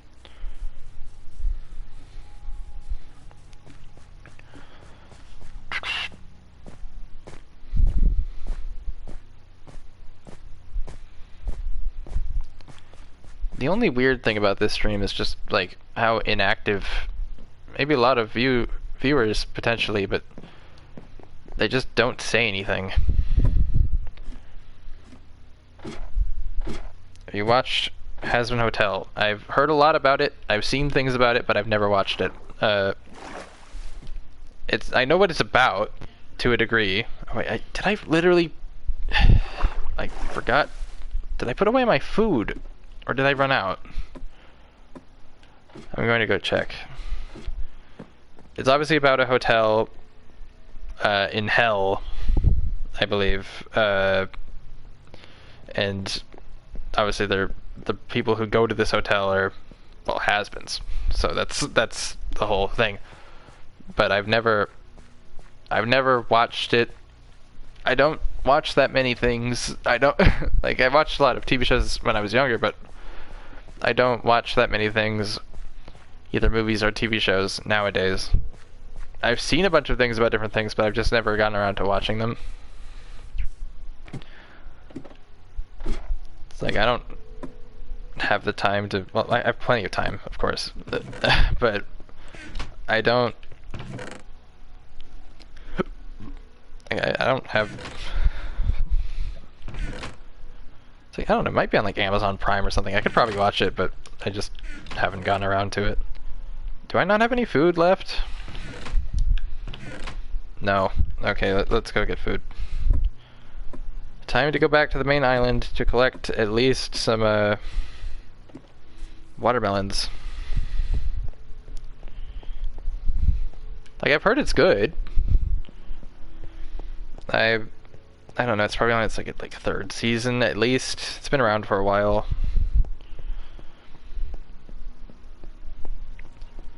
Like, I watch YouTube more than I watch like TV shows now.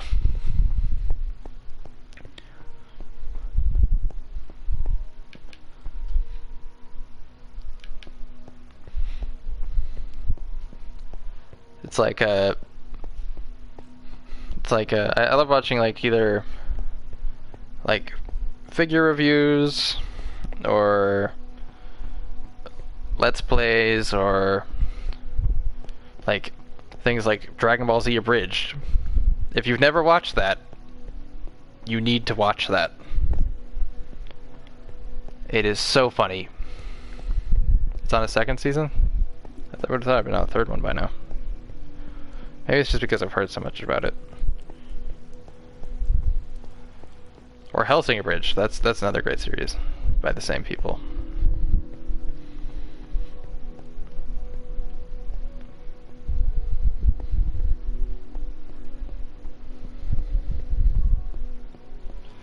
Like what other things do I watch? Like I watch so many different things, like documentaries. Always been big into documentaries. Has the second season been like did it come out this year, or did it like start last year and it just took a long time to finish?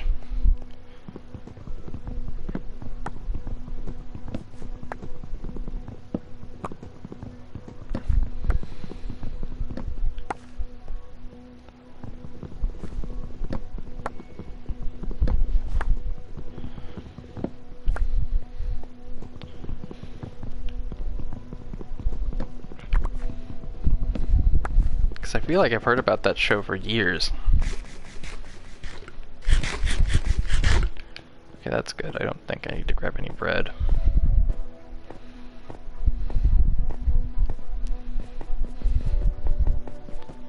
Did it? So it started and finished this year? Okay. Weird. I guess I should look into when that show started, because I feel like I've heard about it for a few years now. So I guess it just took a while to get a second season. Strange, because like I guess it just took a long time to make it, because obviously animation is expensive and time consuming. 2 episodes per week, so they released 2 episodes. How many episodes were in season 2? Like 30? Because then it's like that's 15 weeks. You can see there's the second island I'm building, and then the nothing too special, really. It's just a terraformed end island with a super large addition underneath it and a bunch of animals. I already saw that you sent me a friend request. Kind, I think Freeze 50 something. Was it 57? I don't know why you sent me 2 friend requests in a row. Hello.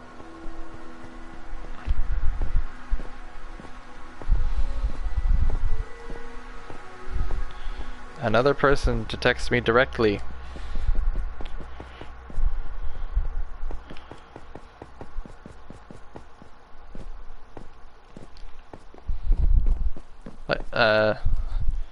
Yeah, I was talking about what things I like to watch on YouTube. Like, I've watched figure reviews, let's plays, and stuff like that, as long as I can remember, really. Documentaries, I used to watch them a lot on Netflix, now I watch them on YouTube. I have a whole private playlist for documentaries. Listen to music. Let's look at some random subjects. Like, what is in my YouTube subscription feed right now? Mostly stuff of that nature. I guess Toy Sember for TJ Omega just started. That's nice. Reviewing Hot Wheels Bone Shaker. I don't think that R on bone is supposed to be there. I think he misspelled that. Okay. That's funny. I don't think his name was Boner Shaker, but okay. I'm sure he'll probably get a lot of messages about that and catch that and edit the name of the video. The video is only how old? A minute? Yeah, no, an hour. How has he not changed that yet? Okay. Oh, wait, why did I go down here again? I didn't need to go down here.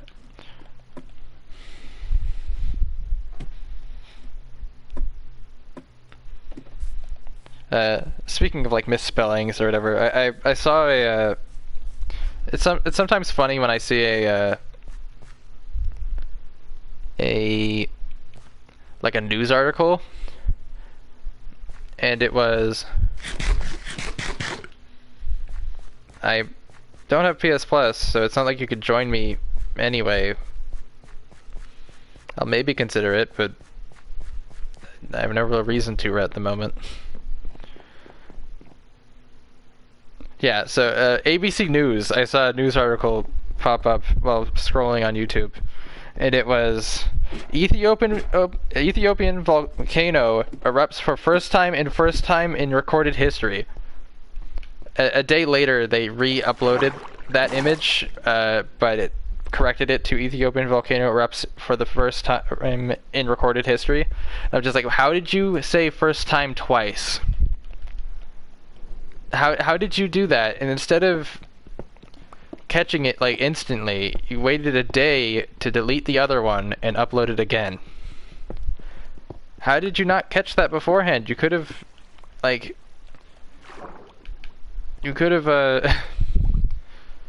like, titled it.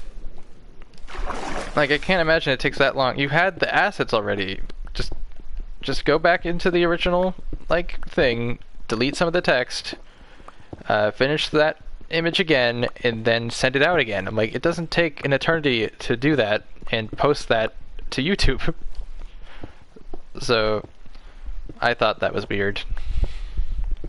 It's a pretty funny image, though, to be like, first time? Like, really? Like, that was funny to me. I'm like, how the heck did you do this? I have a screenshot of it when it was messed up, and then the next night, like, when they fixed it, I'm like, are you serious? It took you 24 hours to do this? It took you 24 hours to fix the spelling mistake. Oh, my dad's calling me up. Oh. Mute for a second.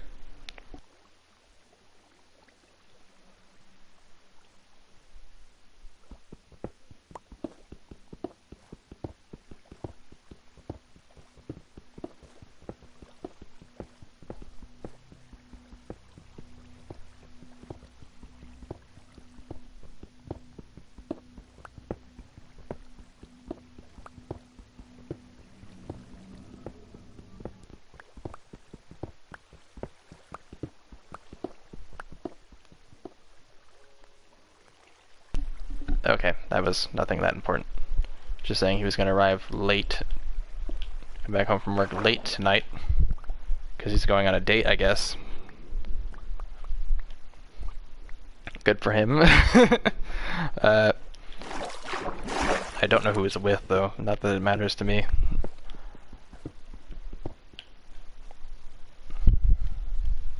Let's look back at the chat. Anything? I don't think there's been any additions, no. Still at 36, not too bad.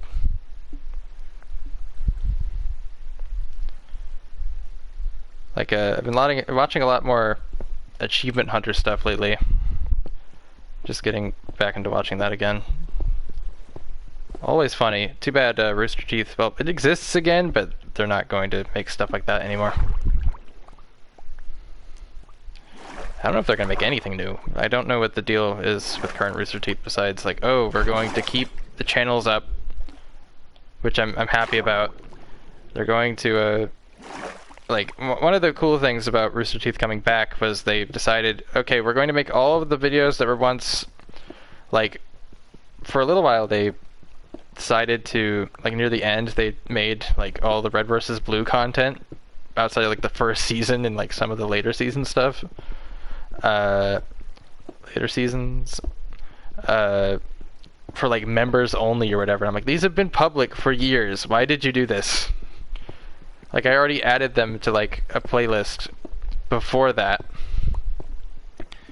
And then they were no longer, like, like, good, like, amount of that playlist, because I had so many Red vs. Blue episodes in it, was just not usable. But then with Rooster Teeth shutting down and it being brought back, they made those all available to watch again, and I'm like, yay, why did you do this before?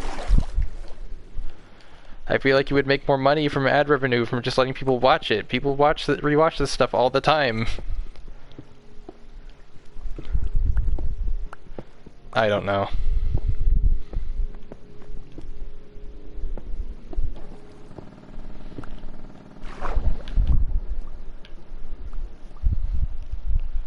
Another comment. Do I play Roblox? No. Not anymore. I haven't played it in probably 10 years. That's my brother's thing. He loves to play Roblox. But I'm not a Roblox guy. Why? I'd rather play other things. Like, I don't know, it's been interesting, like, to see where it's gone. Like, I talked about this in the stream earlier. Like, when I last played Roblox, it was a super simplistic game. Like, like, you'd have survive natural disasters or stuff like that. Like, super simple, like, maybe, like, Pizza Tycoon or something. Super simple stuff. But now it's like, oh, someone made a Michael Bay Transformers game within Roblox, and it actually looks like a decent Transformers game. I'm like, oh, that's really cool. It was so good, in fact, that that Hasbro was like, hey, none of that. You're making a game something too good, which is something rare for them to do. So they're like, either shut it down or like you could still keep the game up, but you have to like name it something else and not use our designs. And that's what they opted to do. Even though I'm like, this was definitely a passion project from like a big Bayformers fan. Which I'm indifferent to the Michael Bay movie Transformers. Like, I think they're cool, but it's like, especially when it's like, oh well, they were the Transformers. Well, I was more into Prime really, but they were like one of the major Transformers things. They're the whole reason Transformers is as popular as it is now. Before that, it was like sure, like they were still making new series and they were still pretty decent at times. But like, it was still a relatively small fan base, even with those new series from the mid '90s and the early 2000s. Wasn't until like, it wasn't until the first movie that it became as popular as it was in the '80s again. I would say. I don't know. It was really popular with Beast Wars as well, but I wouldn't say any of the 2000s projects were like super duper popular, from what I can gather anyway. It's like, sure, they were good figures, at least Cybertron's were, and RID was a lot of great figures, even though most of them were repaints from previous lines. Like, a lot of cool toys were coming out around that time, but it wasn't like a part of the pop culture zeitgeist or whatever. Is that the correct word to use? Like, it wasn't a huge thing like it used to be.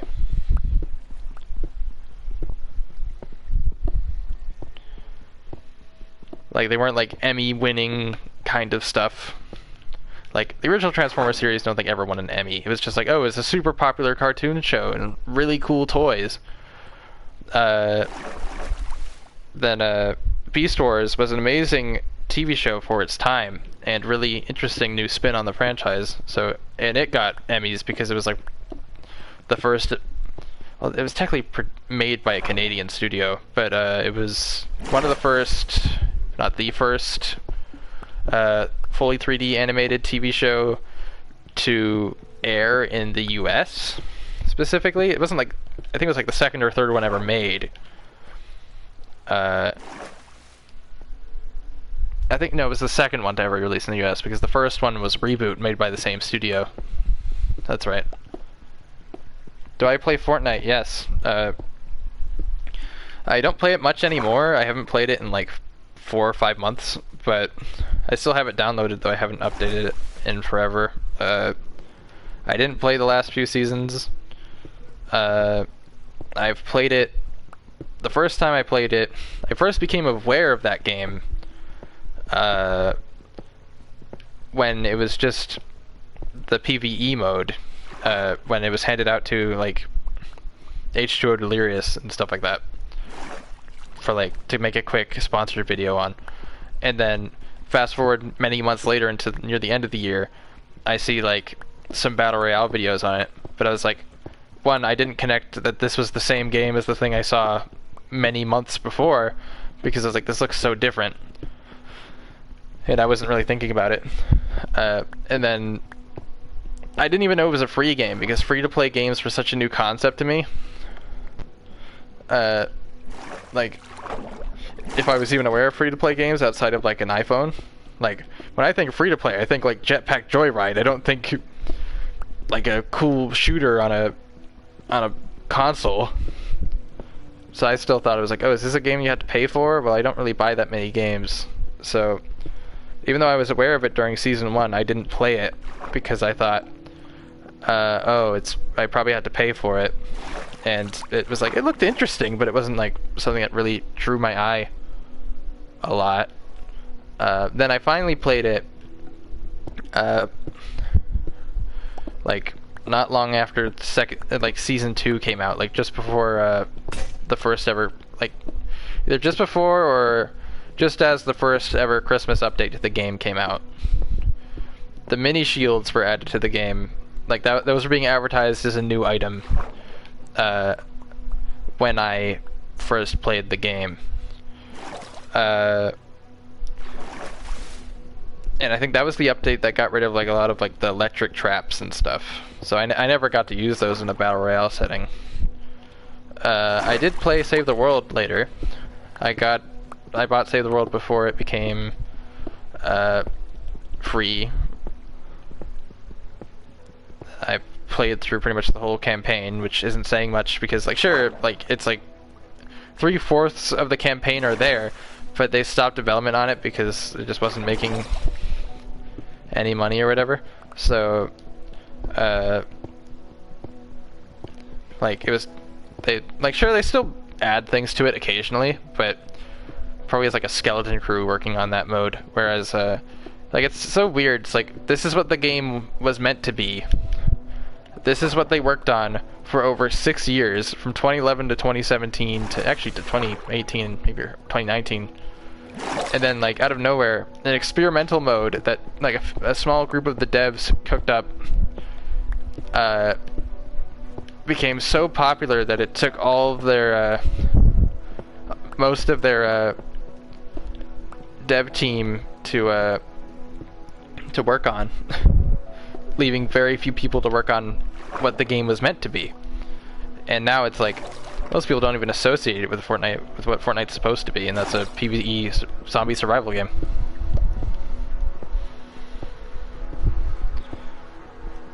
One of the things that drew me to the game as well was, I think, the thing that finally said, besides learning the game was free, was seeing the Blue Squire skin in a live stream, I think, by the YouTuber Wolfie Plays, which was a YouTuber I watched a lot, and I still watch a lot. I still watch him consistently.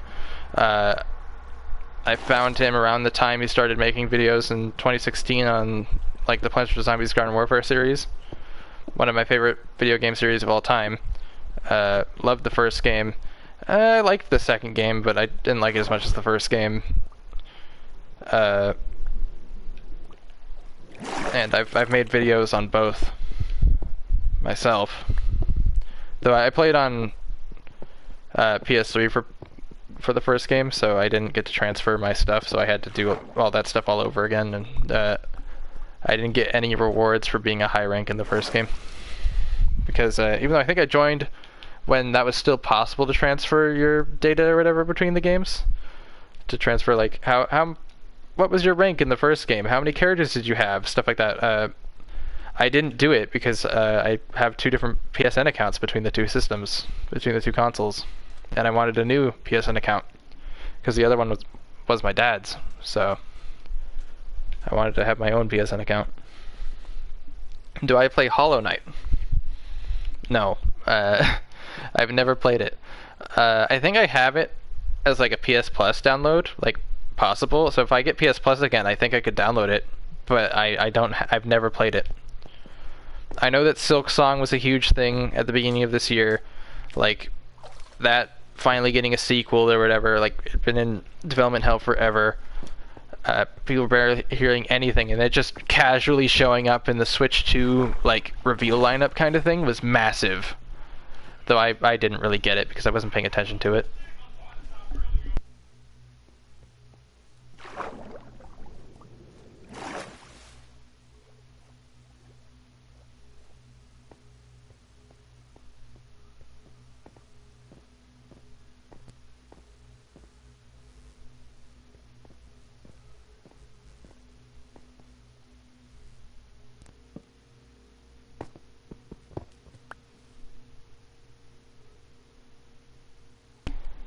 Yeah, because it took 7 years to... Yeah, my brother walked in, so I muted the mic for a second. You probably heard the video he was watching. I don't know what types of videos he watches. We watch completely different things. We're very different. Oh yeah, that's why I need the water buckets. Why did I get rid of those? How did I forget that that's the reason I need those? Because it took 7 years for whole Silk Song to come out yet. I don't know, I'm saying Night Silk Song. I don't know what that means.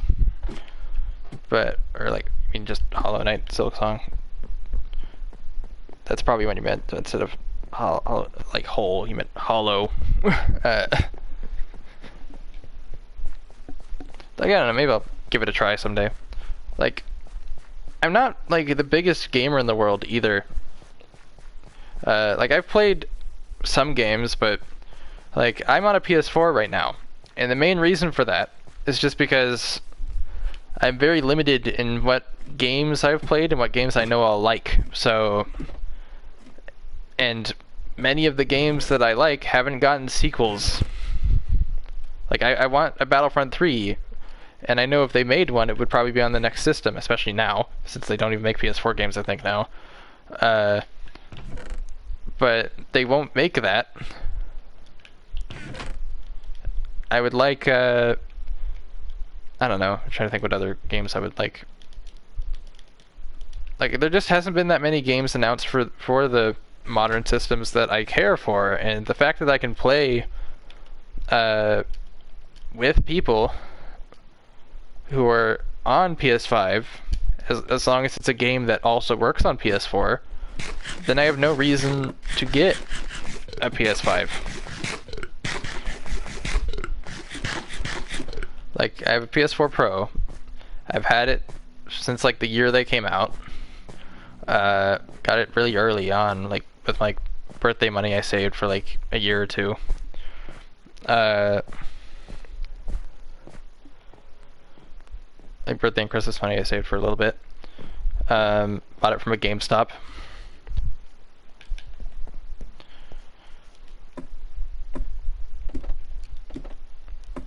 I got in like 2017, like early 2017.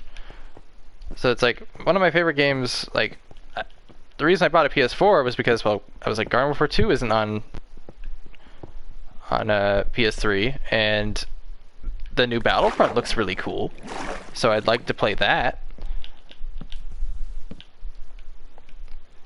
And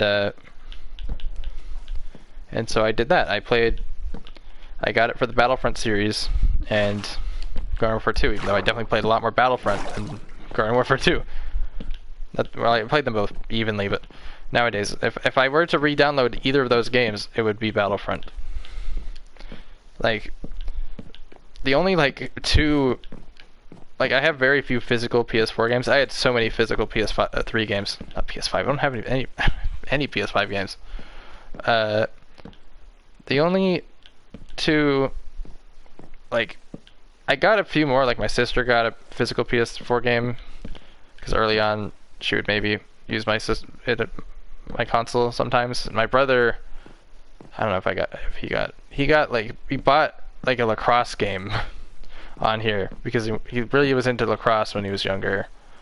In fact, he still was until pretty recently. Like, he played lacrosse for his high school, his high school is really sporting related, and it's really weird. Like, they're barely in school for that long. He didn't really do too well. But to be fair, I I don't know if he ever really did, but my sister and I always did better at him in school.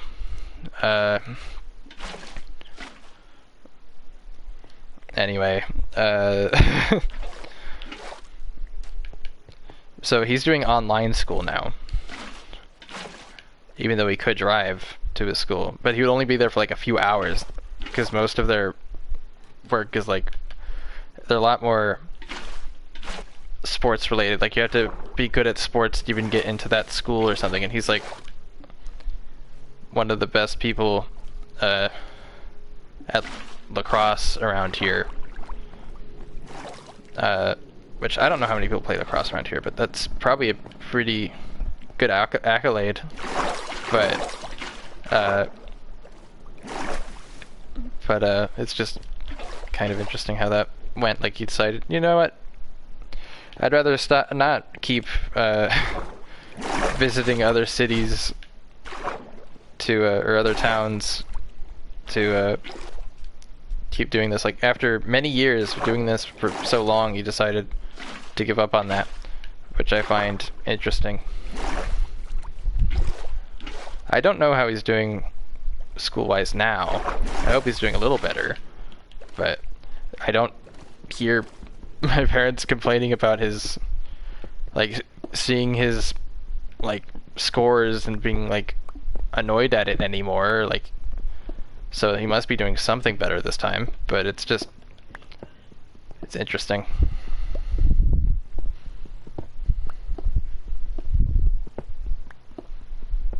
Interesting.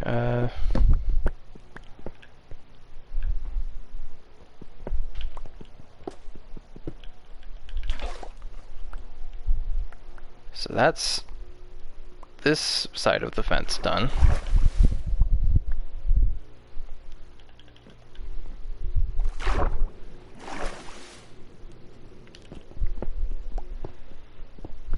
So I'm really close to finishing this. When did I start this? I guess it's been close to 5 hours now.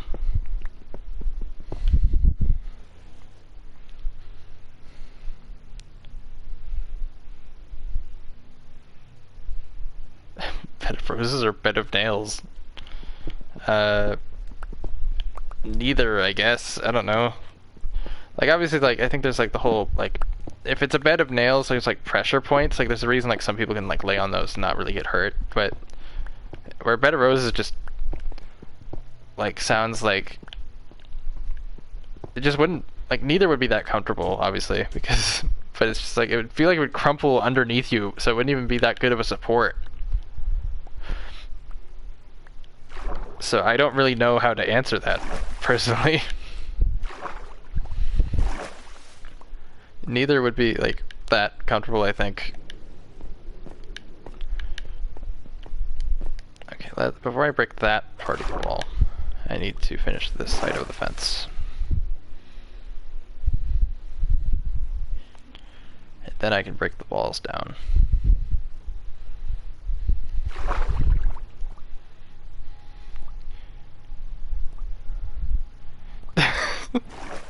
The secret third answer.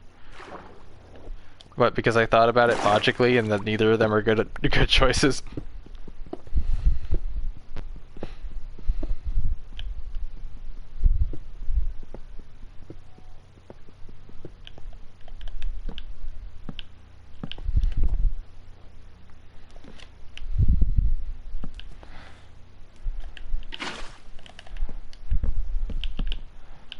It's like, a bed of, like, nails is technically a better support than a bed of roses, but neither of them, depending on how you sit on it at least, but, or lay on it, but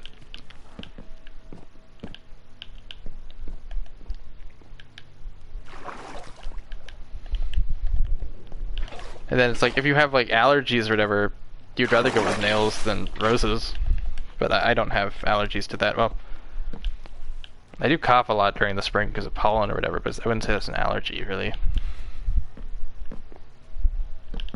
It's not anywhere near as bad as it used to be. When I was younger, it was far worse. So, I guess it's still an allergy. I don't know. feel like if you had a bed of roses, you'd probably wash them first so there isn't a bunch of pollen on them.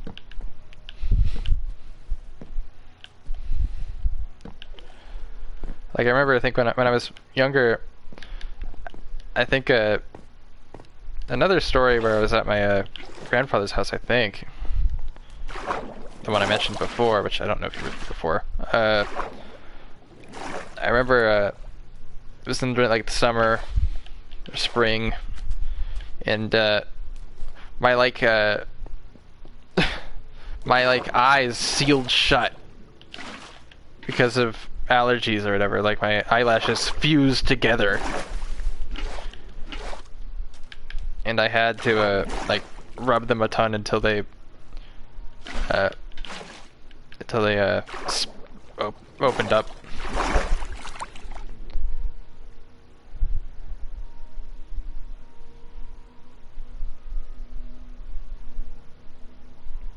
Go day, go night. What, the moon? Like, that's the only thing I can touch the water. What would that be?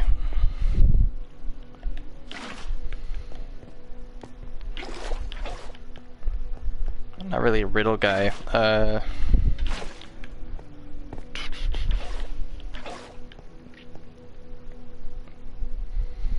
Come a day, I guess like the sun could be another one, because it comes at day and goes at night, and it shines on the water. Oh yeah, I didn't break that.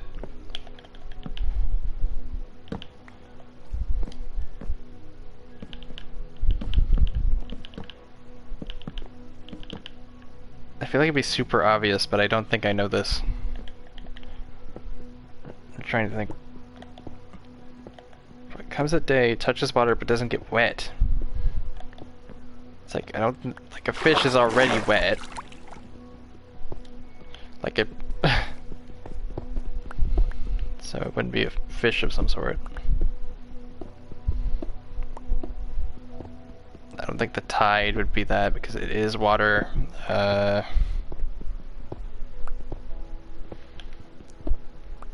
Because how can it be wet if it is water?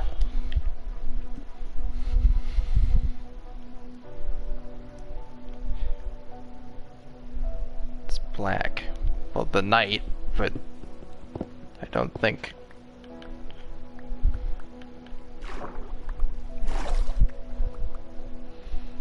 But it's black, it comes at day, but doesn't touch water.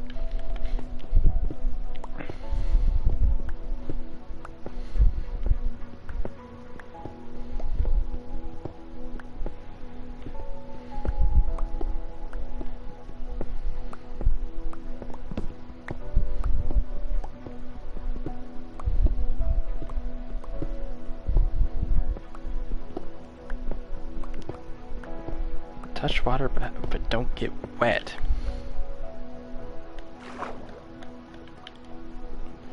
Like, I don't know, I guess like some animals like birds have like can be like water resistant, so they don't really get wet. But I don't think that's what you're going for. So now the fences are done, so I can delete the wall. I don't need these anymore. Yeah, I don't think I'm going to get this.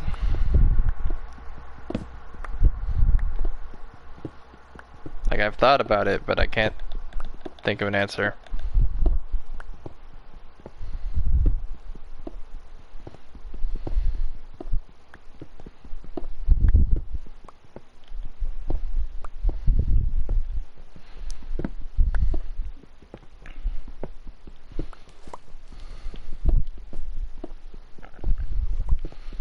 Be interesting to listen to the messages I've gotten.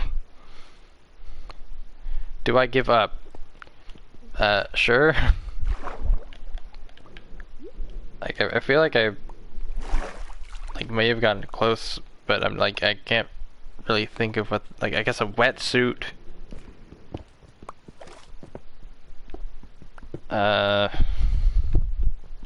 Is usually the color black, but that doesn't really make sense for the first part.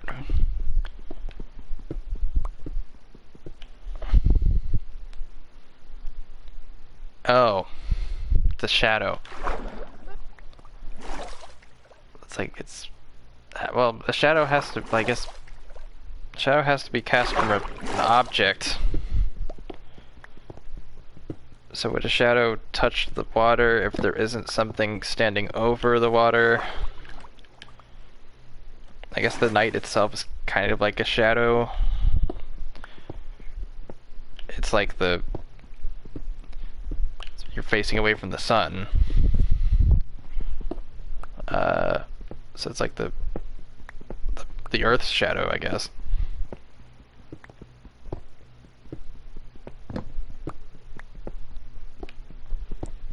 I feel like the night isn't like a terrible answer though, because that's technically would be, or the day.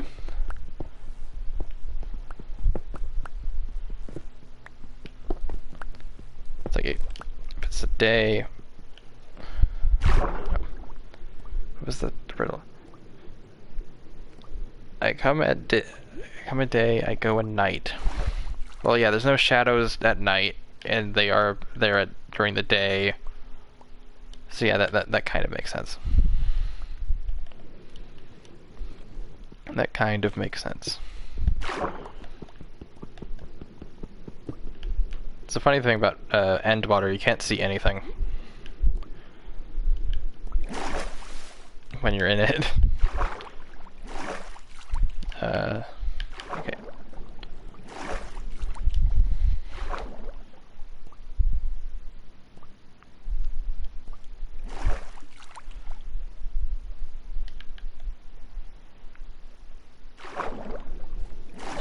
I feel like, I don't know if one of my answers I gave kind of would work for that, but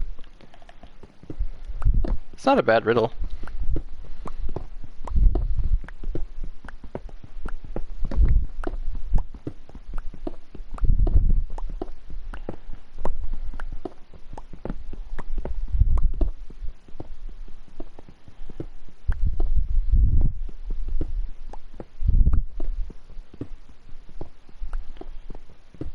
Do I have enough pickaxes? I probably should have enough pickaxes to finally complete this.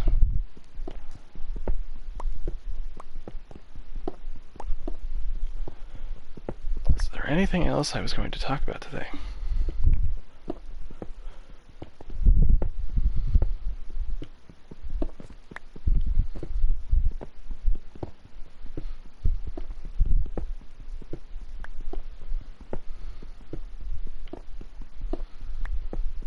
Part of me does kind of wonder, it's like the major difference between this stream and the last one is I had a description, which was just, like, I think, hopefully I can actually complete it this time.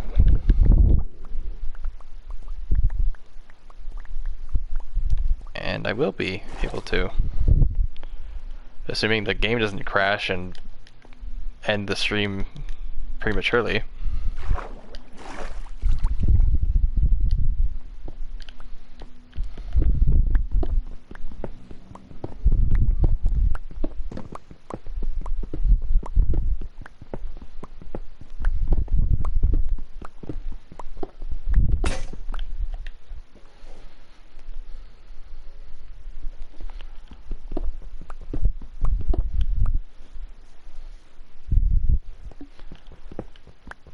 The only time I've had, like, my first stream back was supposed to be one stream, but it ended up being two. Like, for a while I hadn't streamed for like a whole year, and then like a few months ago I streamed my Minecraft world just to show what I'd been up to, because I never streamed this particular world before. Because I think I stopped live streaming before I made it.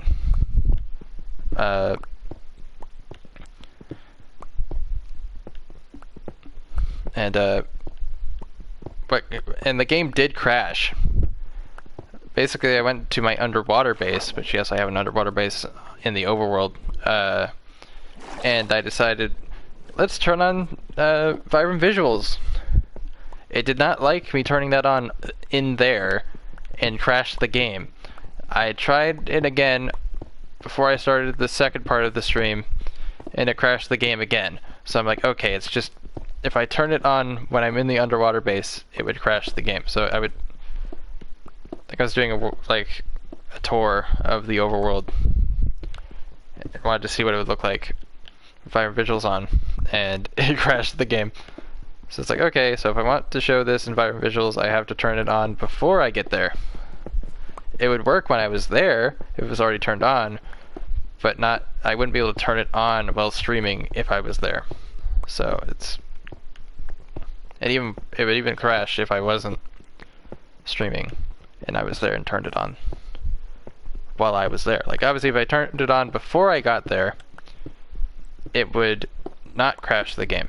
But it did not like being underwater and having Vibrant Visuals turned on while I was underwater. It did not like that.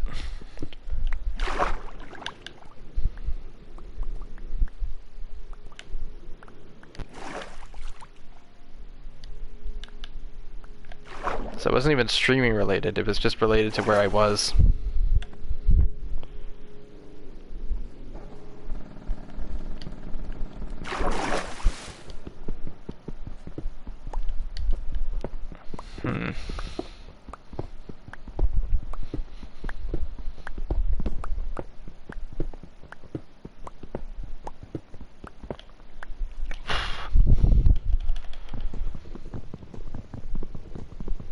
It's kind of crazy that it's December now.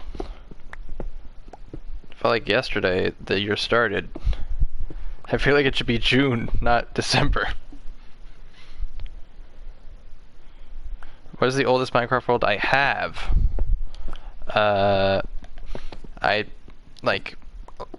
Before, I usually would play with my friends on Minecraft, and they're usually other people's worlds.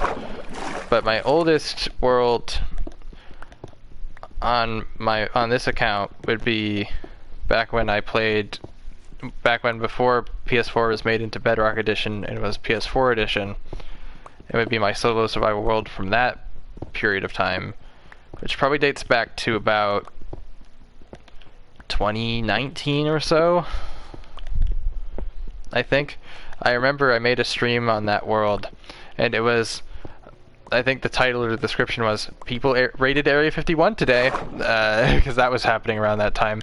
And I was like, oh, today was supposed to be that day, so I guess I'll make that the description just to be funny, or the title. I didn't know how it turned out, but I think the world was already kind of old at the time. I don't remember if I really did that much with that world. Like, it was I made a cool house, made a bunch of like armor stands, but I think it was pre-Nether update. I don't know if they ever actually... No, I don't even think they ever got the Nether update in PS4 edition. So I don't know how that... Like, it was pretty neat world, but I definitely did a lot of my time on Minecraft on Friends World instead.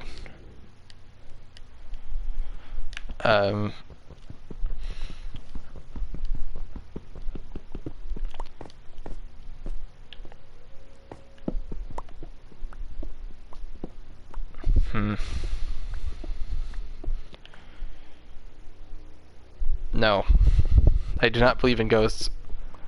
As nice as it would be to have some form of afterlife, like, I'm not a religious person either, but it's just like, we don't really have any good solid evidence for it.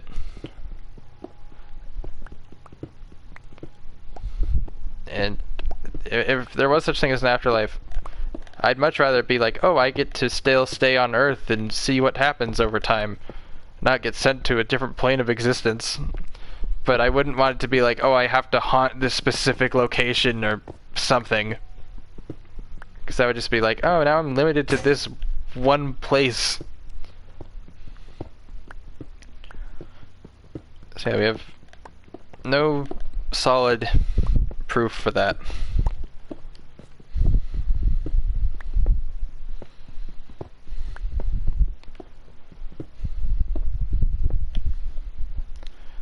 Doesn't mean I don't mind watching like ghost or alien related things, to go into your next question. Do I believe in aliens? I wouldn't say I believe that they visited here before, because there's not really any good proof for that either. But the fact that we exist on this planet, and that the universe is so large, and that through many, like, cosmic coincidences, our planet became the way it is, the odds of another planet existing like ours is extremely high. Will we ever see this planet? And how many others exist? Probably, you never know. It could be infinite possibilities. There could be hundreds of thousands of them, but they're probably so far away from each other that they'll likely never meet. Like, the inhabitants of either planet will never meet, or not, like, this planet developed complex life. Not every planet will. Like, some planets, if they have life somewhere out there in the vast emptiness, might just have, like, sure, they wouldn't be recognizable animals, but animals with the same level of intelligence as ours do. So they can't, like, really do what, like, they may not have a sentient human-like humanoid species. So, do I believe in aliens? More because it's just the odds of, like, them not existing is super low, so I would say yes, but do I believe they've, like, in gray aliens or things that have visited Earth? Unlikely. Wouldn't say no, but very unlikely.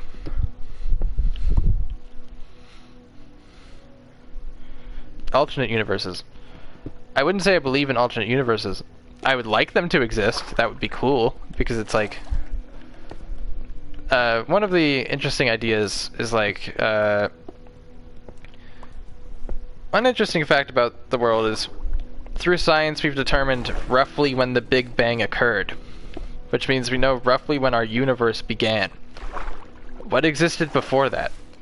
Isn't it weird that we can give a precise date, roughly, of when everything began? Well, everything in general. So it's like,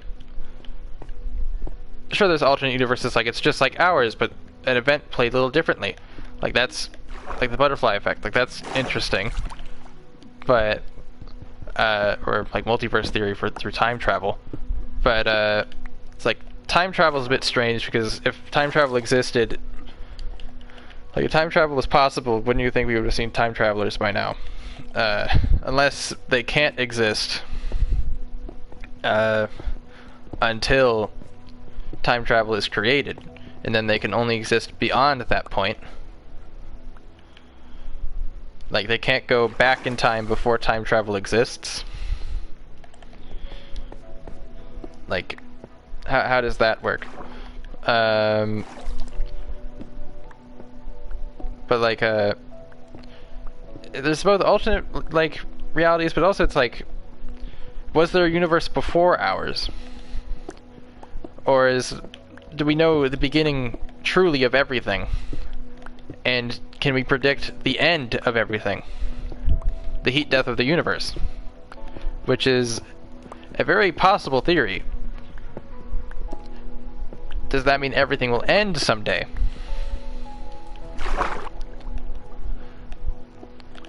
If a different universe existed before ours, that would be more interesting to me, because it's like, sure, every universe goes through a creation and then a heat death, but then once the heat death or whatever cools down, another universe is created and the cycle begins anew. Because it's just like, it's weird to have a date, like a rough estimate, but a decently educated estimate for when everything might have began. Because it's like, why can't something just exist? there doesn't always have to be a reason behind something existing. Because if there was a reason behind something existing, then why would there be a reason at all? Because so it's an interesting thing to think about. It seemed time travelers, because they do the past, they stop existing because they're never supposed to be there. Well, it's like one reason for why we don't see time travelers, hypothetically, would be multiverse theory. So instead of time traveling to their past, they travel to an alternate version of their past. They create a completely separate universe by traveling to the past, and that universe begins in the past they traveled to. Then, if they leave, this is how Dragon Ball works, by the way.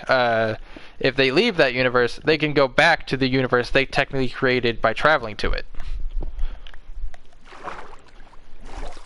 Like, for instance, Trunks didn't visit his world's past.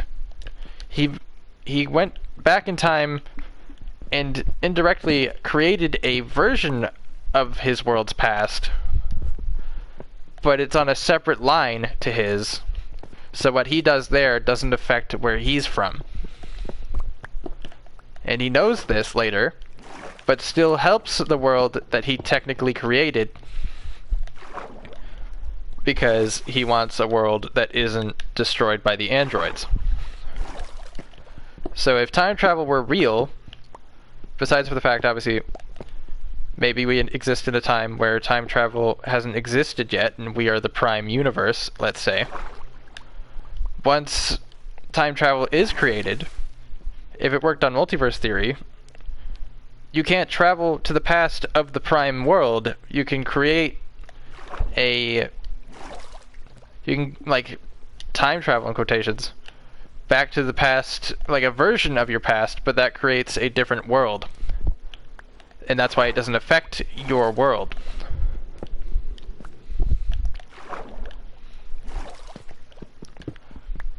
It's very confusing, but like if time travel were real, that's the only way that it would make sense to work, because that's the only way that explains why our world has not been affected by time travelers yet.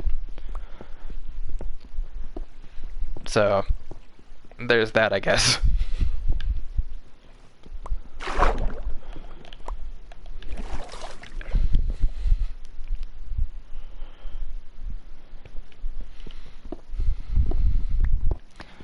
Was not expecting to talk about multiverse theory today.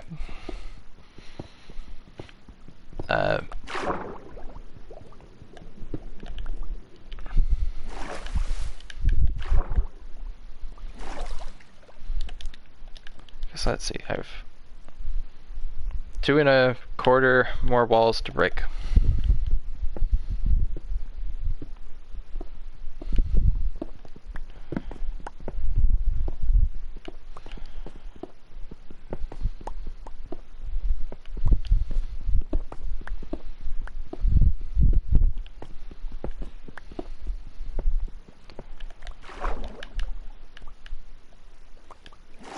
Like, you create a parallel world. It's very similar to yours. In fact, it's identical to the time you selected. But then everything changes beyond the time you selected, because you changed something. Your presence there changes something, so it goes down a different path.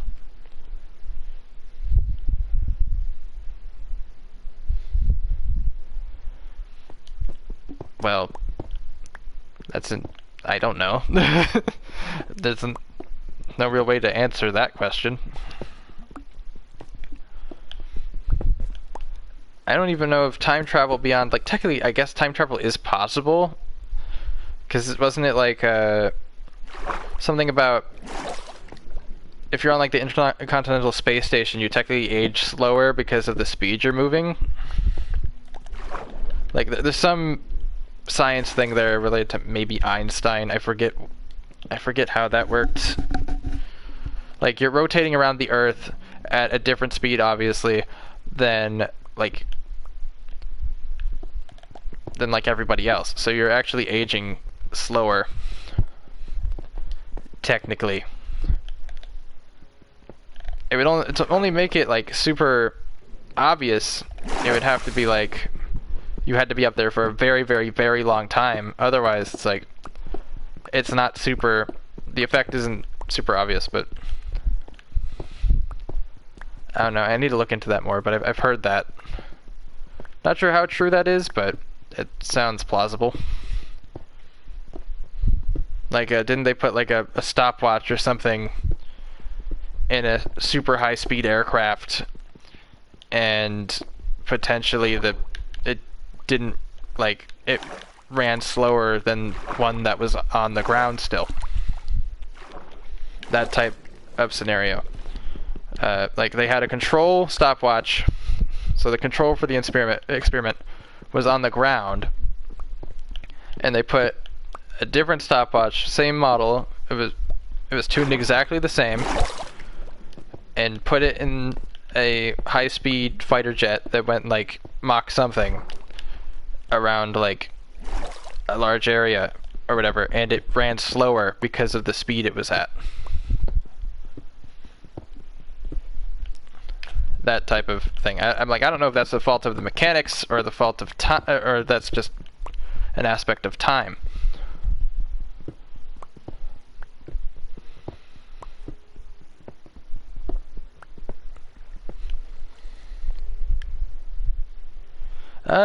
In a matter of speaking, hypothetically, if I remember correctly, technically, not really. Like, don't like take this with a grain of salt, but technically, maybe. I don't remember where where I heard this from, but I think I remember hearing that somewhere in a documentary-esque sense. I could be wrong. I might need to look into where that's from, but I'm going off of memory from something that I learned like over 10 years ago, so I don't entirely remember how it worked. But for it to be any like for it to be obvious at all, you'd have to be like ridiculously fast, a speed that like, because you can break the sound barrier, right? The speed that sound travels. Does time have a speed? I don't know. There's space and time, which are elements of the universe that we do not fully comprehend yet. I'm sure we could probably figure it out. It's like I think black holes affect that some way. I don't really remember. It's a complex thing that I've only barely looked into over the years, so do not quote me on this, because one, it's not something I originally said. I'm attempting to paraphrasing something else. As a concept, yes, but in reality, yeah, time does always exists.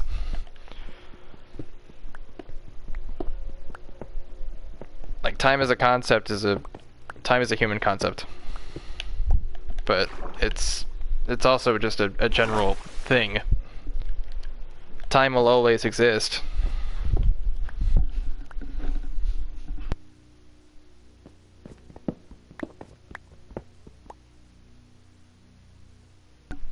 I was wondering what my brother was doing. I think he just went into the bathroom, so no reason to mute the mic unless he comes out here.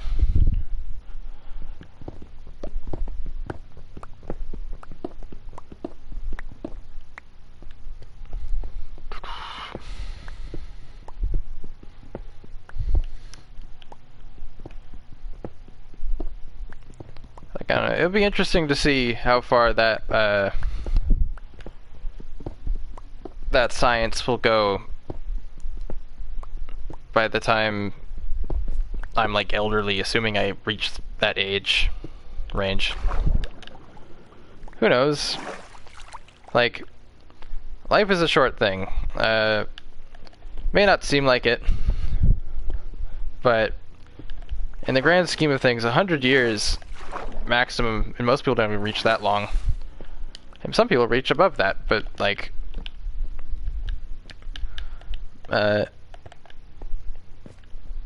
most people reach about 80-something years old.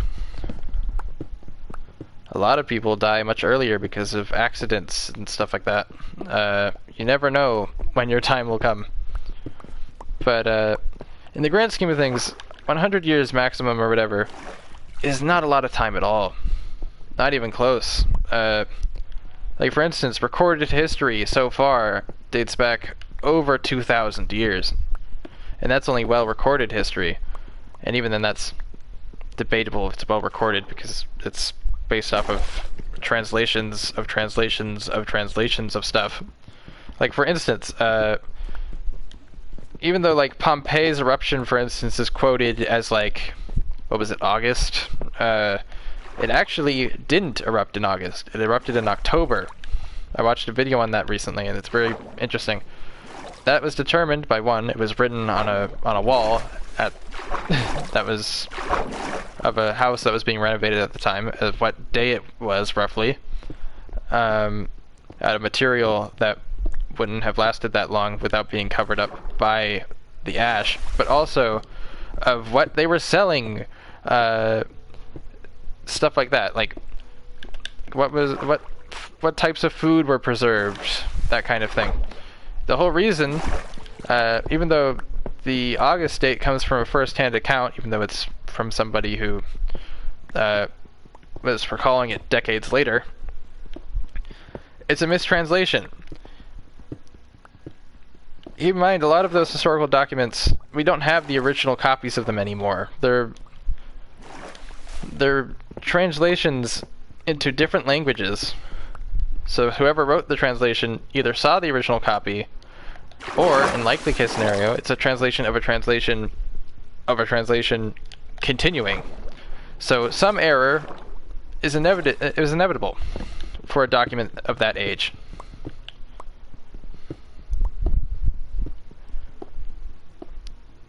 So, like, even early recorded history is, like, decently recorded history can be faulty at times. But if you go to, like, history before that, it's not super well recorded, but it's like, Egyptian history can go back, even if fragmentary, over 4,000 years. And then our species appeared, I think, over 100,000+ years ago? Like, or a few 100,000 years ago. Most of our existence is not well recorded. Think about it. Like, the Ice Age, well, it technically never ended, because an Ice Age is defined as something, as a period of time on Earth where ice is permanently on the planet, and that's still the case. But the last glacial maximum, which is the proper technical term, ended 10,000 years ago. That's when the woolly mammoths, the mastodons, the saber-toothed cats, ground sloths, all that jazz. It goes on. Woolly rhinos, tons and tons and tons of specialized animals for that environment went extinct because the climate changed. Like, the habitat they've been relying on for thousands upon thousands of years, if not millions, disappeared. It didn't help that we were also there killing them. Though I wouldn't say we were solely to blame.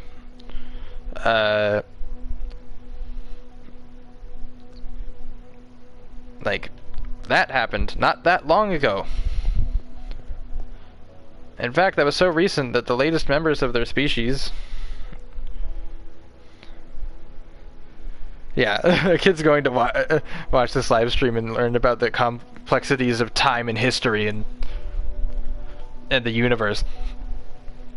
Have no idea. Have their world view shattered.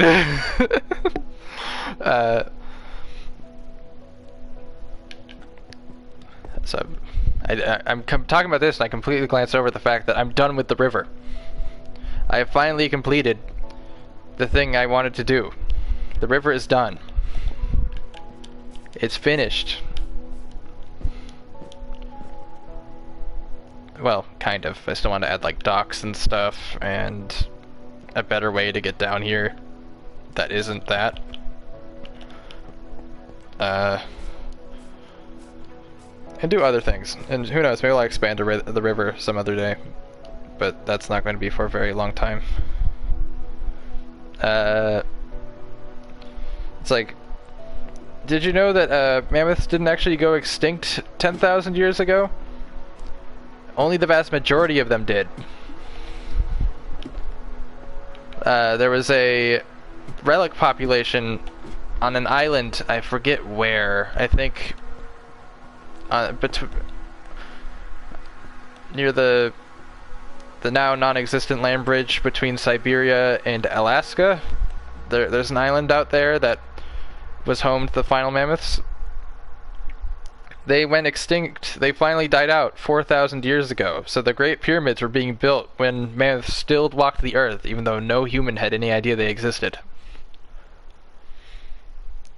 Of course, by the time that happened, their genetics must have been pretty dang bad because their breeding size was not very large, and it was not very large for thousands of years, so you can imagine what that was like near the end of that. Not great in terms of genetics, but that's what happens to a species that gets reduced to that low of a population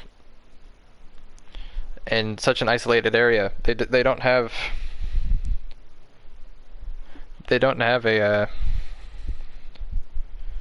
a way to diversify their genetics.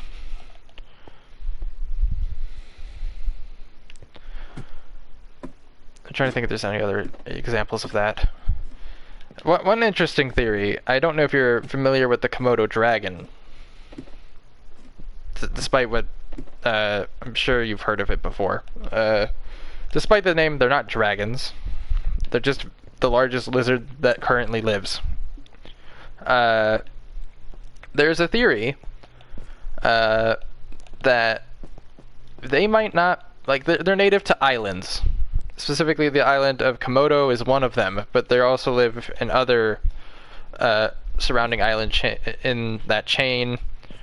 I think I forget, Indonesia, maybe?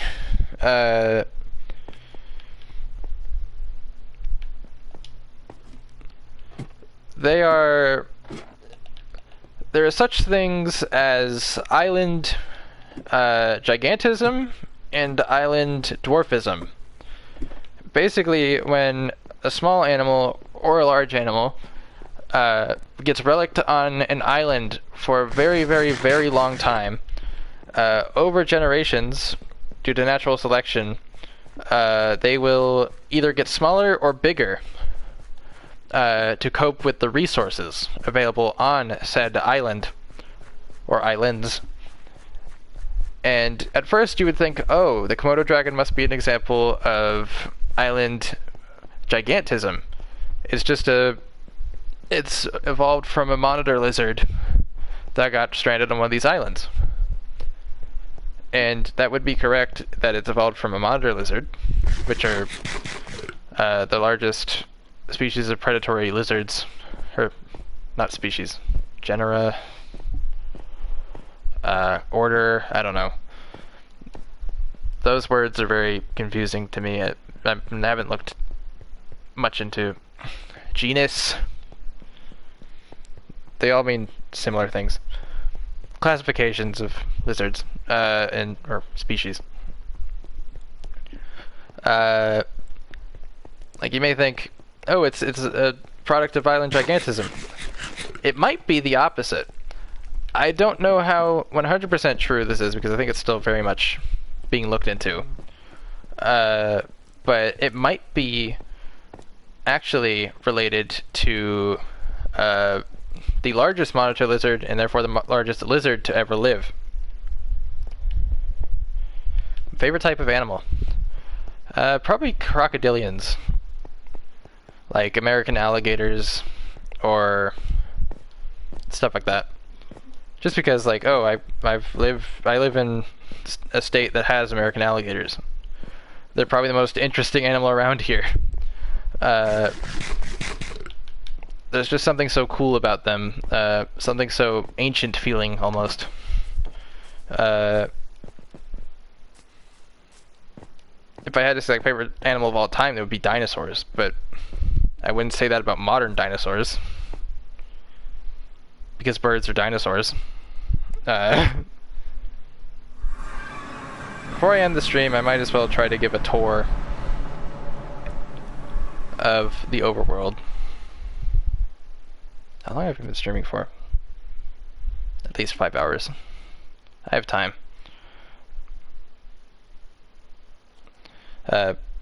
Basically, birds are dinosaurs, but not all dinosaurs are birds.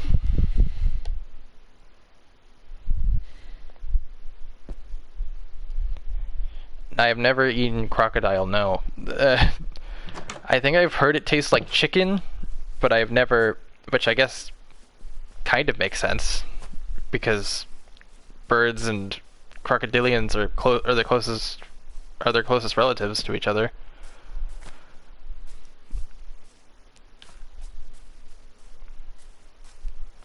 So I guess that kind of makes sense. Kind of. Yeah, it does kind of taste like chicken. That's what I've heard. I've never tried it, though, because, one, I've never been confronted with that possibility, but also it's just like, I don't know if I'd want to. I'd feel bad for eating a crocodilian. Like, I don't know, it's like, these things don't deserve to be eaten by us.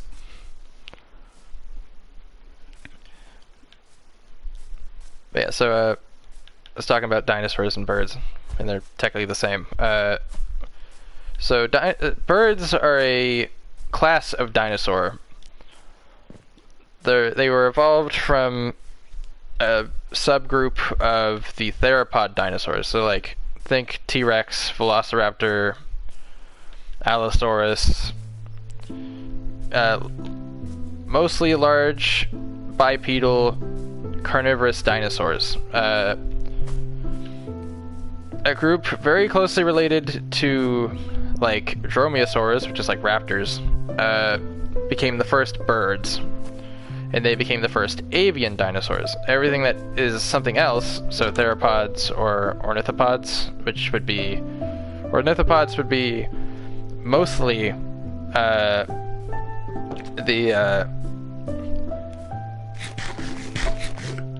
I can't join your world. I can't do that, sorry. I don't have PS Plus, so I can't play online. I have to say this a lot.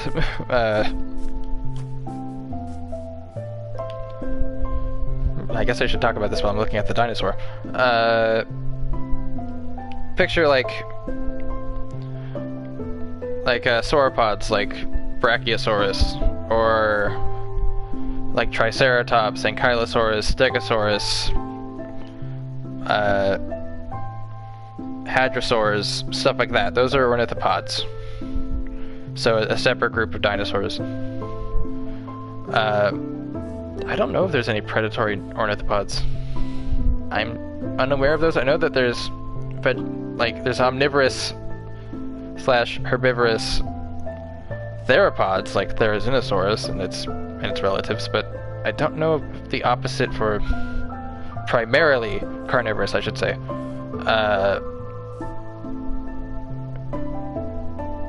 Ornithopods.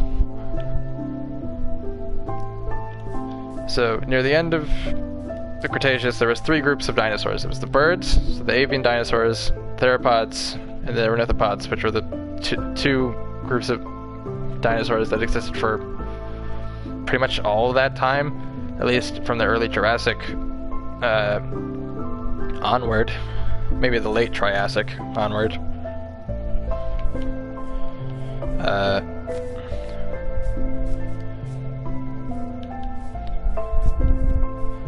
Yeah, so I guess I should, well, I was going with monitor lizards, I was going to say Megalania, which is the largest ever monitor lizard, lived in Australia, not far from Indonesia. So it's very possible that a small population of them, who knows when this could have happened, because they definitely, for island like dwarfism like that, or island gigantism, either one, to occur like that, it takes a very, very long time. So they definitely coexisted with each other for a period of time.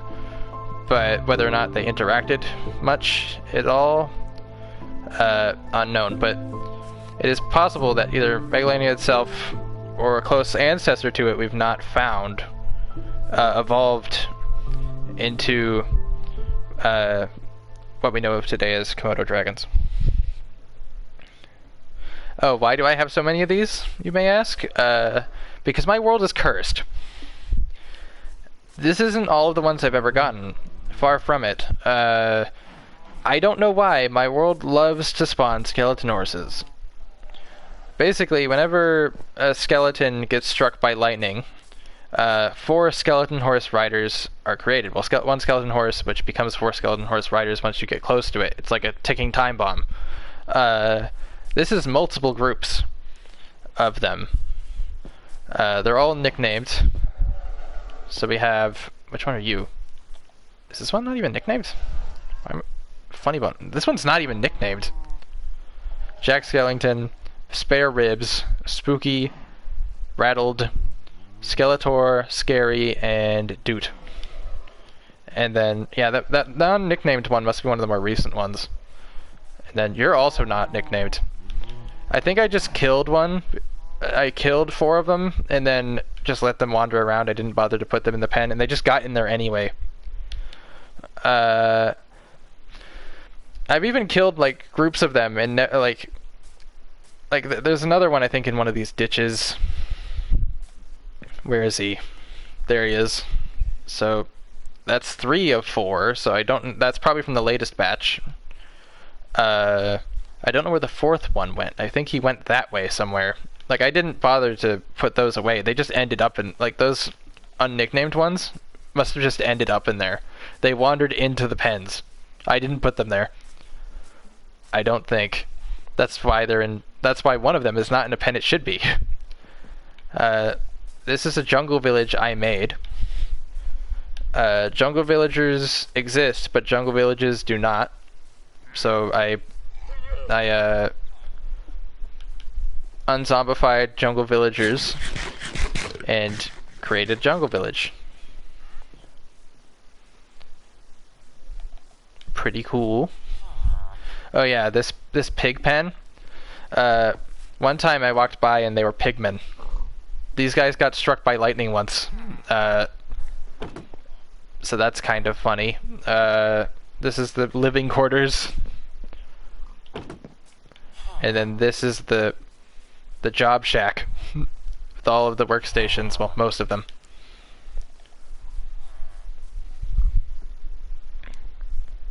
I don't want to text in the chat myself. For some reason, this guy won't walk inside to work. He'll do it through like the wall. So I decided, heck it, I'll just put the lectern here. So this is like the library. Cool creeper face. And behind here is a door, an iron door that is triggered. I'll do it. Oh, I don't have... That's not good. Well, I don't need this plank.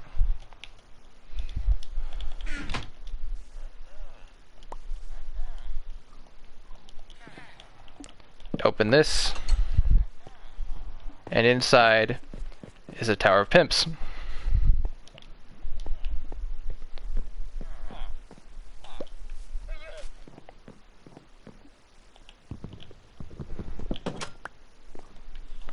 Put that away. Just a little secret.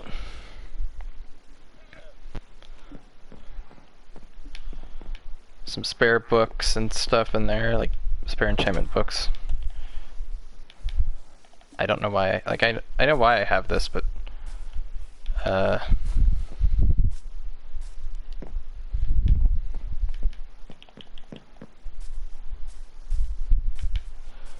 I don't know if you're still here. You haven't said anything in a little bit. Let's toss this into Mordor. Goodbye. Then I have a lighthouse over there. That lighthouse works. I can turn it on, but it deactivates when I leave simulation distance. Then I have a Minecraft sign over there, a tree farm. On top of this hill over here is a sheep farm and an iron farm. Oh yeah, there's brown pandas over there. I've encountered many brown pandas, many brown pandas, but that's kind of expected when you live in a jungle. They'll eventually spawn again and again and again. I should go to bed.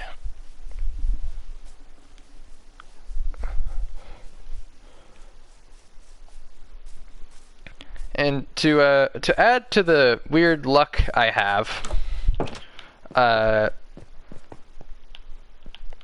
so down there is a large cave. Within that cave, I've found 3 box dungeons, or whatever you would call them, the big boxes, like mob spawners. I found 3 mob spawners. Each one had a different music disc, so all 3 different music discs you can get from mob spawners. And then there's also a trial chamber down there somewhere as well. The trial chamber update is when I made this world. Did I sleep? I did. And then on top of all of that, a large amount of that cave is also a slime chunk. Or slime chunks. So I have a ton of slime balls somewhere. I don't remember where. Like, here's some. Here's a bunch more. Like, they're scattered everywhere, as you can see. Oh yeah, and one of those had a golden apple. Actually, I think 2 of them did. Enchanted golden apple. I think I actually found 4. I think I found 4 mob spawners down there, actually, now that I think about it. I found 4 mob spawners down there. Let's go over to the iron farm.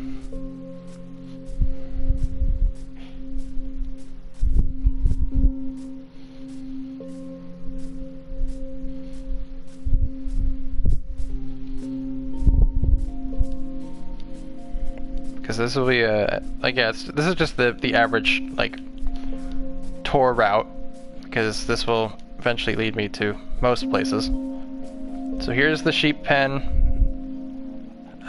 You'll see where this bowl came into play later. Most of it was used for, well, one project that I'll touch upon, but also for netherite mining. These ocelots, you may notice the jungle border is right around there. You can see the grass change.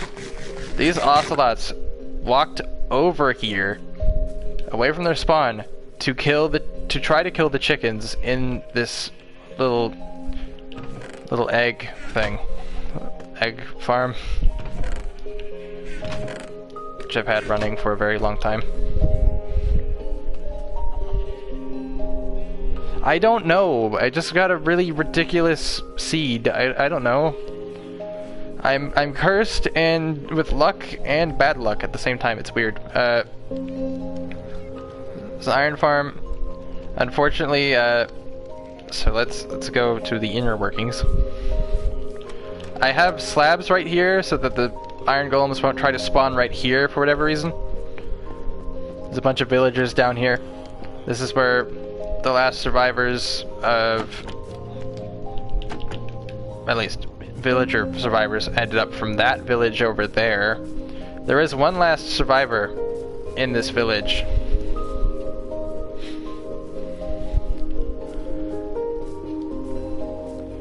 And let's see if we can find him. Wouldn't be that hard to find. He can't move, but where are you? There he is. This place has been abandoned for like a year. Basically, most of the villagers were killed by mobs at some point. The last survivor, 8/20/2024. Look at this iron golem. He has been through a lot. With a magic pillager. This iron golem has seen things.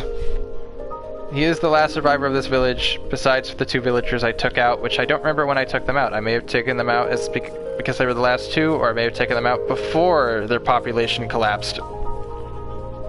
But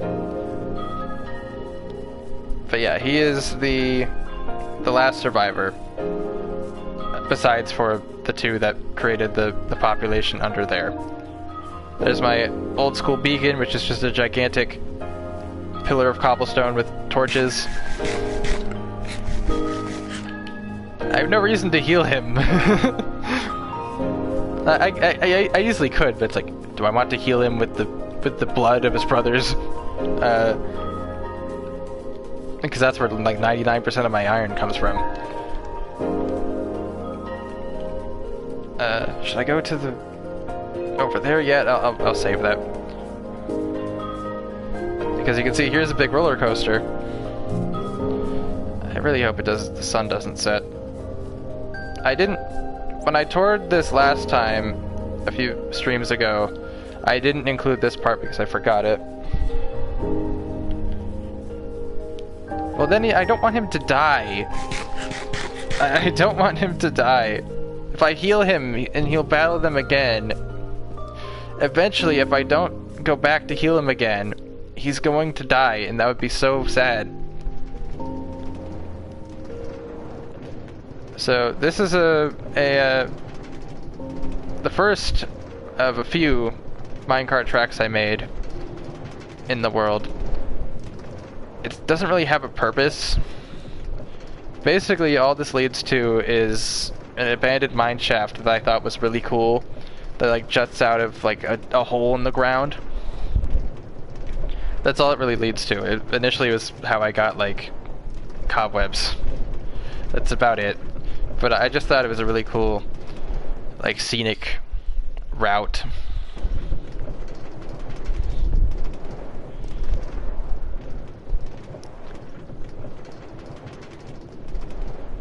I don't know, I think him being battle damage shows what he's been through. I don't even think they showed battle damage when I first made this world. I don't think that was a thing yet. I think they added that a little later. It's just a nice, cool, scenic route through the jungle overgrowth.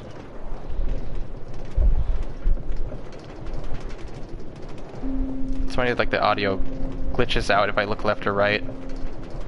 It's kind of funny. Just so much bamboo.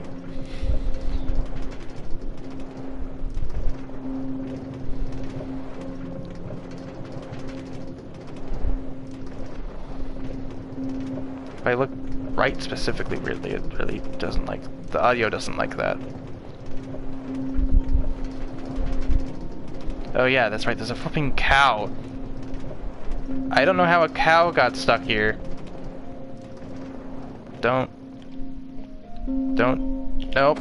Nope. Okay.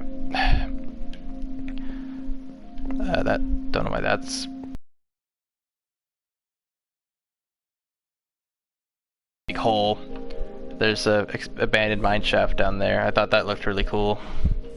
It's just super random generation, but it looks really cool. So I wanted to make a path to it. Obviously this minecart was one of mine from before, and I just decided to get a new one instead. I don't know why. I have to like hold it up. Like I need to hold the stick so I can get up this. If I didn't do that, I wouldn't be able to get up. The big hole in the ground.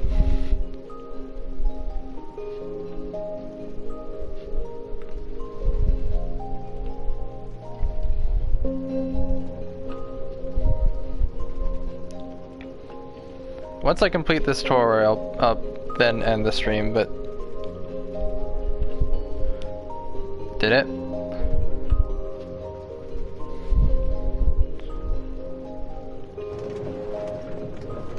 I assume you saw the hole in the ground though, right? The stream lag or the game lag?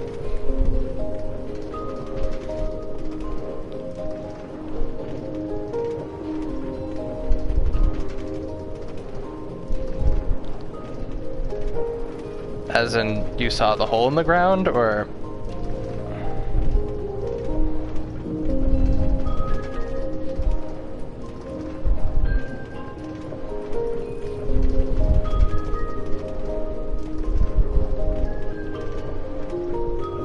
It's cool to see my little base. Like, that's the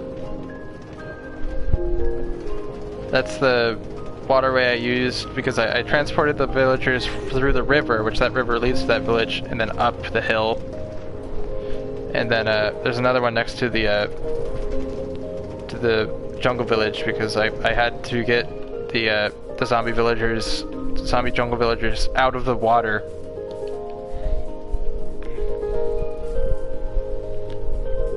I don't know if he made another message because I don't see it.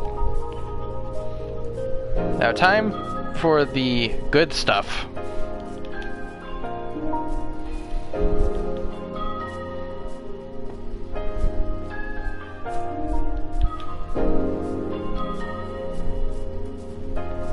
Oh, it's getting dark. Let's watch the sunset real quick.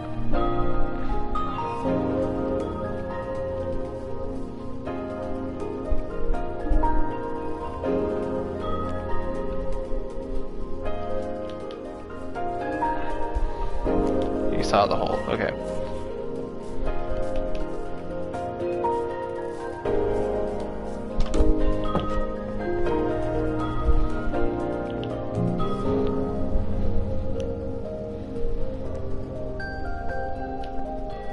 So time for the good stuff. Which, well, I guess I should show the rooms down here real quick. Oh yeah, I didn't include the... I should probably tour the Turtle Island real quick. You see all these blast furnaces? Those will come into play later. So this sunk into the ground because it's related to a bug when you leave and enter dimensions. Little melon farm, little clock, more farms. First, a little bit of storage, enchantment room. With a bunch of books, a wall, a map wall. I got an achievement for making this. I apparently never made a map wall before.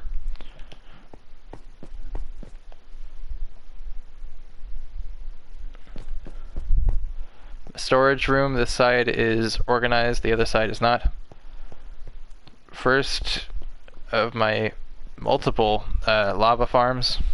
So I can have unlimited super fuel. I found a big lush cave, so that's where I got all the clay for the bricks everywhere.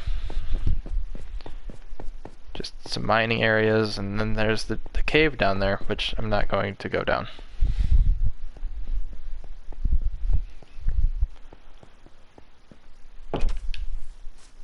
Did I close that door? Yes, I did.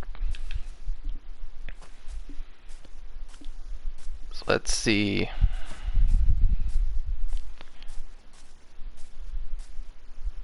Let's go to Turtle Island.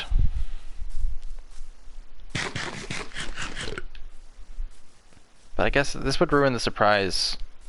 So actually let's go this way instead and then go to Turtle Island.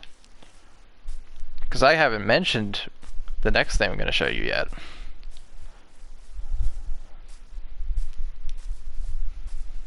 And the other thing after that I mentioned, but I don't know if you paid attention to. Like, we're only halfway through this tour.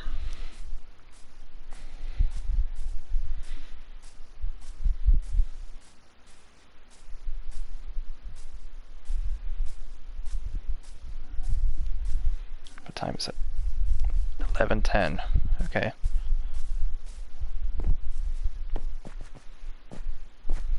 So for every single tree type, at least when I made this, I don't have pale trees.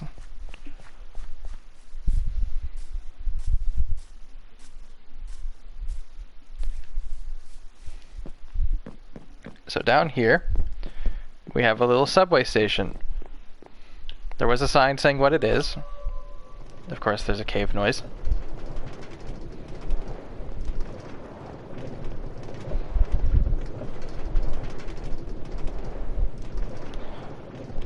Yeah, Eastern Time Zone.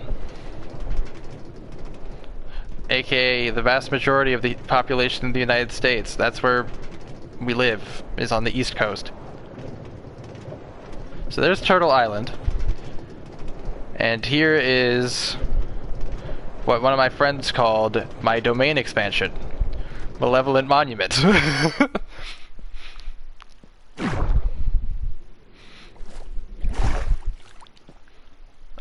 This took about a week. I drained an ocean monument and made some artificial biomes. Basically, I didn't change anything about this. I just added cactus and dead bushes, but everything else is like, this is the shape of the ocean floor.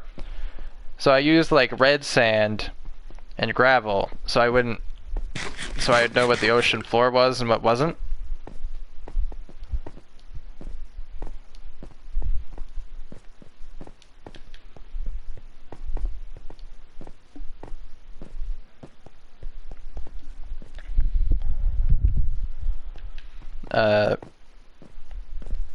So we have a tundra, a mushroom fields, I think that's what that's called. Is that a tundra? I forget.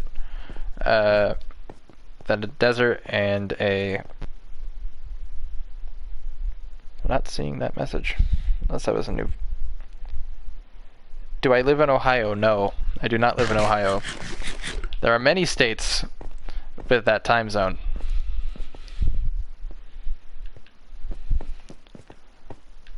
If you're asking me, do you live in Ohio, that tells me you might live in Ohio. And I didn't drain the inside of this. Message retracted. I wonder what that message would have been. Oh yeah, it was the Ohio message. Oh yeah, here's one of the Guardians. That's convenient. So yeah, they're still in there.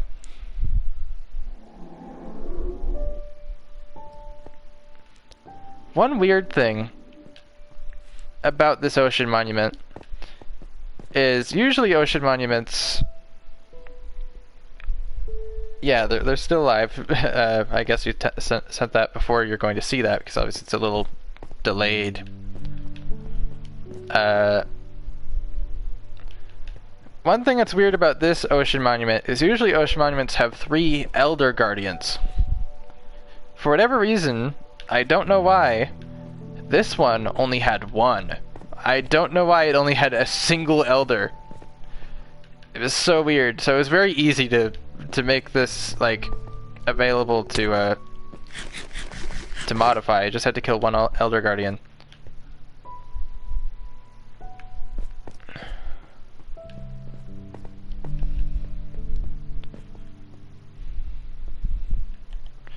It was a big process. I filmed a good amount of it and uploaded it after the 1-year anniversary of me doing this, and that was a few months ago.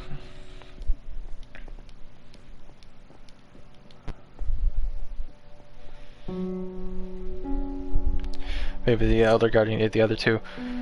I think it was just more, like, obviously that, I know that's a joke, but I think it was just more just a bug. Like, sometimes that happens where only 1 or 2 will spawn, and sometimes, depending on how old the world is, it could spawn like 6, which is weird. Like, there's an underwater cave down there. I don't know if you can see any glow squids. Sometimes you can down there, which is pretty cool. On mycelium, like, Can I see a glow squid? Maybe. On my ceiling, like, I placed a few of the colored of the different colored mushrooms, but they just spread on their own after that. I don't know if they would have spawned naturally or because I placed them, they like spread.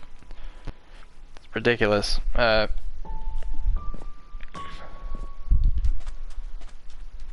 can even go under it.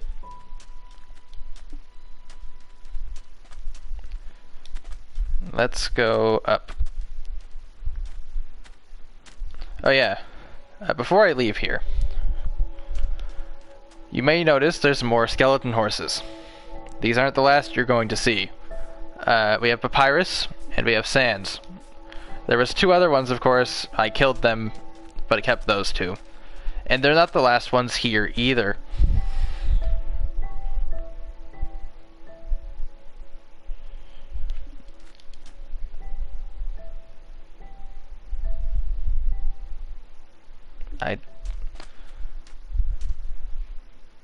You see that? Don't ask me how, but a group of these spawned underwater at the bottom of the ocean. I don't even know where the skeleton came from. I don't even know where the skeleton for these two came from. There's 4 of these out there somewhere. They've wandered off a little bit. And they've been down there for like over a year.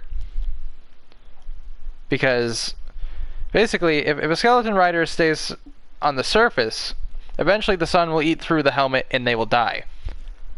That's how I'm pretty sure armored mobs work. But because he's underwater, he's invincible. He's immortal. He can't die unless I killed him.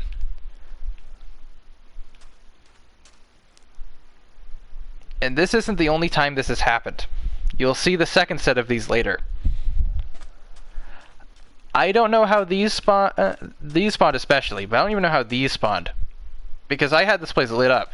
So I had no idea where they came from. They just spawned out of nowhere. I didn't even see a skeleton. I just saw those. It's like this world thinks, oh, when lightning strikes, sometimes I roll a percentage and make skeleton horses. I'm like, that's not how it works. I don't know if, like, if they've wandered anywhere, they've wandered, like, out that way. I'm not going to. He's such a weird oddity. I'm not going to kill him. I even have it on camera of me encountering them for the first time, like, of them underwater. I'm like, why? Where? How? See, there's a Turtle Island with the creeper over there, and I'll explain that later.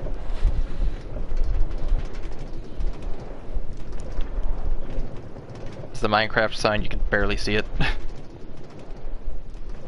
It's weird, like when I look left or right, especially right, the audio glitches. It's a little strange, it's probably just a Bedrock thing. The weird thing is, I don't remember Minecraft Pocket Edition ever being this buggy sometimes. Like, sure, this is not super buggy either. Like you see, to Ocean Monument, arrow pointing that way. Need to sleep again. Actually, maybe it would be better if I don't. I don't know. Is it safe to go to Turtle Island when it's not? Oh, here's another turtle. Here we have some harbor torches, that's what I like to call them. I think like 7 or 8 of them line the harbor. I think they're pretty cool.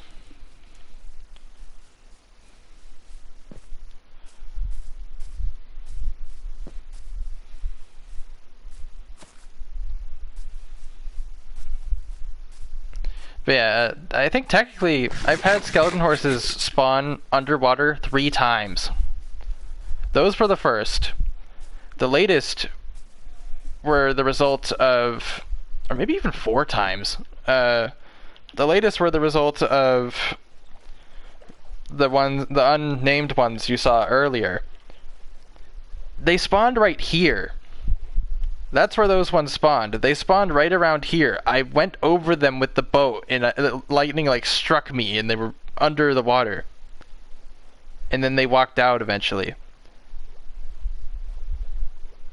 I have no idea. So this is why this is called Turtle Island. It's golden carrots. Yeah, I've never really used those. Because I have a turtle pen here. This is how I got my turtle shell helmets. For some reason, eventually they all like clumped themselves and got stuck in the wall, but they used to wander around. I don't know why the heck they did this. They kind of just got bugged, like after enough breeding they just didn't know what to do. Then here is the copper creeper. This is what all the blast furnaces were made for. Yeah, I didn't know how aging worked, so I just built all the copper blocks. He's hollow, but I built all the copper blocks and just sat here forever watching him age. Ow, oh god. I hate those things. I just sat there watching him age. I made a cool community post of like the progression. There's the lighthouse.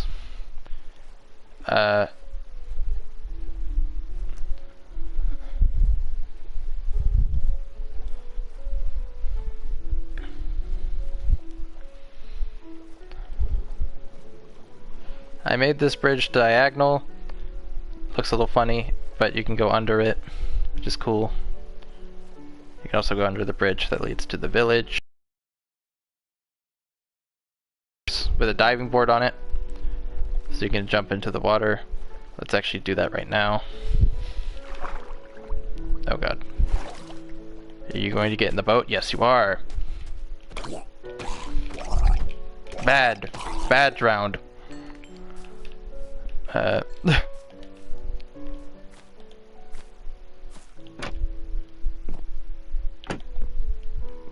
there is this is like my fishing spot, my old fishing spot. I don't know why this black, oh, that's a block of coal so I could smelt fish, or cook fish. I only have one music disc in here, 13. The other ones are in the party room. See some of my netherite stuff. I used to have a netherite full set of gear besides for the helmet, but I did have a turtle shell helmet instead with like this level of enchantments on it, on like everything, including thorns, which I think is one of the only things this is missing. Basically, I lost my original OP gear because I fell in the end. I fell to the void and died with it all. So I've slowly been recreating it. This helmet is the last of that original set because I never really used it. I don't know why I was wearing it. Unfortunately, I don't have the best records of what was on each item, so it's kind of unfortunate. Oh, there's the iron golem wandering around. Cowabunga!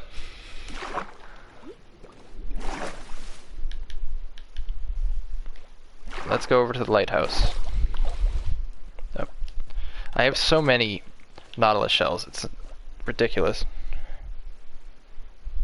No, I didn't get turtle eggs from somewhere else. I got them from that beach.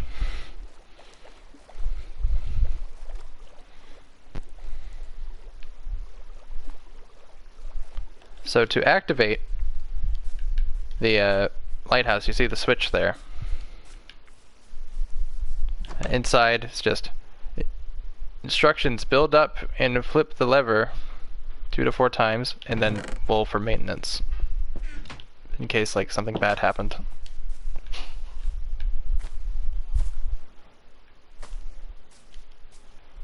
So I go up to the tree, flick it once,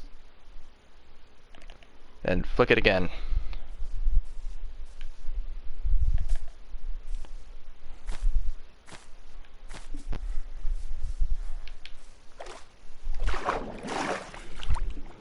And that should now be working properly. Like that. Isn't that cool?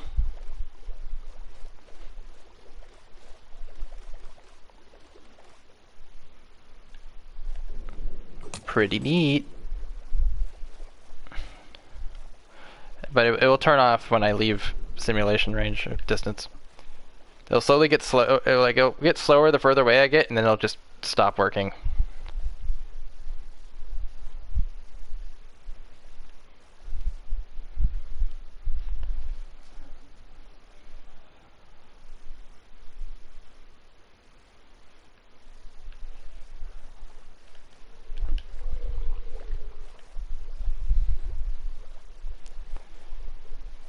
So now on to the part I mentioned earlier. I'm at 63 viewers now? Jeez. Where did the other half come from? I swear I was at like 30 something not long ago.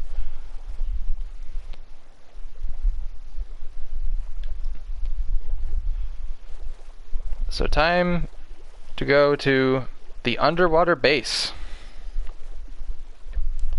which is the second to last thing we will look at on this tour before I end the stream, because I've been streaming for 7 hours or so. 6 hours maybe. I think I started at 5.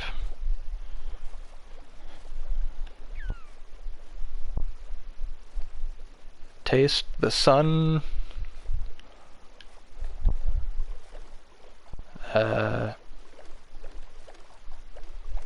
So here's the underwater base.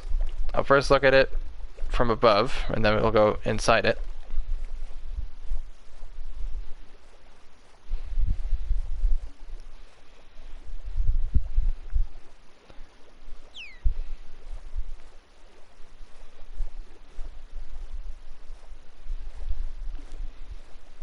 Now it's at 58.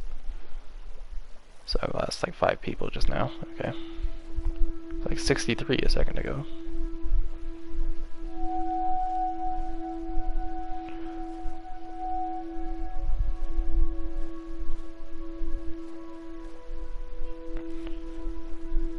And right there is the second ocean monument around here.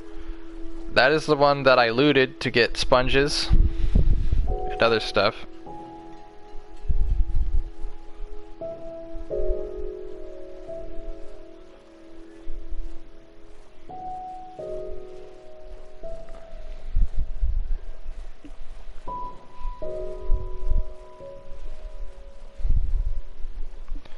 This is the area that when I was, I think, well, I was in there, when I tried to turn on Vibrant Visuals to see what it would look like when leaving it, crashed the game.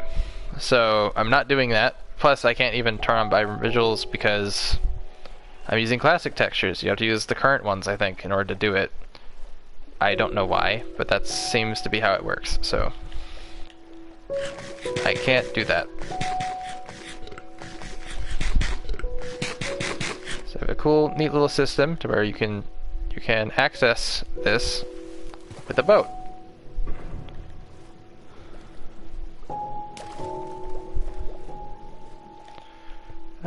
Might still need to decorate this little area. It's very bland. In fact, mobs can spawn right here, but they've only spawned, like, I think the only thing that spawned here before is a creeper. Only once, I think. This way. I don't want to get out because I don't think I can stop the minecart. I wanted to check the other one first. It's a force of habit. I usually go this way. So here's the second minecart station, but we're station number 2, and that's the first minecart station. / entrance to the underwater base. It's getting laggy.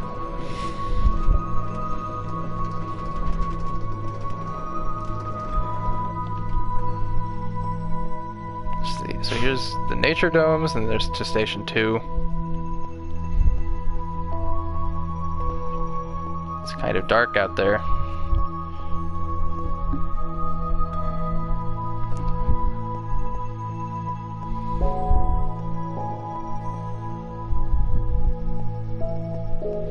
can see, another slime chunk. And so is the area around the ocean monument as well. That's a slime chunk as well. I don't know why, there's slime chunks everywhere in this world. It's another weird lucky/unlucky thing with this world. So not only is there a ton of skeleton horses, too many to count, there's also tons and tons and tons of slimes.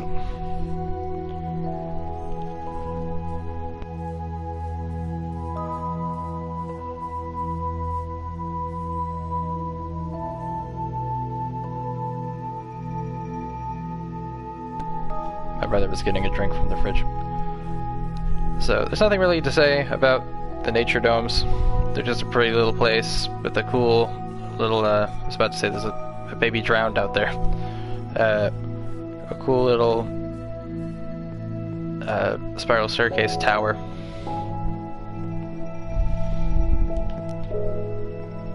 You get a decent view at the underwater facility over there.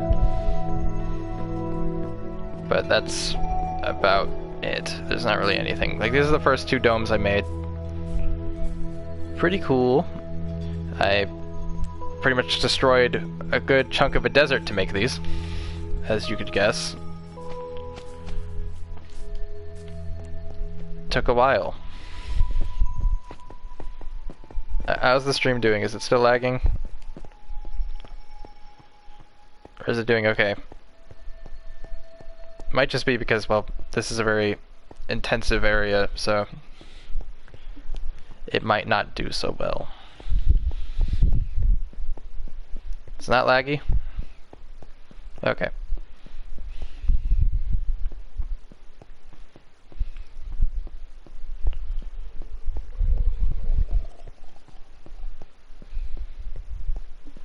So now to station 2.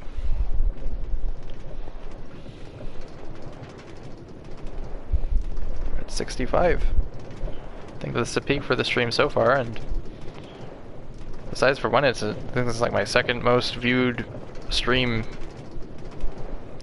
like, ever, when it's live anyway, so that's cool. So this is a little better decorated. Have some grass, some wheat, cool fire pit. Lagged a little bit there for a second. Some trees. And we go walking this way.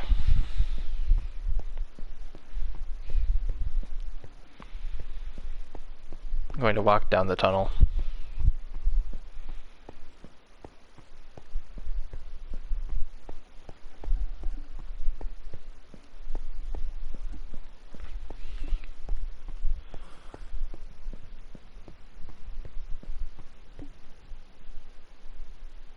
Why do you think it lags over here so bad? I don't know. It's just probably because the game wasn't designed to have a base like this, so it just doesn't like it. Here's a melon farm, which you'll see why I have that later. Bunch of storage. Tons and tons and tons of mined materials. Well, maybe not on this first floor. Another lava farm, so that's number 3 technically, because you saw 1 in the end. Another wheat farm. Another cobblestone generator. More and more furnaces. A classic red bed. And even more mined materials. And you may notice a good amount of this is made of deep slate, which can only mean one thing. Oh yeah, more proof of slime chunks in the area. Look how much slimes I had to kill to work on the project that this deep slate and all these minerals came from.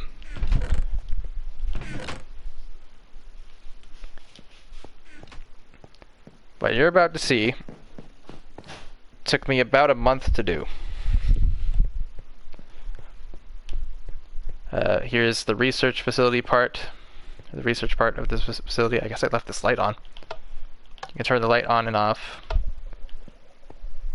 Mobs can spawn inside these. I don't know. It's been like that almost the entire stream. No one talks.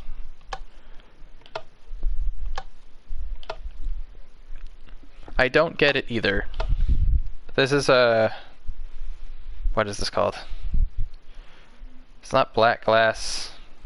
It's stained glass. I don't know. It's the glass that prevents light from getting through. So mobs can actually spawn in there. They don't spawn in there very often because obviously the mobs outside in the water take priority. But they can spawn in here sometimes. Maybe I should name tag them next time.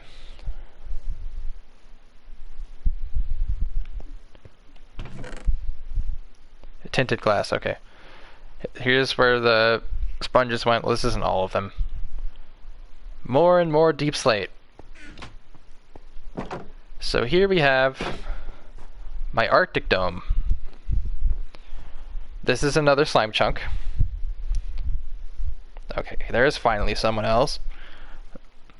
What are you looking at?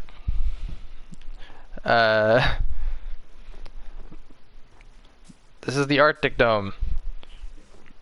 The pumpkin farm in there is so these guys can be replenished when they die. This is another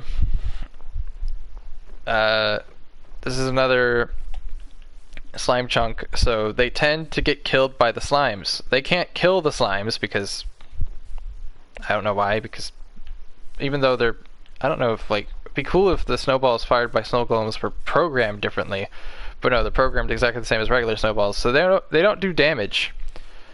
And they kept dying after a while because they kept getting killed by the slimes. They would force them into a corner, but they would somehow die anyway. So that's why I added these guys in here to protect them, even though I think I have seen one of these guys, I think, kill one of them by accident before. I don't even know if that's possible, but I feel like one of them was caught in the crossfire and somehow died, either by the slime and it looked like the Iron Golem killed him, or they got smacked by the Iron Golem somehow, which is kind of funny. We have soul torches, because I think that doesn't melt the snow as bad. Why would you just say your name? Are you a Pokemon? Squirtle, Squirtle.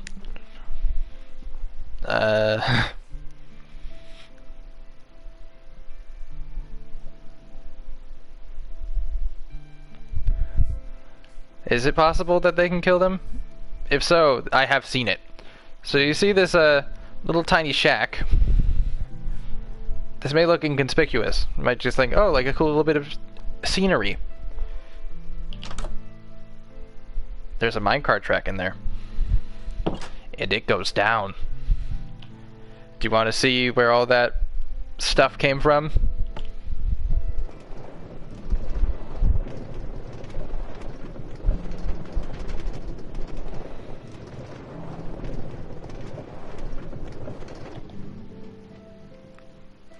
So here we have the underwater facility. It is still a work in progress, because you can see this is still blacked out, just in case I ever want to expand it. Ow. Speaking of more slime chunks, there's slime chunks everywhere. I feel like a good why do I even have these? Why didn't I not put these away? A good amount of the chunks in my world, for whatever reason, are slime chunks. Aren't these things supposed to be rare? Another weird thing about my world. I got super lucky or super unlucky, because I'd rather not deal with slimes everywhere I flipping go. Anyway, back on topic. I don't know why I initially thought these were like jungle stairs, but no, they're spruce stairs. And the last time I did this tour, because I was like, they look so dark, like jungle wood. It kind of does, because I'm used to like the more modern graphics, because I kind of forgot how it looked, but no, this is, you know, actually, this center looks darker than the, so maybe these are two different types of wood. Probably not. It's probably just a shadow thing, but it kind of looks like that. Weird. Maybe they are two different types of wood. I forget if I did that. It has been many months since I last did this. Since I built this. So we have the entrance, the exit, and here we have an underground theme park. Which is also a slime chunk, as you can see. This took forever to mine out. This took a very long time. Keep in mind, I don't have a beacon. I wasn't using enchanted tools. I was using good old iron pickaxes, maybe, all from an iron farm. This thing took a month. And after a month of excruciating, ridiculous work, I decided, instead of making it what I originally wanted, which was a solar system observatory, so you can still see remnants of that. All the black wool, that's black wool up there, and so is the walls. You can see this cobblestone cross. At the center of that would have been a big ball of lava to represent the sun. There would have been rings around it of glass. On those rings in certain points would have been cubes. Would have been another ring of cobblestone to represent the asteroid belt. But then I thought, well, I've spent so dang long working on this, I might as well make it something I can actually use instead of just look at. Something I can interact with.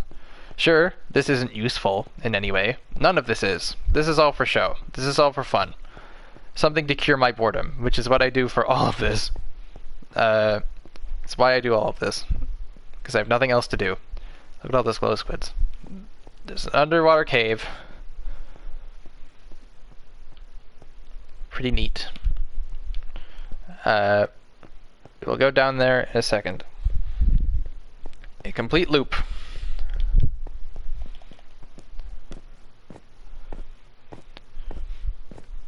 I made multiple videos that were 8 times speed of me working on this.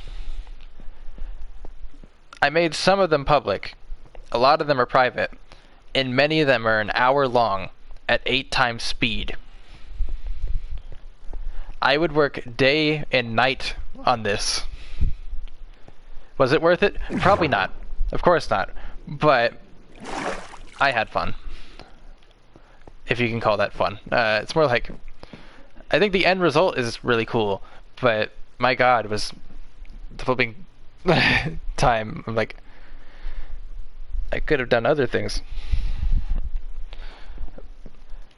So here we have a lazy river, which functions. Here's our little rider.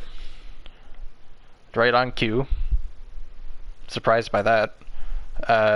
His name is Slime, because I couldn't think of anything. He goes around this forever.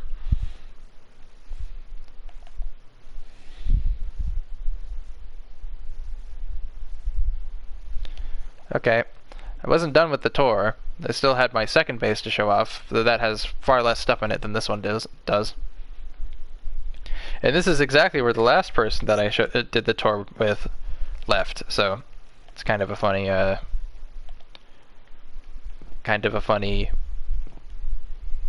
parallel. But good night. Because there's still plenty of other people here.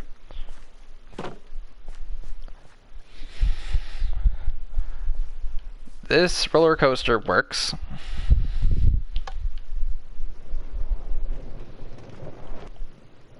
It's fully functional.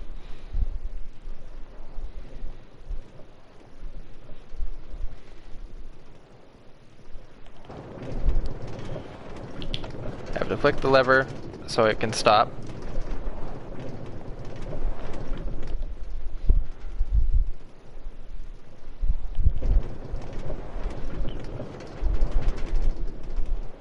There we go.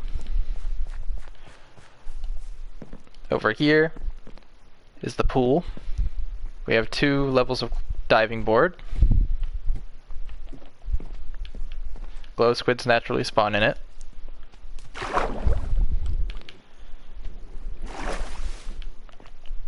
We have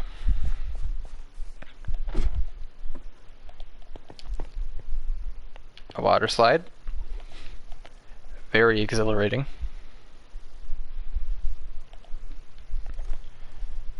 And we have a hot tub, which is functional. It has jets.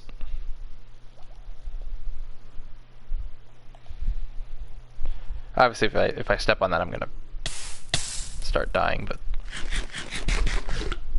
isn't that kind of cool? Oh yeah, I forgot about the second set of skeleton horse riders. I guess he never got to see that. I'll show that after I go through this. So now on to the Nether. So let's kind of travel this. So the lazy river goes through all of this.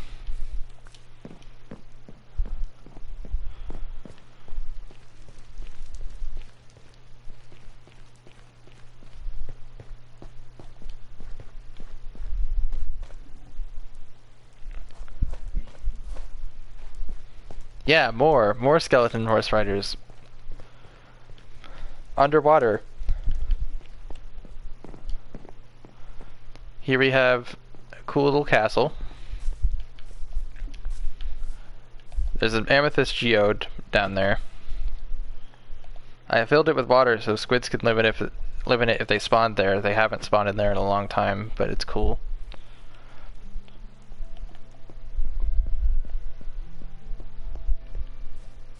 We have the end. Which, this is one of the main reasons that I even went to the end, so I could make this area. It's the main reason I even went to the end, so I could do 3 dimensions. Tiny little basic castle. And last time I toured this, I added the torches on these. They weren't there before, because I was like, it's very dark. I don't think anything spawned here before, but might as well try to prevent it now. Ow, why did I do that?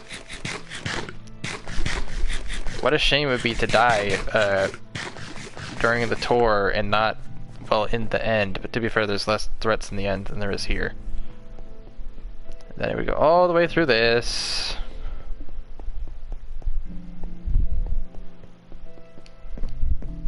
And then back to the start.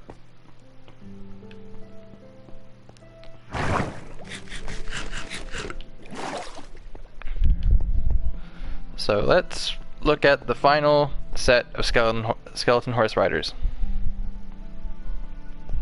because they aren't that far from here.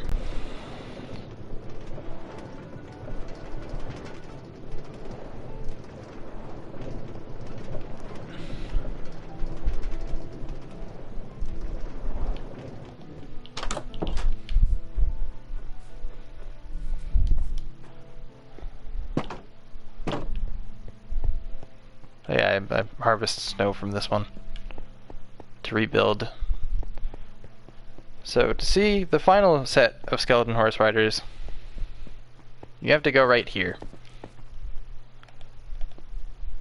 It's hard to see them, but they are under that glass area right there. They're very hard to see actually, but this one like right there. They're under the building. It is daytime. Probably be better if I, like, somehow got out of here and looked at it with conduit power, then you'd really be able to see them, but they are under there. Yeah, you can see them. Kinda. It's really difficult. You see it? Right there. There's one. Another one. It's probably like 3 or 4 down there. Oh yeah, and I didn't really get to look at the ocean monument from over here.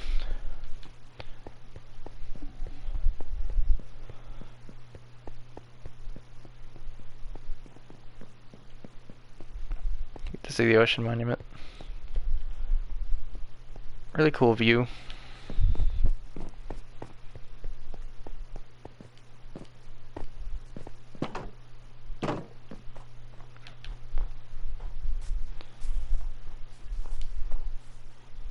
There we go. Pretty neat. You can't really tell that I've been through that one, but I'm pretty sure I have. I would be surprised if that isn't the one I've been through already to get the sponges and stuff.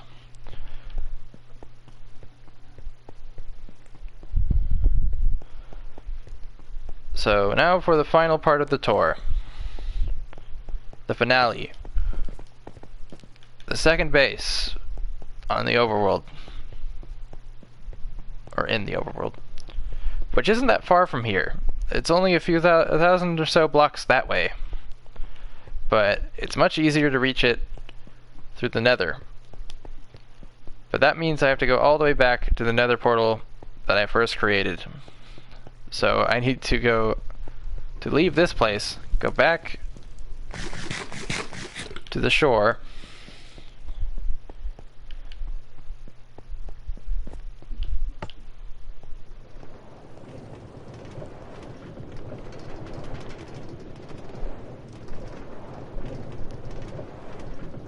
and then travel through the nether.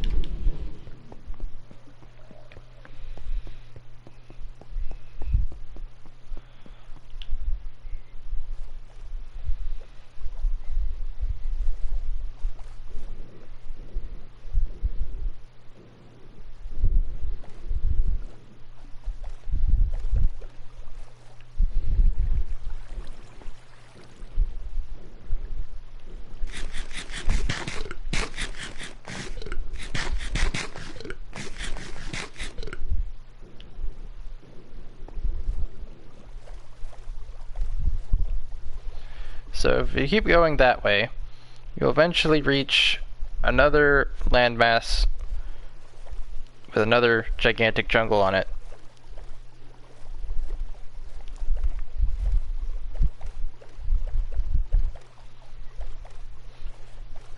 If you keep walking through that jungle, you'll eventually get to the second base, which is in an extreme hills biome connected to that jungle.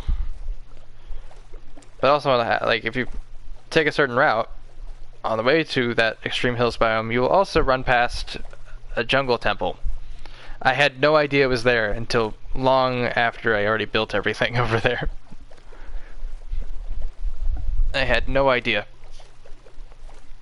And one funny thing as well, there's also a little tiny patch of pale garden over there. I guess there's a little tiny patch over there that I didn't load in. So when when that update eventually came out, it put the teeniest, tiniest pale garden over there, which is kind of funny. Like, it's like a small patch of trees, that's it.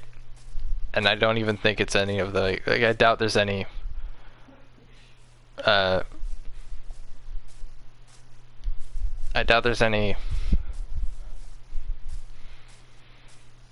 what are they called?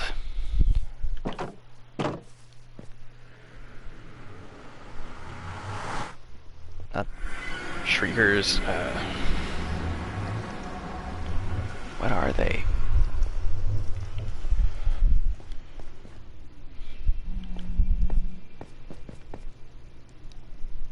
That's 2 stronghold, 2 desert/badlands, that's where I get, plus another fortress.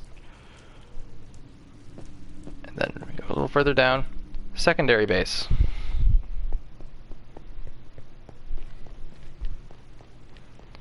The secondary base only exists because I wanted to build a secondary base. There was no real reason for it. Well, I guess there is a reason.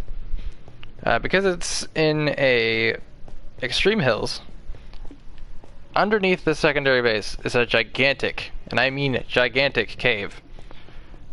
The mountain, which is massive, is pretty much mostly hollow. And if you go down there and go down a certain path, you'll eventually reach an ancient city. So it's like, oh, I built this base over the ancient city to, like, contain it or something. I don't know. It's also, this is where the mushroom fields is that I got that stuff from. eventually they'll get there. It's in a iceberg biome, I think. I don't know if they removed that biome from the game or not, but it's over there. So there is the Great Pyramid. It is the same size as the old brick pyramids, except it's hollow, and it doesn't go all the way down. But it's the same dimensions as the old brick pyramids.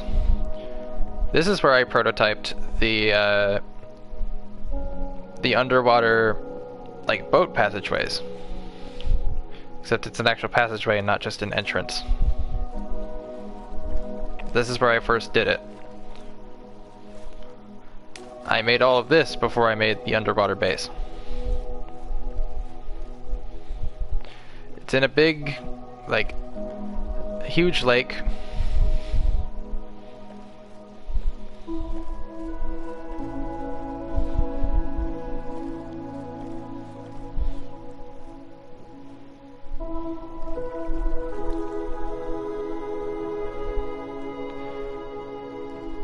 And you have the 7 water rings with the lava,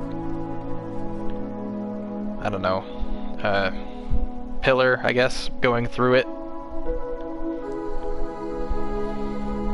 And then a lava ring surrounded by 2 cobble rings.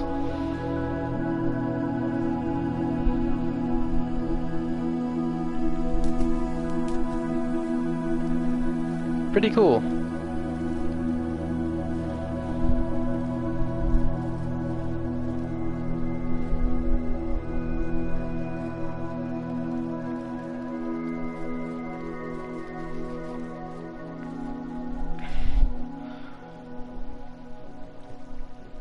But that's not all. There's obviously still the base and those statues over there.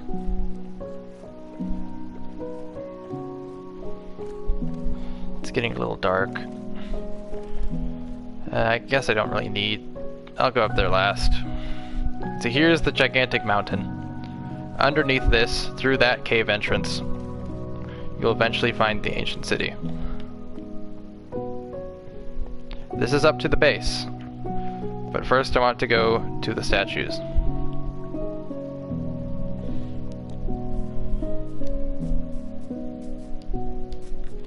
They represent my 2 separate Minecraft lives. Represents me from PS4 edition. It represents me from Bedrock edition. The sun and the moon rise between them.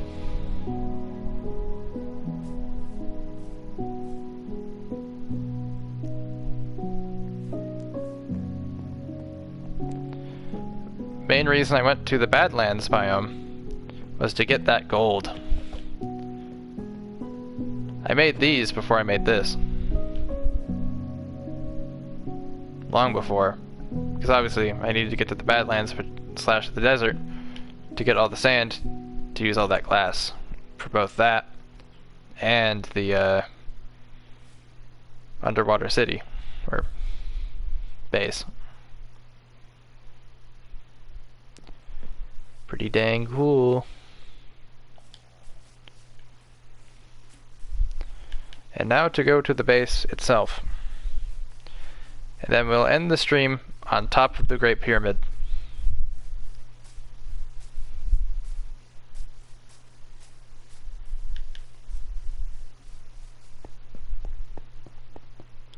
Oh yeah. The minecart's not here. I need to walk up. The minecart on this track tends to get ocelots stuck in it. They really love, or just any animal, they really love to get into this one. I don't know why.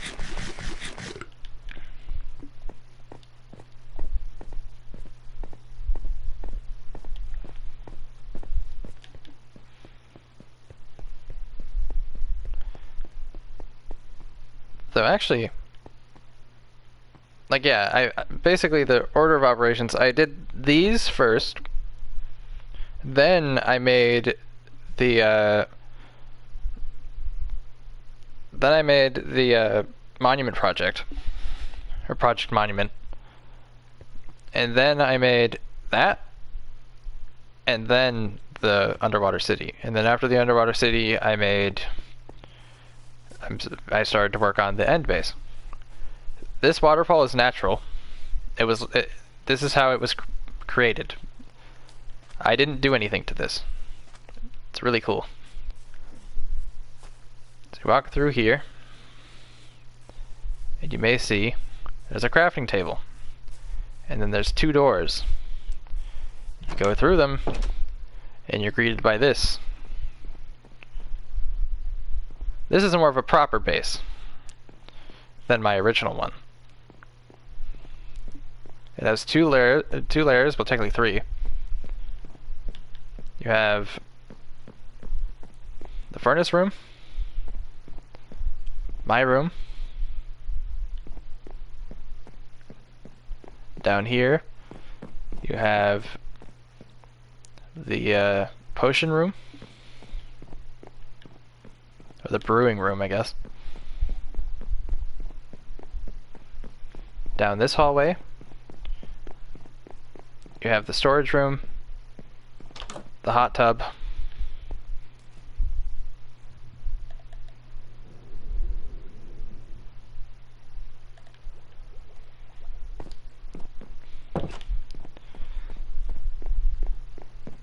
the garden,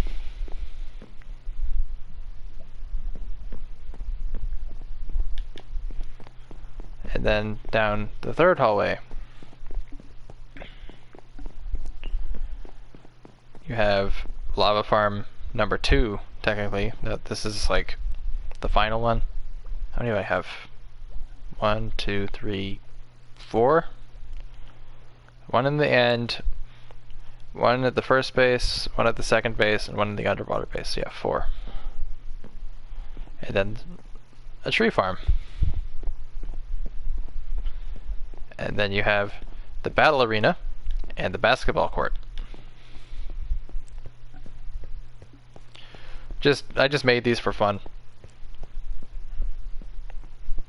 If you keep going down either of these hallways,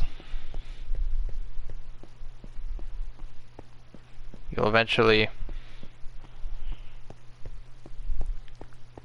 get back to the center.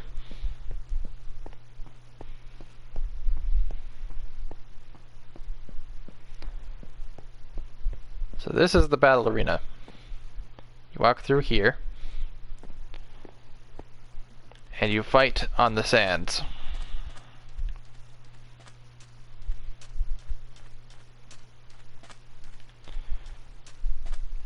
Or you could spectate. You can walk what would it be?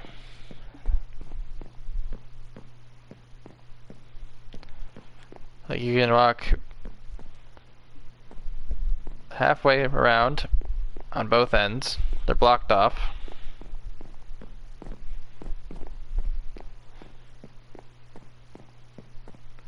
One side would root for one player, the other side would root for another if there was more than one player in this world. But there isn't. It's just me, but I just think this would be something cool to build. And then to the basketball court.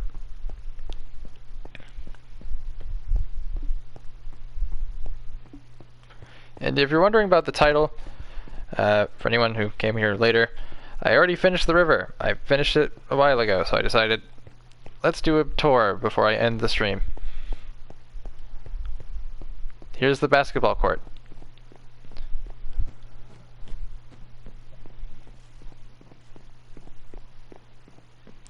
I would have made it with the bleachers going all the way around, but that's the outside world, so I couldn't do that. That's the edge of the mountain. Unfortunately, in Bedrock Edition, you can't place signs on cobwebs, so this isn't actually functional. I don't know why I used that. Slime ball would be more appropriate. So you can't actually play basketball, but it's cool nonetheless. I didn't know that before I finished this pretty much. You have the home and guest boards, and you can edit the sign. But no one will ever play basketball because it's a two-player sport, so those tallies will never change.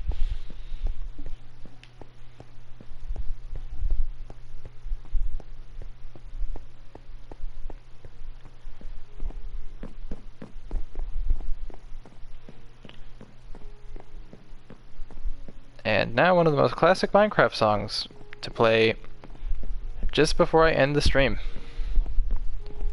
Sleep in the red bed.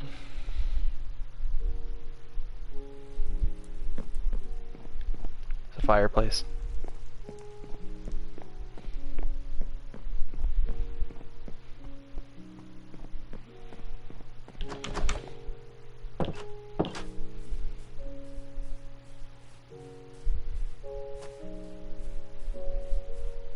Is there still an ocelot? No, it despawned.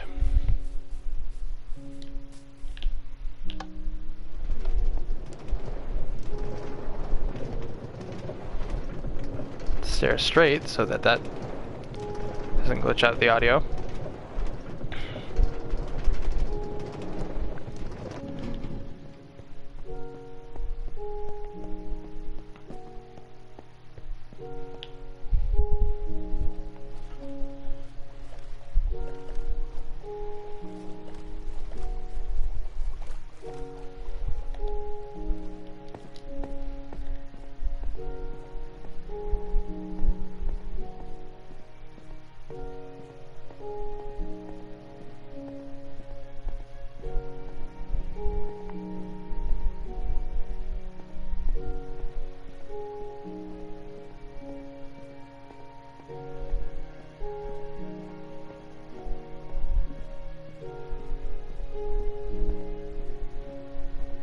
My dad's calling me. Why? Why does he have to call me now?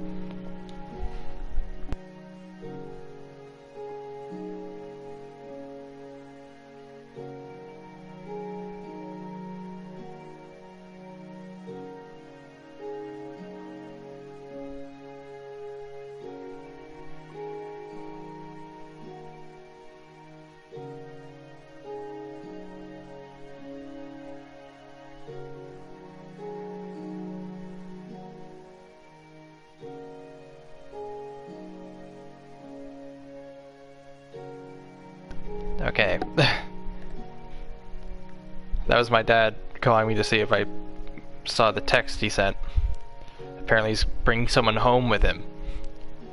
He's never done that before. Oh well.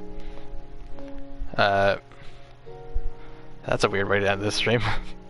I was going to say, I'm on top of the world! But that's a little weird. I guess I'll end this stream now. It was a nice... God, how long has it been? 6 hours and 16 minutes, apparently. Is that correct? 5 hours, or 6 hours and 58 minutes, so just about almost 7 hours. This is fun. Probably the best stream I think I've ever had, both in terms of viewership, because I don't know what the heck was going on with the last time. I had like over 60 plus. I have 44, but oh yeah, there's some water cubes over there. It generated a little weird over there. I don't know why. There's like water in the middle of a forest. It's strange. Anyway, I hope you guys enjoyed it. I doubt many of you have been here for a very long time. I don't know how many people subbed, if any. All I know is I got a lot of friend requests, a lot of follows on PlayStation Network. Kind of funny. I might read some of the messages I got later. I don't have much time since they're gonna be here any minute now. So I hope you guys enjoyed it.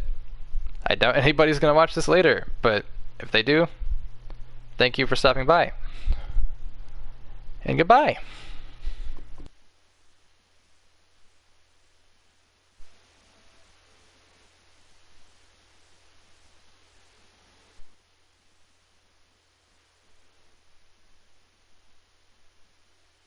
I just wanted to say, we got 180 comments.